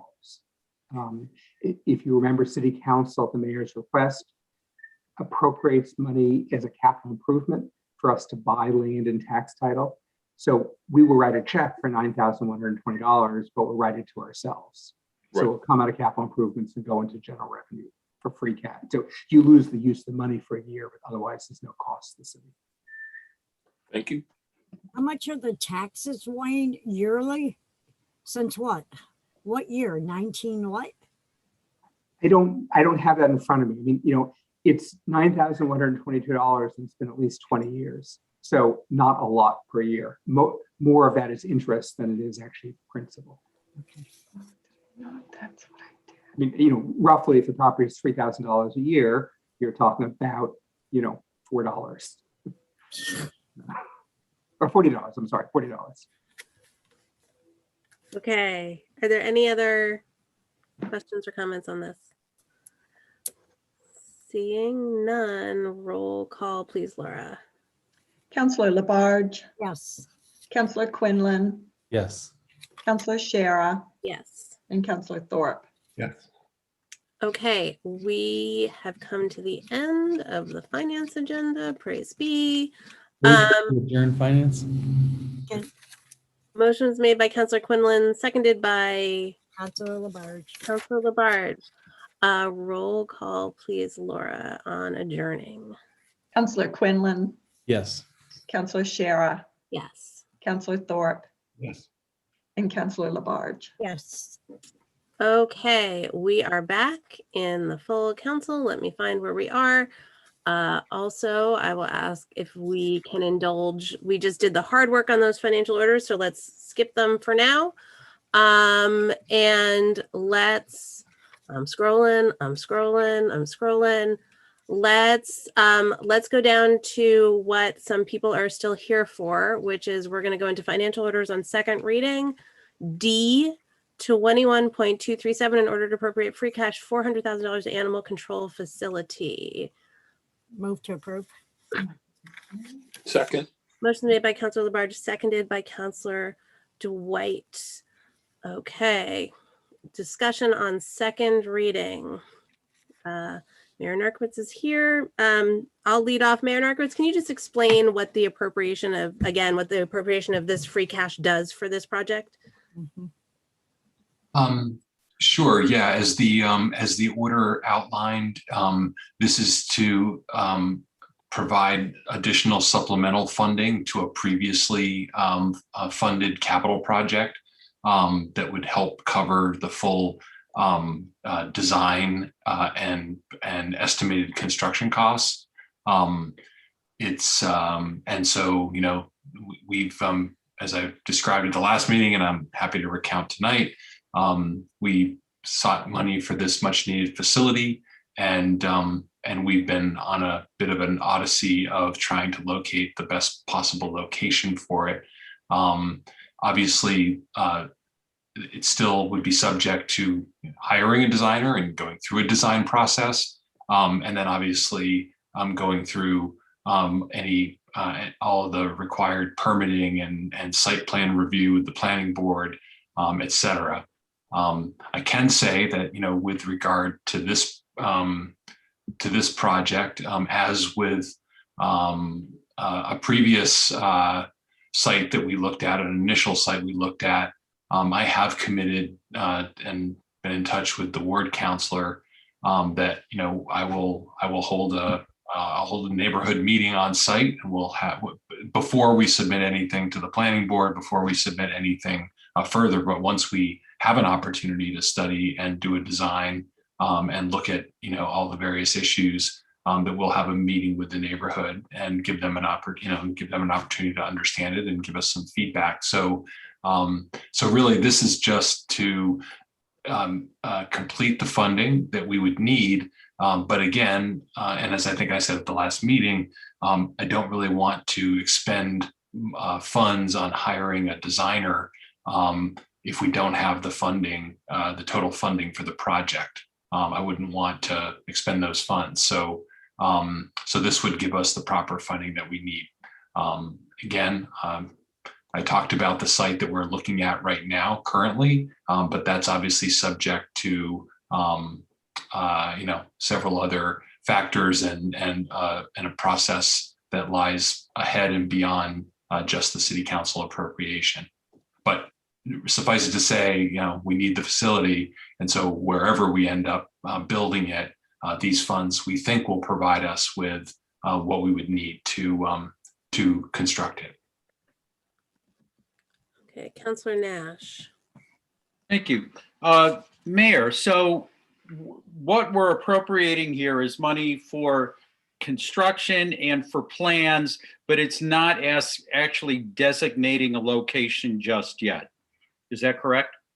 Yeah, I mean, the location, obviously we have to have more in-depth study of the actual location. We have to do, site and, deeper, I think I showed you a design at the last meeting that was literally, a schematic of the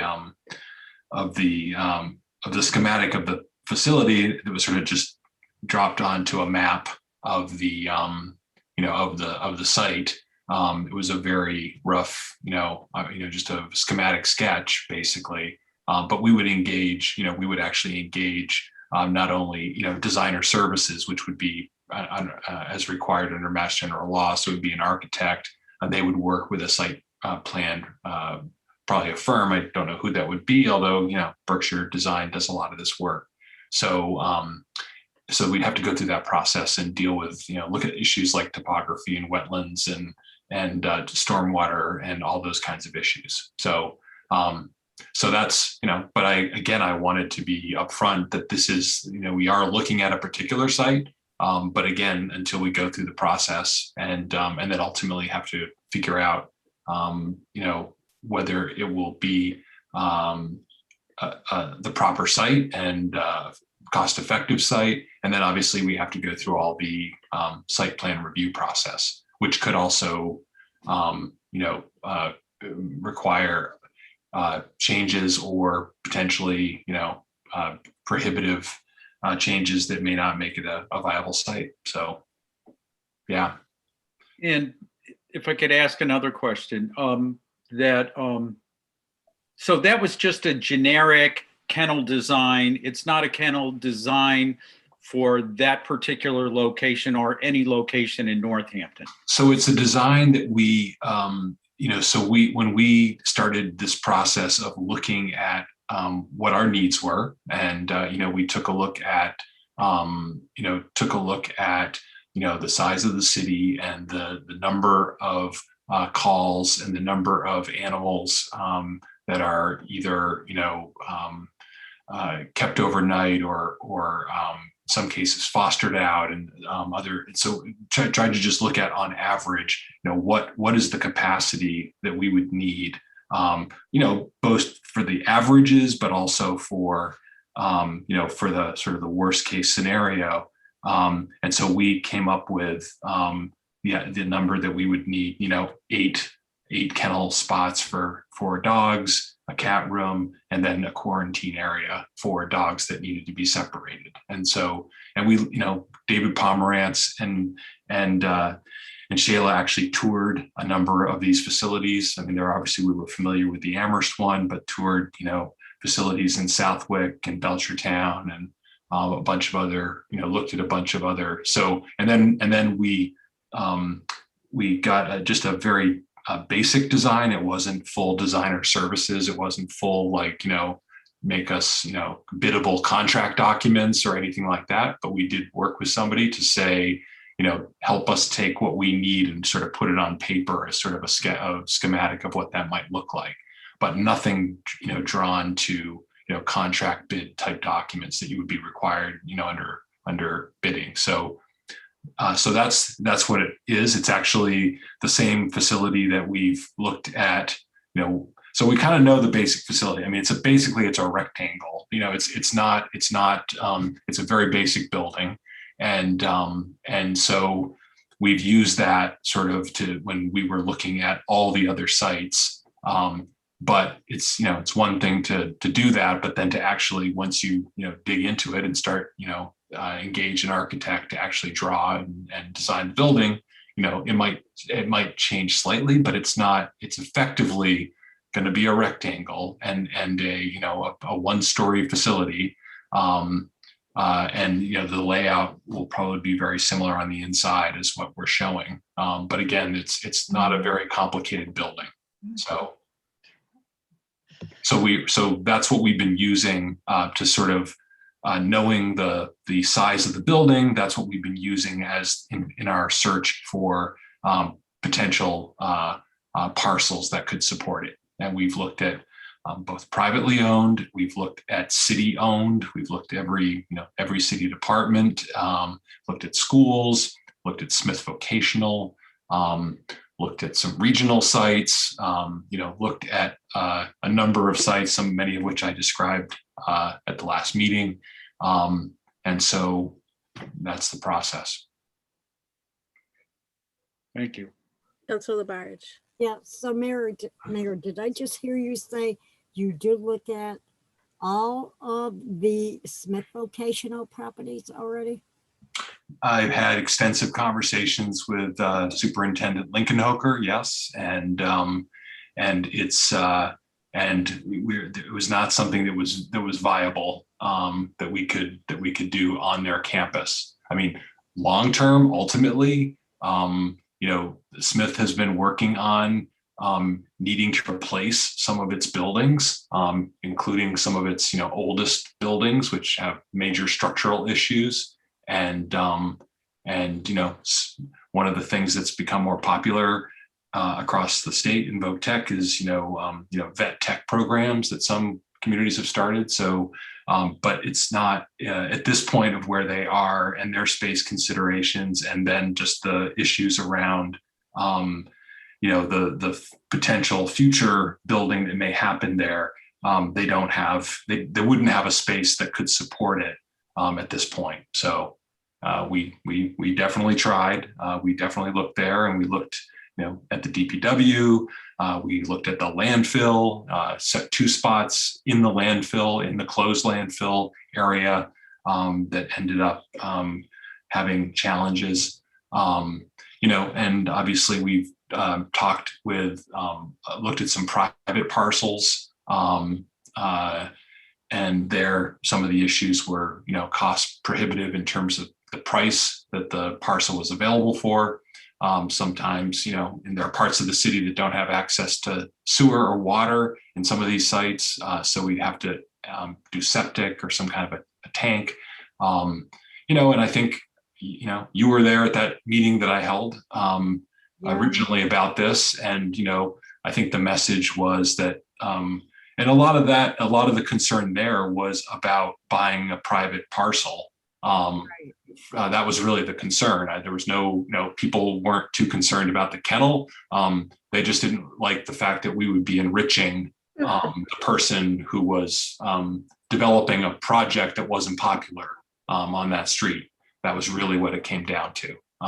And so, the message was clear. You should really try to, find a publicly owned parcel if you can. So after many stops and starts and this is the current one we've identified that we want to look at. and go do an analysis of, but the bottom line is we need the construction funding no matter where we build this project. Could I just ask you one more question, please? Sure. Over by the jail. Yeah. On Route 66. Yep. Before you go into the driveway across the street. Oh yeah, beautiful. Huge parcel. Yep. Okay. And I know this it's was brought up there way back. Yep. Of it being an excellent spot to have that. Now that is state, right? The state owns that. Yeah, and it's in permanent conservation land. It's been put into permanent conservation land. Many of those parcels in and around that area are either have been put into permanent conservation land. So that is a state-owned parcel, but it's in permanent conservation.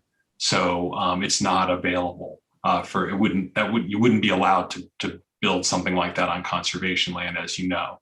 Other parcels that I've heard mentioned tonight are either in conservation or they're in APR status. Yeah, you can definitely point out some parcels, and we've looked at all those parcels and we've mapped them out but for one reason or another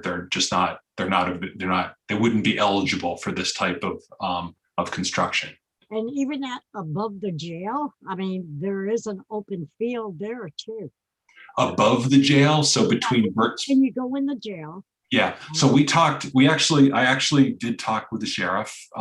We did have a conversation with Sheriff Kay Lane about potential space on his property. And we had some good conversations about it, and we looked at, would there be potential space? In the end, having to then go through a process with the state and with DCAM, and there was a concern about if we were building something just for Northampton at the regional House of Corrections, that would we be asked to build a regional shelter? And really there was a very constrained site there that was going to be challenging in and of itself to build what we wanted to build. That was going to be basically near their parking lot. But so we did talk about that, but ultimately we felt like that was going to get very complicated. And as someone who's had to deal with DCAM and leases with DCAM and dealing with those kinds of issues, we decided we wanted to work on a site that was not part of a regional facility, but that was just a Northampton facility, and preferably on land that we could control. That wasn't just a lease for a few years, 30 years or something like that, given the investment we were making. How much land do we actually need, Mayor? The parcel, the parcels we were looking at, it's not a large building. It's a 2,000 square foot building, so I think when we were talking out at the Wagon Trails parcel, I think we were looking at, like a 1 acre site, basically a half to 1 acre site. And, didn't have to, obviously it depends on the location and the topography. And, and again, part of it was also driven by needing room for septic. And if we were in a spot that needed a septic as well as just building the building. So yeah, that's, I've mentioned, the old Moose Lodge we've looked at and had conversations about that. We've looked at a bunch of different facilities, a bunch of different places. So again, the parcel B at the state hospital, is the city owns it, and it was specifically, designated for use for a potential future municipal facility. And, we've obviously used part of it for recreation facility for Ellerbrook. And so there's this remaining parcel we'd like to take a look at because it would be at least cost effective in that we already own the land and we wouldn't be, buying private land and taking it off the tax rolls, both paying the cost of the land at a fair market value, and then also, taking it off the tax rolls. So.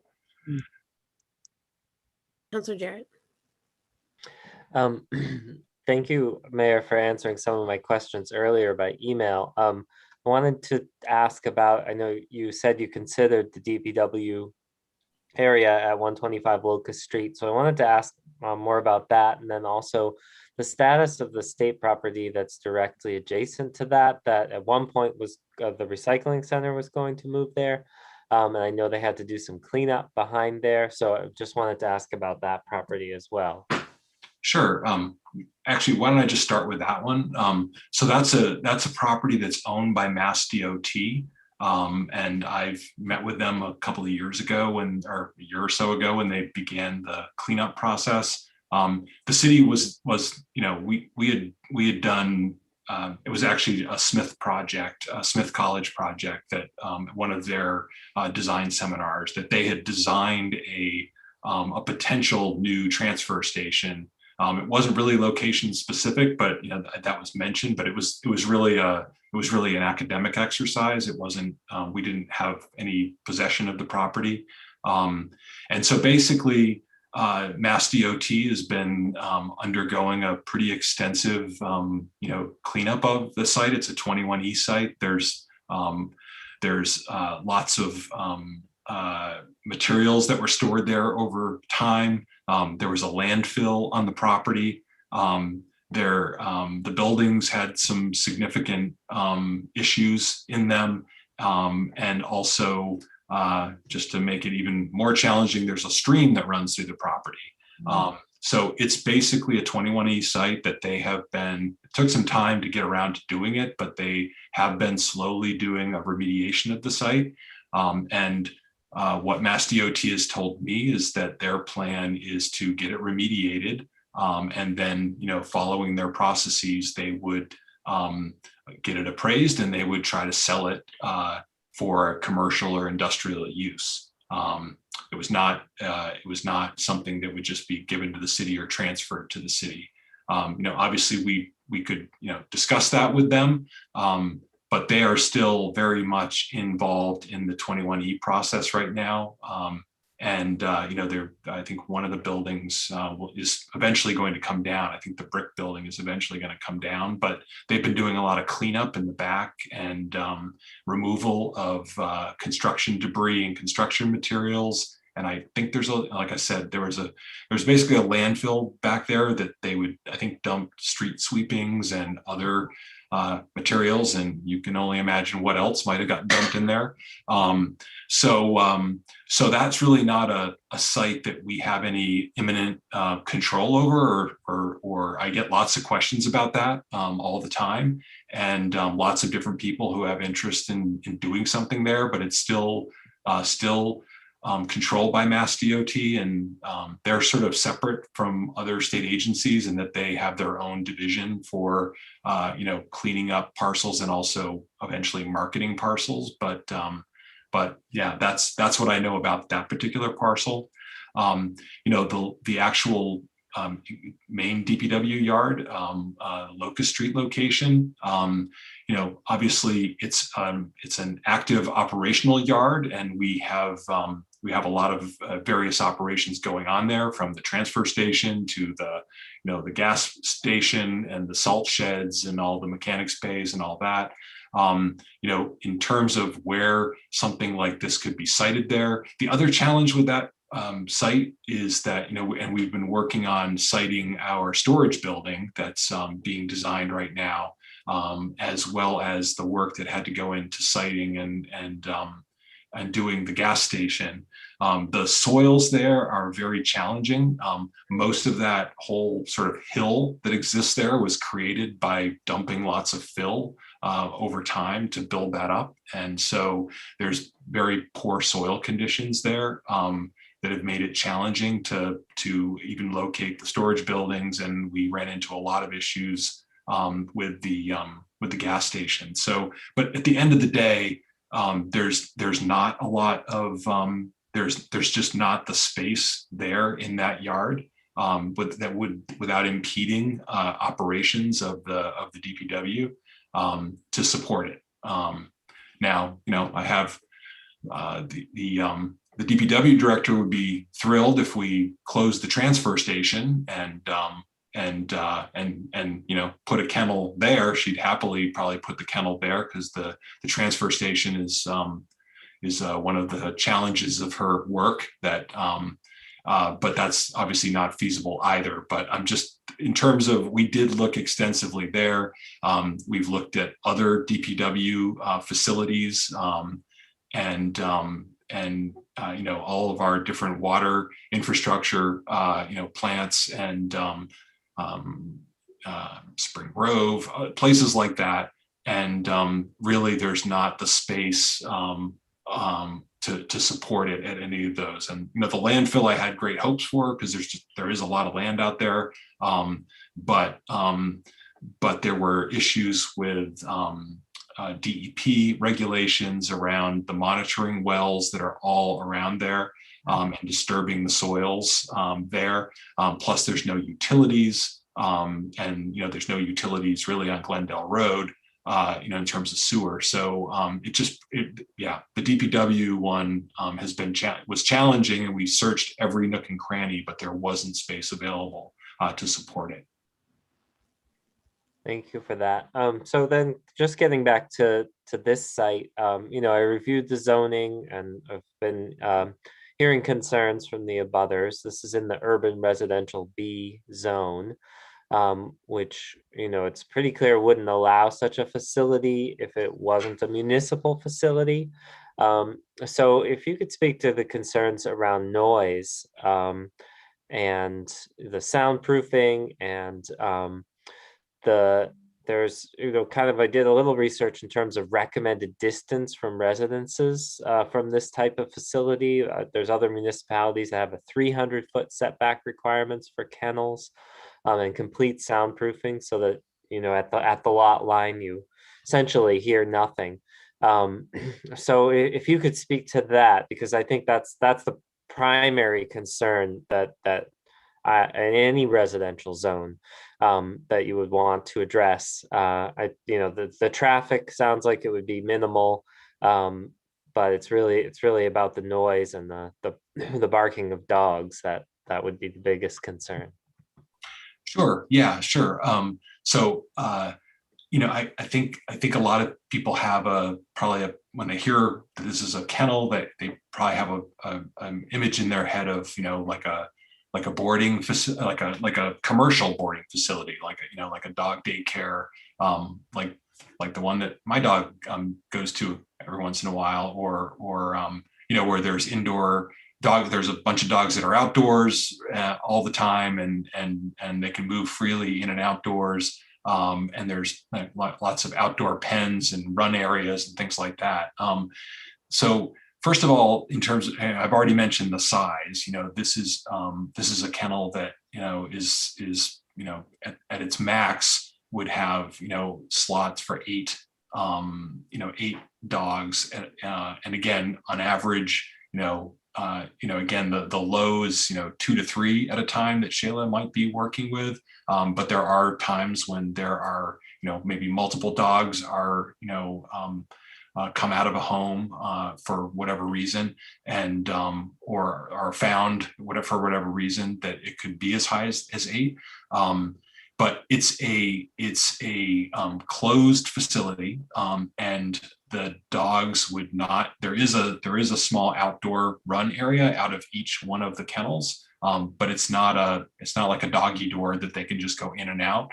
So the dogs would be only let outside in a controlled manner. When staff were there, they would never be left outside. They would certainly never be outside overnight. And most of the time they would be inside the kennel itself. The kennel itself, I've already mentioned to you that we're planning to. Part of the design is it's going to be a net zero building. So by definition, this is going to be a well-constructed and very well insulated building, because we want to make sure that we get the energy performance that we need to achieve the energy goals, which going to have the added benefit of, it's going to be a tight building to meet those energy codes, and it's going to be a very well insulated building. So we think we'll have, really good sound control because of that. And then obviously, I've already mentioned the fact that, it'll be a fenced building. And then we're going to look at other features of the site that could also provide some additional sound attenuation, which could be natural, either vegetation or natural barriers, even using the soils and the slope of the hill to provide some of that as well. So, I think I think that the idea that you're going to be able to hear barking coming from it at all hours of the night, that's certainly not what we would want from this type of a facility, no matter where it's located. And so we feel that we feel confident that we can construct the building in a way that it'll be tight, both from an energy perspective, but also from a sound perspective. So I don't know about those. I don't know about those zoning regulations in other communities.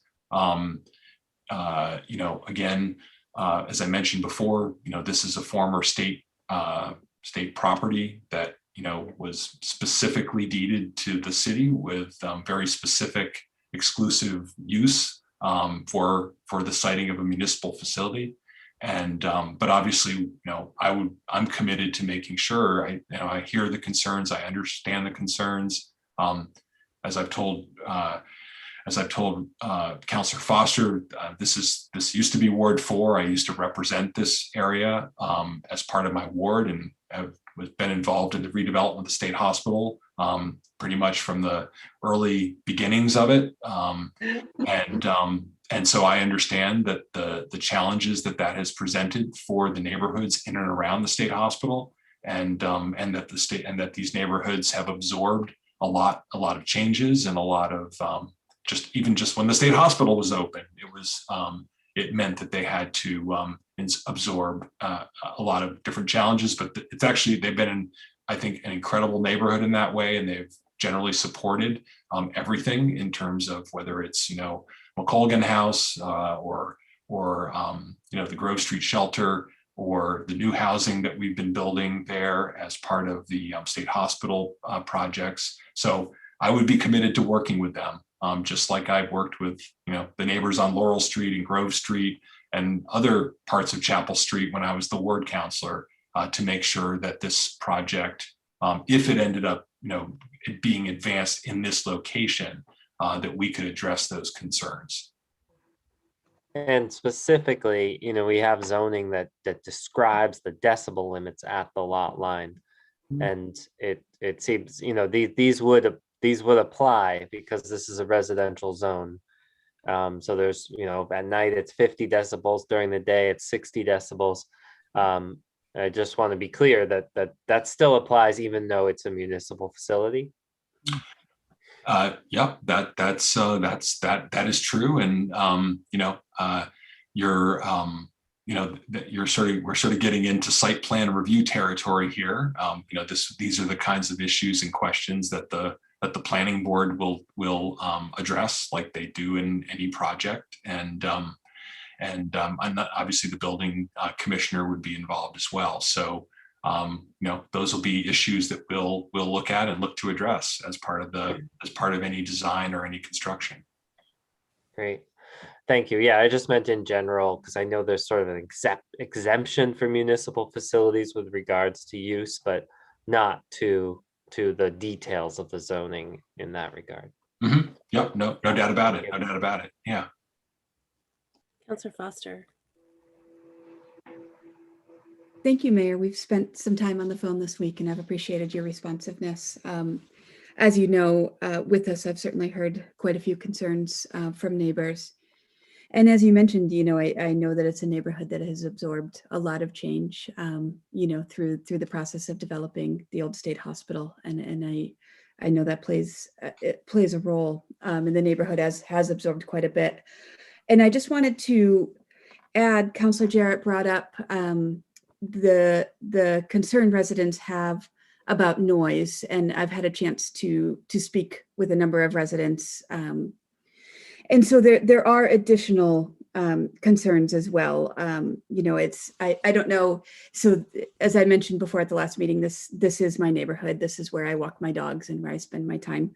And so, you know, that it's a place that's dark. We're kind of just out of the city. It's a place that's darker. So there definitely I've heard the concern around lighting, a concern around traffic coming in and out, but I think we've addressed that this is, you know, free municipal use for the employee coming in. I just wanted to name the concerns that I've heard, as well as around aesthetics. You know, it's right now it is a beautiful open field. I see one night, I think it was in the fall, I was walking by and there was somebody taking formal photos in that field against the sunset. It really is kind of this very cool place just out of the city center. So I just wanted to say that those were there. And Mayor, we have talked about ensuring that there would be a neighborhood meeting before this is going to planning board, you know, and I appreciate that. I know another thing we talked about quite a bit at our last meeting was the plan for when somebody would be on site. And I know that's getting into site planning and beyond the scope of this.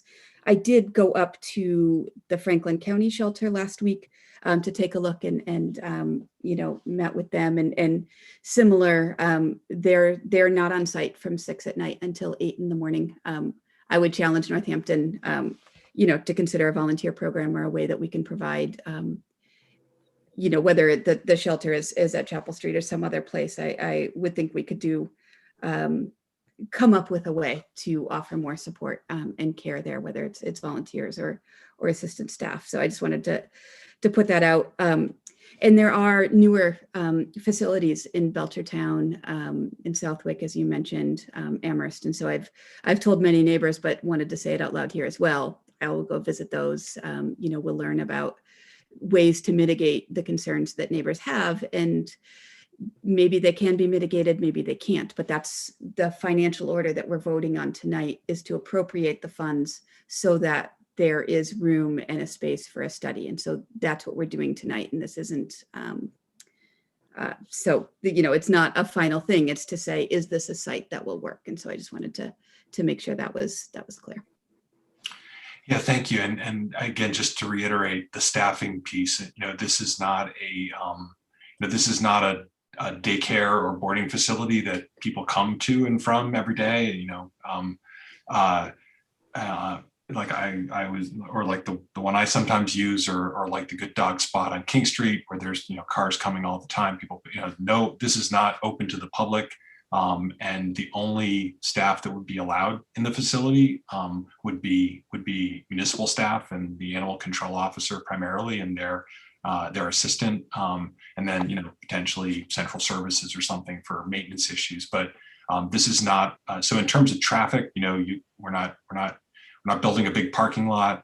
Lighting is definitely. I totally hear that, and we don't plan on having any lighting, because again, we're not, you know, I don't think we're going to have, you know, you saw that there's like two spaces. I think we might be required to have at least one handicap space and then one other space. And then, you know, I think most of the time the expectation is that, you know, there's the design has a little covered porch, like a little sally port of sorts that the van could just sort of drive right into.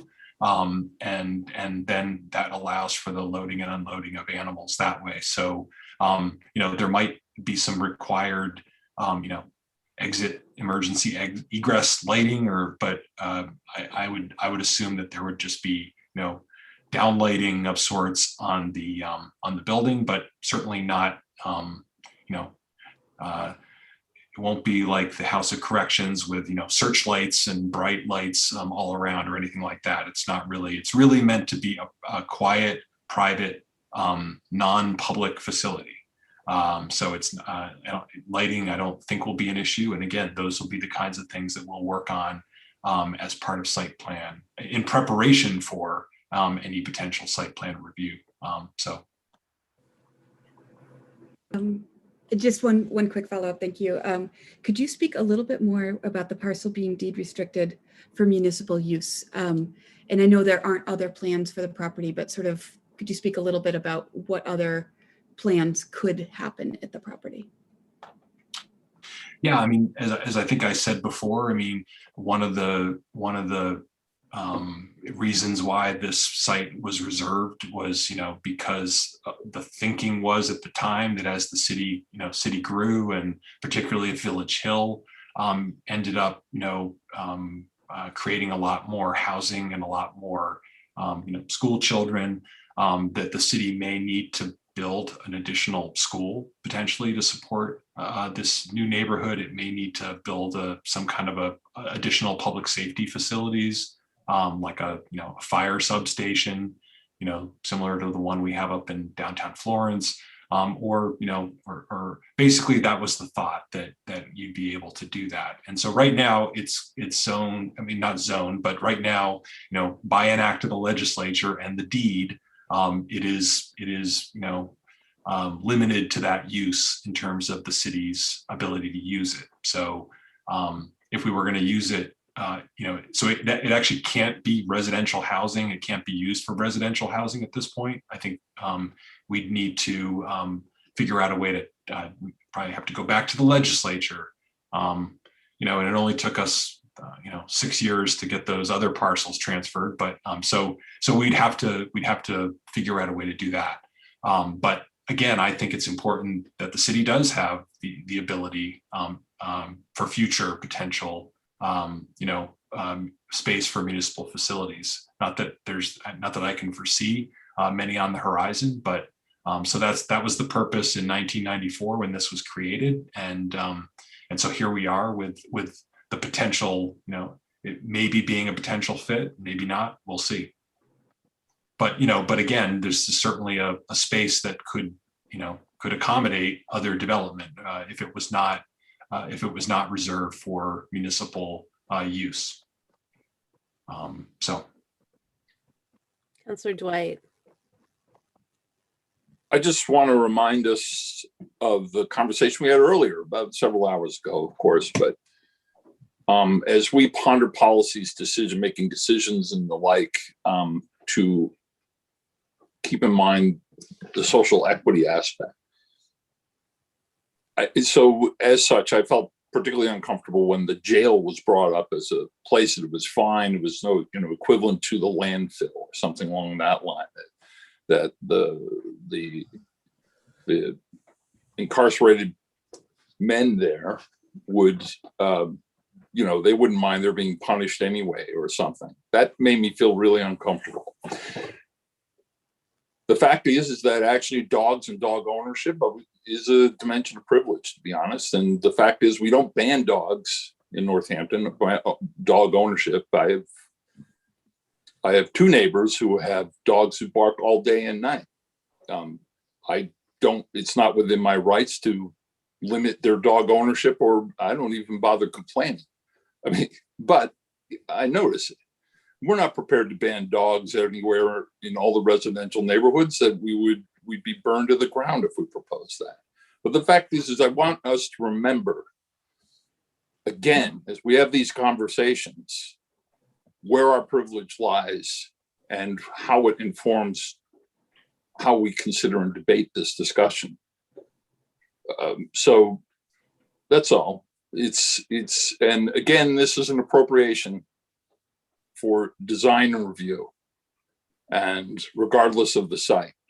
And we can argue and have a discussion about the site at other times. And actually, I think it's up to the mayor and Councilor Foster, of course, will preside over a forum that we'll discuss with the neighbors. But we have to consider that, this comes. I alluded to the emergency cot shelter before. I wasn't really kidding. Unfortunately, I've heard a lot of things tonight that reminded me of that same conversation, which is even more demeaning when you consider the fact that we're talking about human beings and where to place them, people who were in urgent need, and where we could provide an emergency facility for them. And the resistance from the neighborhood invoking some of the very same things we're talking about this kennel here.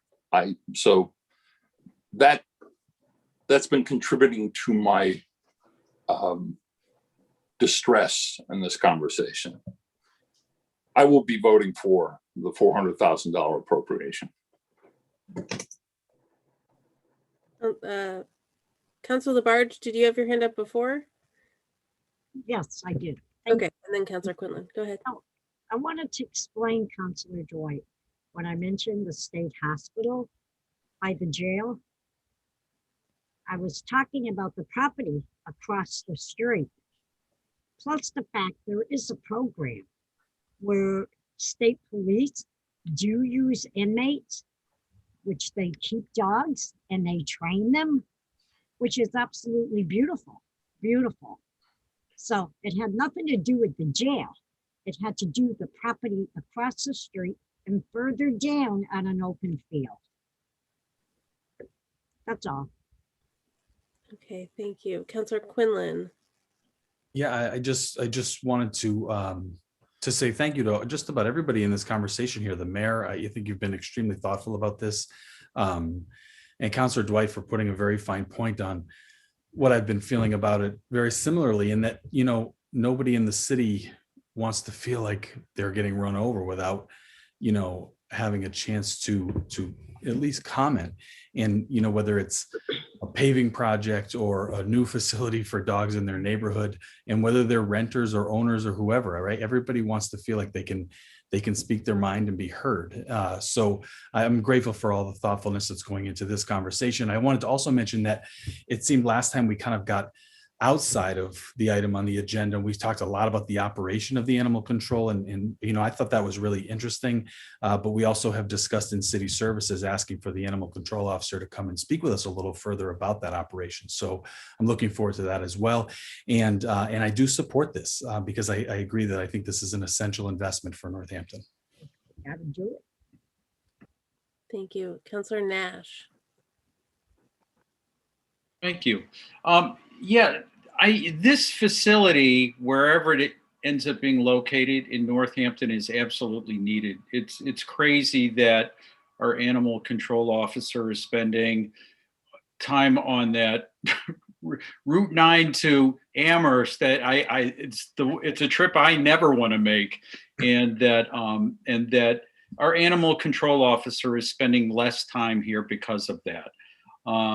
I also, you know that in terms of the needs for serving animals, that our animal control officer actually serves more than just Northampton. Isn't that correct, Mayor? That there's an agreement, and that does she work with other cities? No, we don't have any. I'll skip that part. Yeah, we don't have any regional agreements. Yeah, so this facility is absolutely needed. I am interested in some, you know, having the sound aspect addressed, you know, or spoken to in any design. I think that's really important for the neighbors wherever the shelter goes. And that, and also I think it's important to consider some sort of outdoor run space that I'm thinking of the Franklin County shelter, where dogs will sometimes stay there for several weeks at a time. That it's sometimes with our animal control officer, the owner is found and the dog is returned in a matter of hours. But sometimes we're often dealing with abandoned dogs that need to be tended to for longer periods of time. On a site like the one we're discussing, or anywhere else in the city, I would hope that there would be space for an animal to stretch its legs and run around a bit. So all of that said, I support appropriating these funds, and I look forward to those designs. Thank you, Councilor. Any other? Councilor Jarrett? I guess I just wanted to ask sort of a direct question to Councilor Foster of yeah, do you feel comfortable moving forward with this appropriation? And just as the person who's talked with knows your ward, I know you spoke a little before, but if there's anything more you wanted to offer, I'd appreciate. Well, thanks, Councilor Jarrett. Yeah, I mean, I feel like this is one of those situations where we need a lot more information. And that's what this appropriation will be doing is, you know, I feel comfortable in that it's clear that we're appropriating funds to allow plans to be drawn and the site to be considered. And if we don't do that, then Northampton won't be moving forward in any way with an animal control facility. And as we've talked about, it is a need for Northampton. You know, and I recognize that we're not committing that location to be the host of the animal control facility by appropriating the funds, but that does allow a study and a look to happen. And so I you know, I mentioned it before, I hear the neighbors' concerns. You know, I've heard a lot of them. I get it. And as Councilor Quinlan brought up too, you know, it's where we live, right? Like what's more important to our day-to-day for people than where we live. And, you know, that idea of nobody wants to feel like something is being dropped on their back door. You know, I respect that and I hear that and I really understand the concerns of the neighborhood and see that this is a need for Northampton. And so the idea of drawing up plans and studying and seeing if it's something that can be done in a way that mitigates the concerns of the abutters is something that feels like a logical step to me. Thank you. Thank you. Thank you, Councilor Foster, and thank you for your commitment to see this process through and all the additional research that it sounds like you're doing around this, which is quite a bit. So thank you for that. Okay. Any further discussion? Okay, seeing none. Laura, roll call, please. Councilor Dwight, Yes. Councilor Foster, Yes. Councilor Jarrett, Yes. Councilor Labarge, Yes. Councilor Maori, Yes. Councilor Nash, Yes. Councilor Quinlan, Yes. Councilor Shara, Yes. and Councilor Thorpe. Yes. Okay, that passes in second reading and we'll keep that conversation going. All right, people. I fear I've lost the plot. Let's see. Let's take us back, unless I just want to, there's no one else that's waiting around, I don't think, for something. So let's take it back to the top. And let's go to 8 resolutions. B 21.233, a resolution to review and revise the rules and committees of the City Council. This is on second reading. Move approval, please. Second. Motion made by Councilor Dwight. Who was the second? I was. Councilor Barnes is the second. Okay. Councilor Nash, did I see your hand? Oh, I thought I was the one who seconded it, but oh well. Sorry, Charlie. No worries. Okay. So I had some work to do, so I've come with my work done. And that what I'm proposing is to, I don't have the resolution in front of me. Let me pull it up. So what I'm proposing is to take the last 3 paragraphs and condense them to a paragraph that says, now, therefore, be it resolved that the City Council requests that the City Council President appoint a select committee made up of 3 city councilors and 2 community members to review the council rules and council committees and present their recommendations to the City Council for deliberation and vote before the end of the current term. Accept that as a friendly amendment. I do too. Second it. Second. Okay. Any discussion on that friendly amendment? Yes, Councillor Foster. I guess it's more of a question, maybe for the three counselors that were on the Ordinance Review Committee. I'm curious how that ratio feels in thinking about forming a committee, how that might feel to the two resident representatives, if that feels like how that balance is.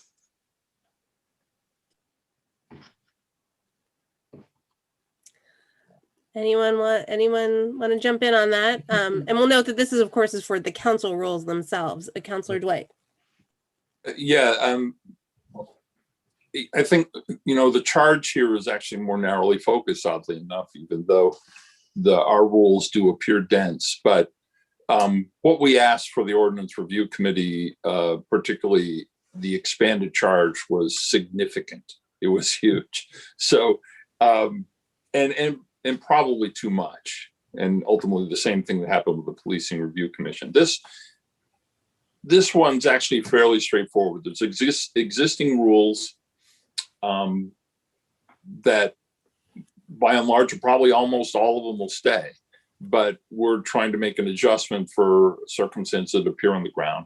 And the same thing with reviewing committees, trying to determine what's the best committee that we can possibly create that will serve us, not committees just for the sake of someone serving on a committee, but a committee that actually does things. So if we feel there are things that we're missing or that we would deserve closer study that we can define as a committee, then that would be the charge. So I think the prescribed amount of time, and not for nothing, it's true, and it did come up that we ask a lot of our volunteers, and it is, you really can't thank people enough for participating. But the fact is that also, I've heard the distinction made between us and them. Of course, we're compensated. As we all know, we've been greatly enriched. I think if we parse out to amount of time that we've been working versus how much we're getting paid, the city still owes us money for what we lose in taxes, because we're getting paid about 1.5 cents an hour ultimately. That's true. That said, is that I don't think this is as onerous as the other committees that we described. The Pesticide Review Committee, that literally was a deep dive for several people, and not the least of which was the counselors, to try and understand, what the hell glyphosate was and the like, and its cellular impacts and so on. So in this case, I think that's a larger committee would be more complicated to be herding more cats. It makes it harder to arrange for meeting times, and ultimately I fully expect that we'll be seeing probably many or all of the counselors at any given point during the conversations and discussions. So there'll be plenty of reasonable input and contribution.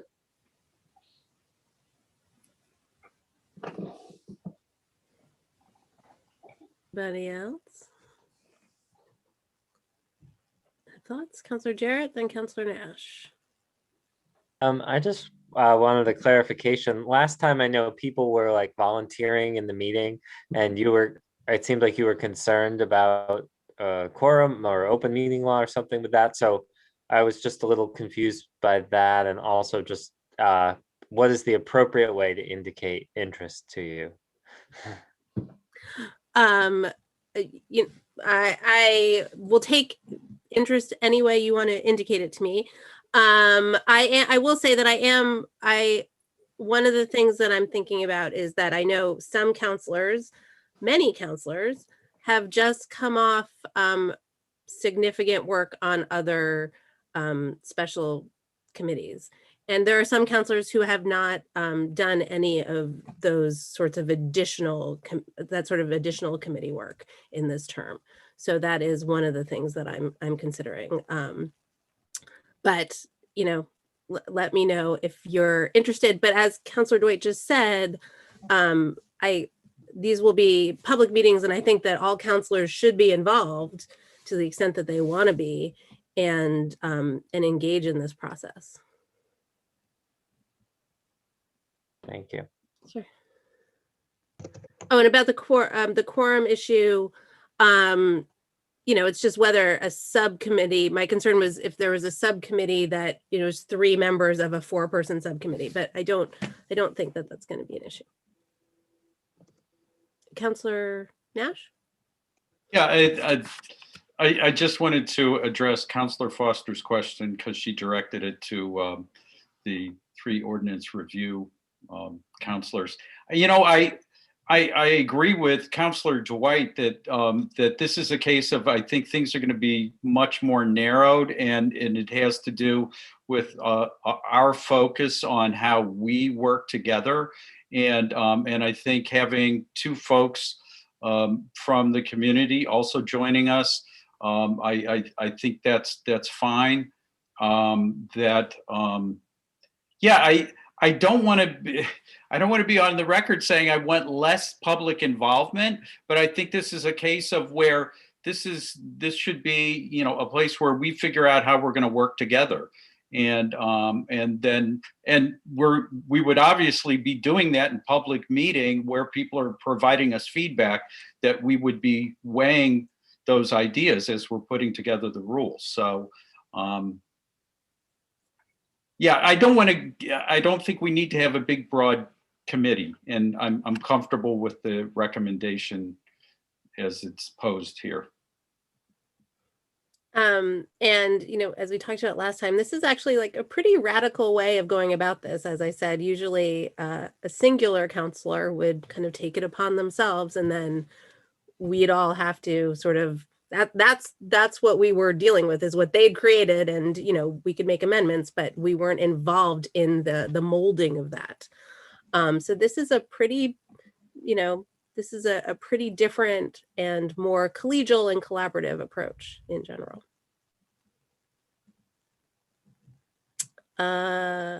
Okay, any other, yes, Councilor Foster. Thanks. It's not actually about this. I was just deciding whether or not I wanted to say something, but I think I will. Councilor Dwight, your point about, none of us are really enriching ourselves, recognizing that residents who are volunteering are just volunteers, and there is a stipend associated with their work. And I own that, and I work more at council. But I also do want to recognize that it is not an insignificant sum, and has given my family choices, and has made a difference to my personal situation and my ability to serve. And I think that can be very meaningful as people are choosing whether or not this might be a path that they can foresee for themselves, and the options that might give them. Thank you. Councilor Maori.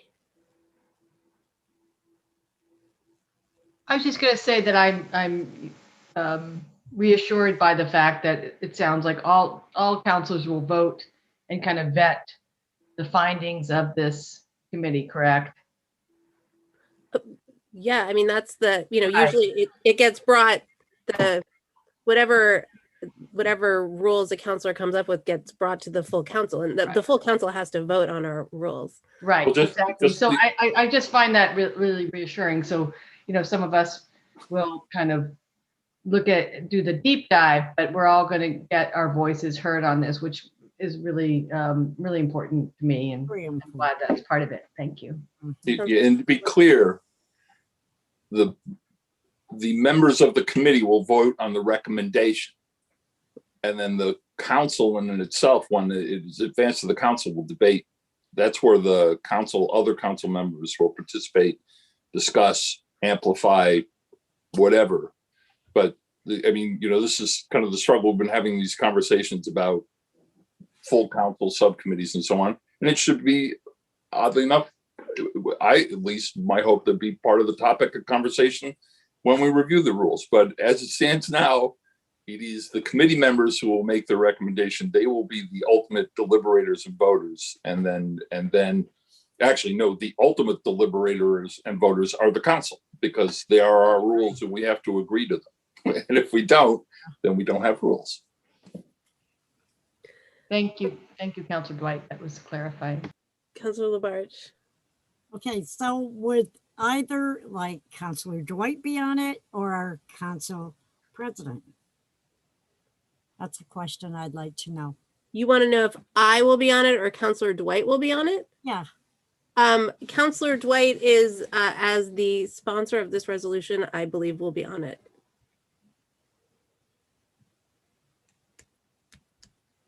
Did that answer your question? I'm not planning on being on it. Okay. You know, and I am not running for council again. So that Councilor Dwight also is not, but he is the one who's brought this forward.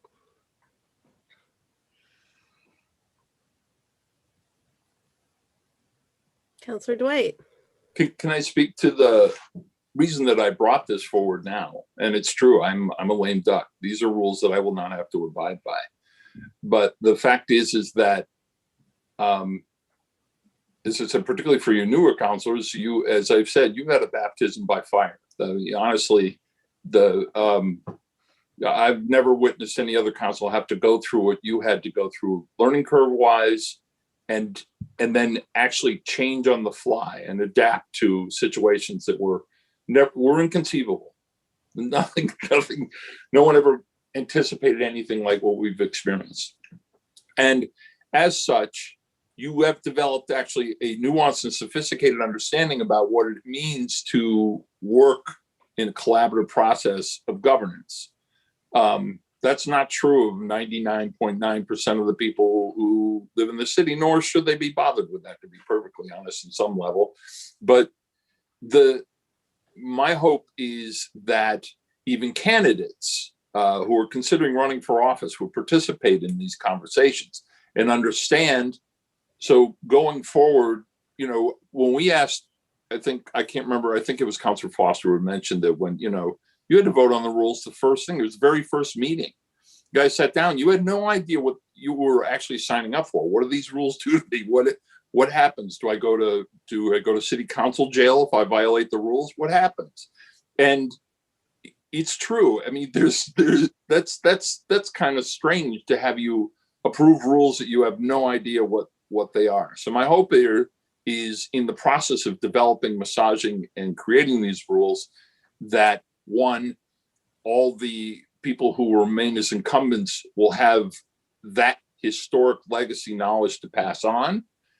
And at the same time, candidates who might be interested in running might have a better sense of what are the circumstances in which they will be governing.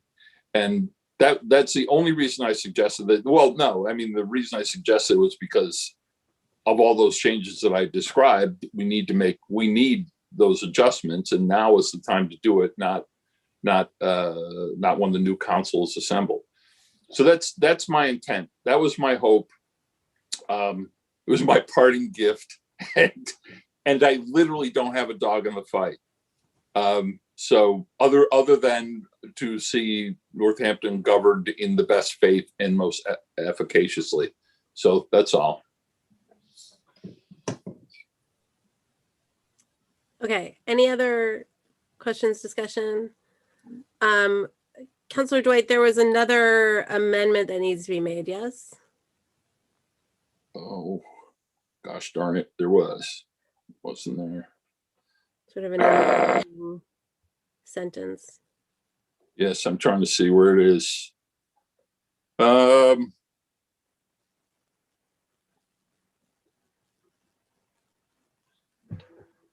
So, yeah, actually, this is Councilor Jarrett's point, that based on his actually very astute reading of the rules about what it is, what the actual clarity of language needs to be in order to make this a proper resolution to create a committee. I actually believe that, I mean, originally I was thinking of just saying that we direct the council president to create this.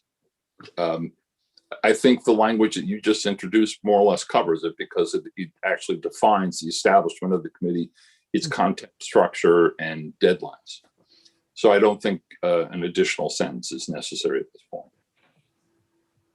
Okay, sounds like Councilor Jarrett is nodding assent to that. Okay. I also think Councilor Jarrett is suffering divinely actually right now. True. True. Poor Councilor Jarrett. All right. So if there's no further discussion, roll call, please, on second reading as amended. Did we vote on the amendment? Nope. Let's do roll call, please, on the amendment. Okay. Counselor Foster, Yes. Counselor Jarrett, Yes. Counselor Labarge, Yes. Counselor Maori, Yes. Counselor Nash, Yes. Counselor Quinlan, Yes. Counselor Shara, Yes. Counselor Thorpe, Yes. and Counselor Dwight. Yes. Okay. Any further discussion as amended?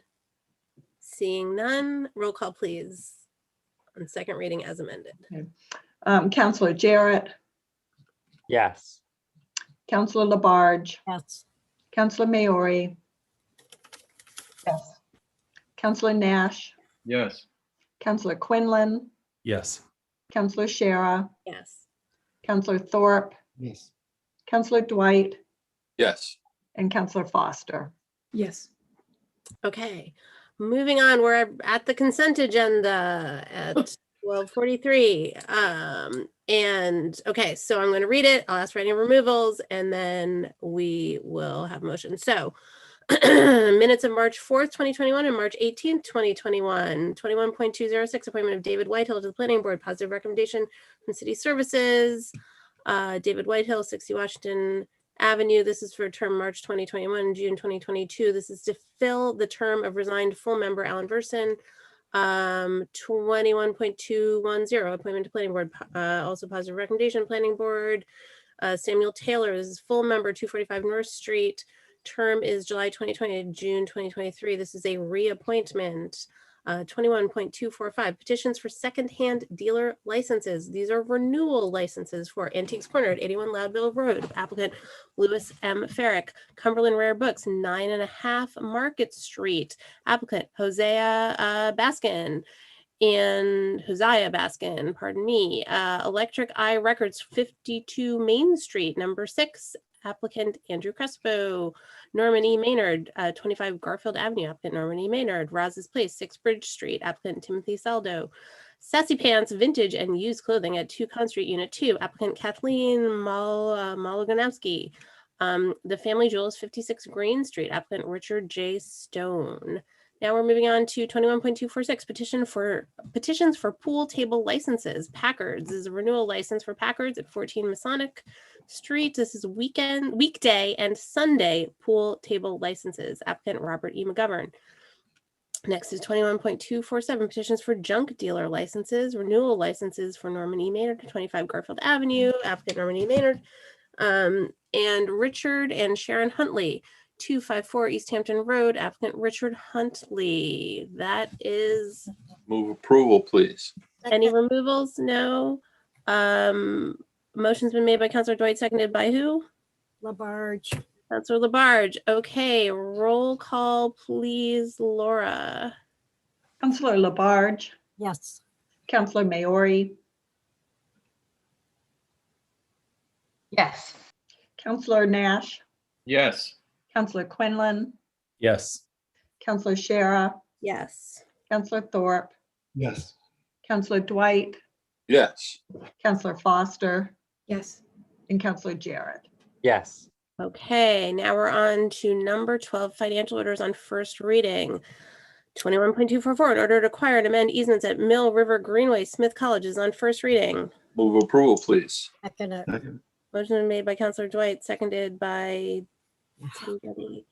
Counselor Thorpe. And any discussion? Roll call, please, Laura. Counselor Maori, Yes. Counselor Nash, Yes. Counselor Quinlan, Yes. Counselor Shara, Yes. Counselor Thorpe, Yes. Counselor Dwight, Yes. Counselor Foster, Yes. Counselor Jarrett, Yes. and Counselor Labarge. Counselor Labarge, is that a yes? Okay. Counselor Labarge?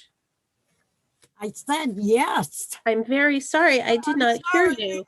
I could hear you. But I can't hear you. Counselor Jarrett and Counselor Dwight, what's up? Well, I would like to actually propose moving the CPA funds. It's 21, As a 248, 249, 250, 251, and 252, and 253, and 254 as a group, please. Counselor Jarrett, did you have a similar idea? Yes. I second that. An inspired idea. Okay, motion's been made and seconded to move these as a group. Any discussion on the group in first reading? Seeing none, roll call please, Laura. Counselor Nash, Yes. Counselor Quinlan, Yes. Counselor Shara, Yes. Counselor Thorpe, Yes. Counselor Dwight, Yes. Counselor Foster, Yes. Counselor Jarrett, Yes. Counselor Labarge, yes. and Counselor Maori. Yes. Okay, those pass in first reading. Next, we're at 21.255, an order authorizing acquisition of a parcel of land on the southeasterly side of Briarwood Drive. Move to approve, please. Motion made by Counselor Quinlan, seconded by Counselor Labarge. Any discussion? Roll call, please, Laura. Counselor Quinlan, Yes. Counselor Shara, Yes. Counselor Thorpe, Yes. Yes. Counselor Dwight, Yes. Counselor Foster, Yes. Counselor Jarrett, Yes. Counselor Labarge, Yes. Counselor Maori, Yes. and Counselor Nash. Yes. Okay, that passes in first reading. 21.256, an order authorizing waiver of right of first refusal for 2.93 acres off Kennedy Road. Move approval, please. Second, Motion been made by Counselor Dwight, seconded by Counselor Labarge. Any discussion on first reading? Roll call, please, Laura. Counselor Shara, Yes. Counselor Thorpe, Yes. Counselor Dwight, Yes. Counselor Foster, Yes. Counselor Jarrett, Yes. Counselor Labarge, yes. Counselor Maori, Yes. Counselor Nash, Yes. and Counselor Quinlan. Yes. All right, now we're kicking. We're on to financial orders on second reading. 21.230, in order to reprogram funds to the Academy of Music fire suppression and Leeds Elementary parking lot repaving. Move to approve.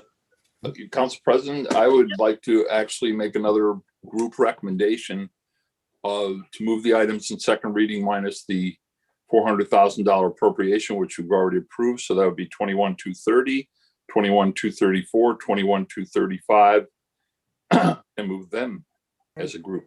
That's it. I second that. Okay, motion made and seconded to move them as a group. Any discussion on moving them as a group? Counselor Quinlan. Would we still be able to discuss them too? Individually? Yes, as a group, yeah. I just Yeah, want to make sure absolutely. I understood that. Thank you. Okay. So we are talking about them as a group right now. So discussion on the group. I assume you have something to say, Counselor Quinlan. Yeah. Thank you. Well, I really, just in regards to 21.235, the marijuana community impact fee, I think I actually ran into Counselor Shara, our council president, in front of her home the other day, and I just mentioned how much, when we talked about this 2 weeks ago, I felt like this was such good use, and this is really part of like the feel good stuff of the council, right? Is when you see the money that you're appropriating going to do really good things for the community. But that's kind of eaten at me for a couple of weeks as I just kind of thought about how I wished maybe we were still taking this money in to continue to do this kind of good. But I understand that's not the council's purview. I just wanted to express that. Mayor Narkowitz has popped up. I'm sorry, I had a loose dog I was dealing with, so who was disturbing the other family members. I guess what I would say to that is, we are not, the change that we made does not forego the city's ability to potentially collect mitigation funds in the future. We're just basically, I would say we're following the true spirit of the law, which was that, if impacts arise, then we have the ability to collect mitigation fees from them.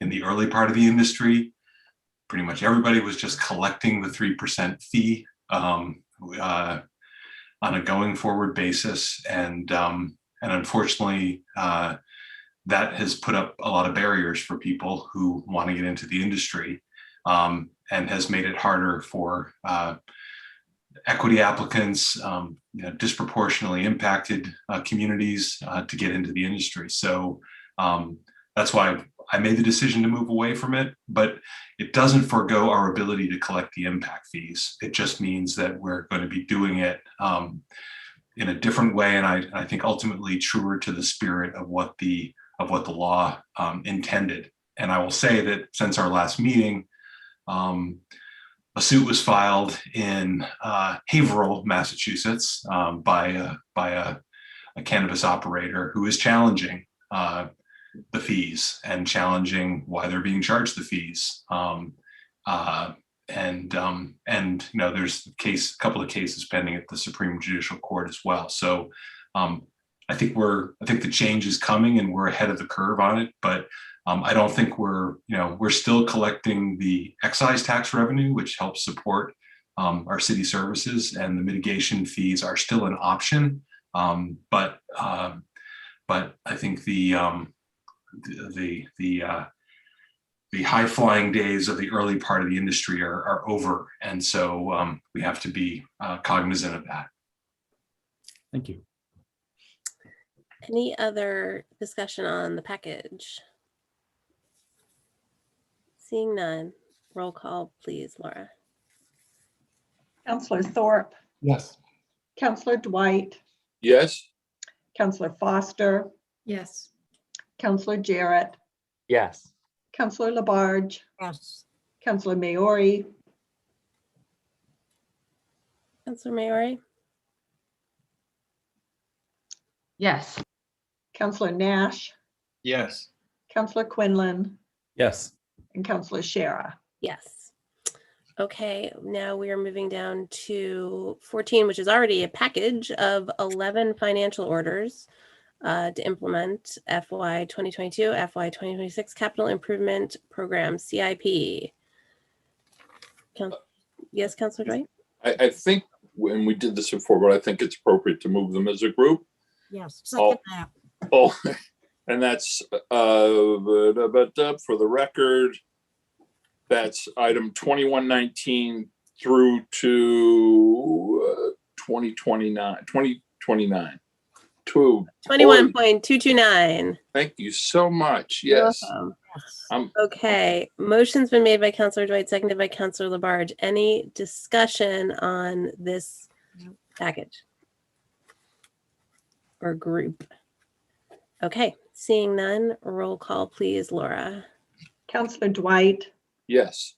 Counselor Foster, Yes. Counselor Jarrett, Yes. Counselor Labarge, Yes. Counselor Maori, Yes. Counselor Nash, Yes. Counselor Quinlan, Yes. Counselor Shara, Yes. and Counselor Thorpe. Yes. Okay, those pass in second reading.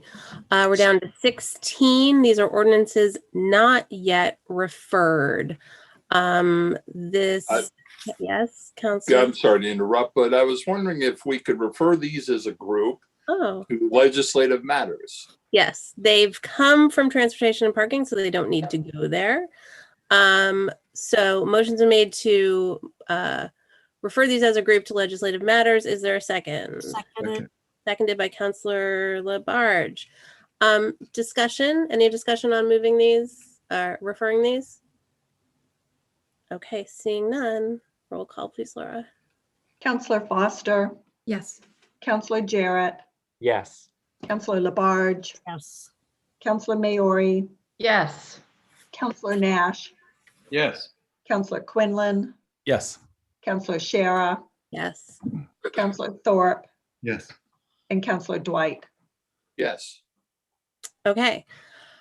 We're down to 17. This Florence Traffic and Parking Ordinance is sponsored by the Transportation and Parking Commission.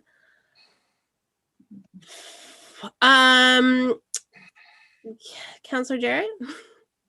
I could shepherd us through some of these if people would like. I think a couple of them could be moved in groups, and then I can speak about each one. They're all in my ward, so that's the and the Legislative Matters Committee. I spoke about them quite a bit. So I would move that we move 21.198 and 21.199 about the stop signs on Scanlon Ave and Cross Street as a group. Second. Okay. Motion's made by Counselor Jarrett, seconded by Counselor Dwight. I would be very happy to have you shepherd us through this. As you know, we've sort of noted, reading these doesn't help a whole lot. But if you could give an explanation, that would be great. Sure. So these are to add stop signs and they are T intersections. And, at every T intersection, vehicles that are traveling on the street that is ending have to stop. But when certain warrants are met, a stop sign may be installed that reminds travelers of their obligation to stop. In the case of the stop signs at Florence Road, so both Cross Street and Scanlon Ave meet Florence Road, and Florence Road has heavy traffic. So that is an example of a warrant that is met. And so the DPW is recommending putting in stop signs there. In the case of the intersection of Cross Street and Bliss Street, there are sightline impediments at that intersection. So there's a hedge at the corner that isn't compliant with zoning regulations. And I have received assurances from the DPW director that this will be dealt with, though it has been quite a while now. But even with this hedge trimmed down to the required 3 feet, there is still an electric pole and a mailbox that could cause sightline issues. So that is the reason for a stop sign being warranted there. Excellent. Thank you for that summary. Any questions or discussion? Okay. Seeing none, roll call please, Laura, on 21.198 and 21.199. Counselor Jarrett, Yes. Counselor Labarge, Yes. Counselor Maori, Yes. Counselor Nash, Yes. Counselor Quinlan, Yes. Counselor Shara, Yes. Counselor Thorpe, Yes. Counselor Dwight, Yes. and Counselor Foster. Yes. Okay, those pass in first reading. Counselor Jarrett, do you have a plan for this next batch? Yes, so the next one should be taken alone. So I would move that we approve 21.213, an ordinance relative to parking on Pine Street. Okay, motion's been made, Second. seconded by Counselor Quinlan, was that? Okay, and discussion. Please. So Laura actually has a map of this, which will probably help in us understand it. You able to bring that up, Laura? Yeah, give me a moment.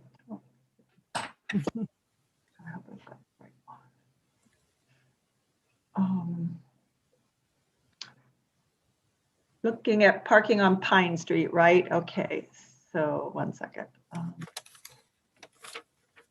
I can introduce it while it's coming up. So Pine Street from Chestnut Street to South Main Street is narrower than the rest of Pine Street. And currently there is parking allowed on both sides for much of the block.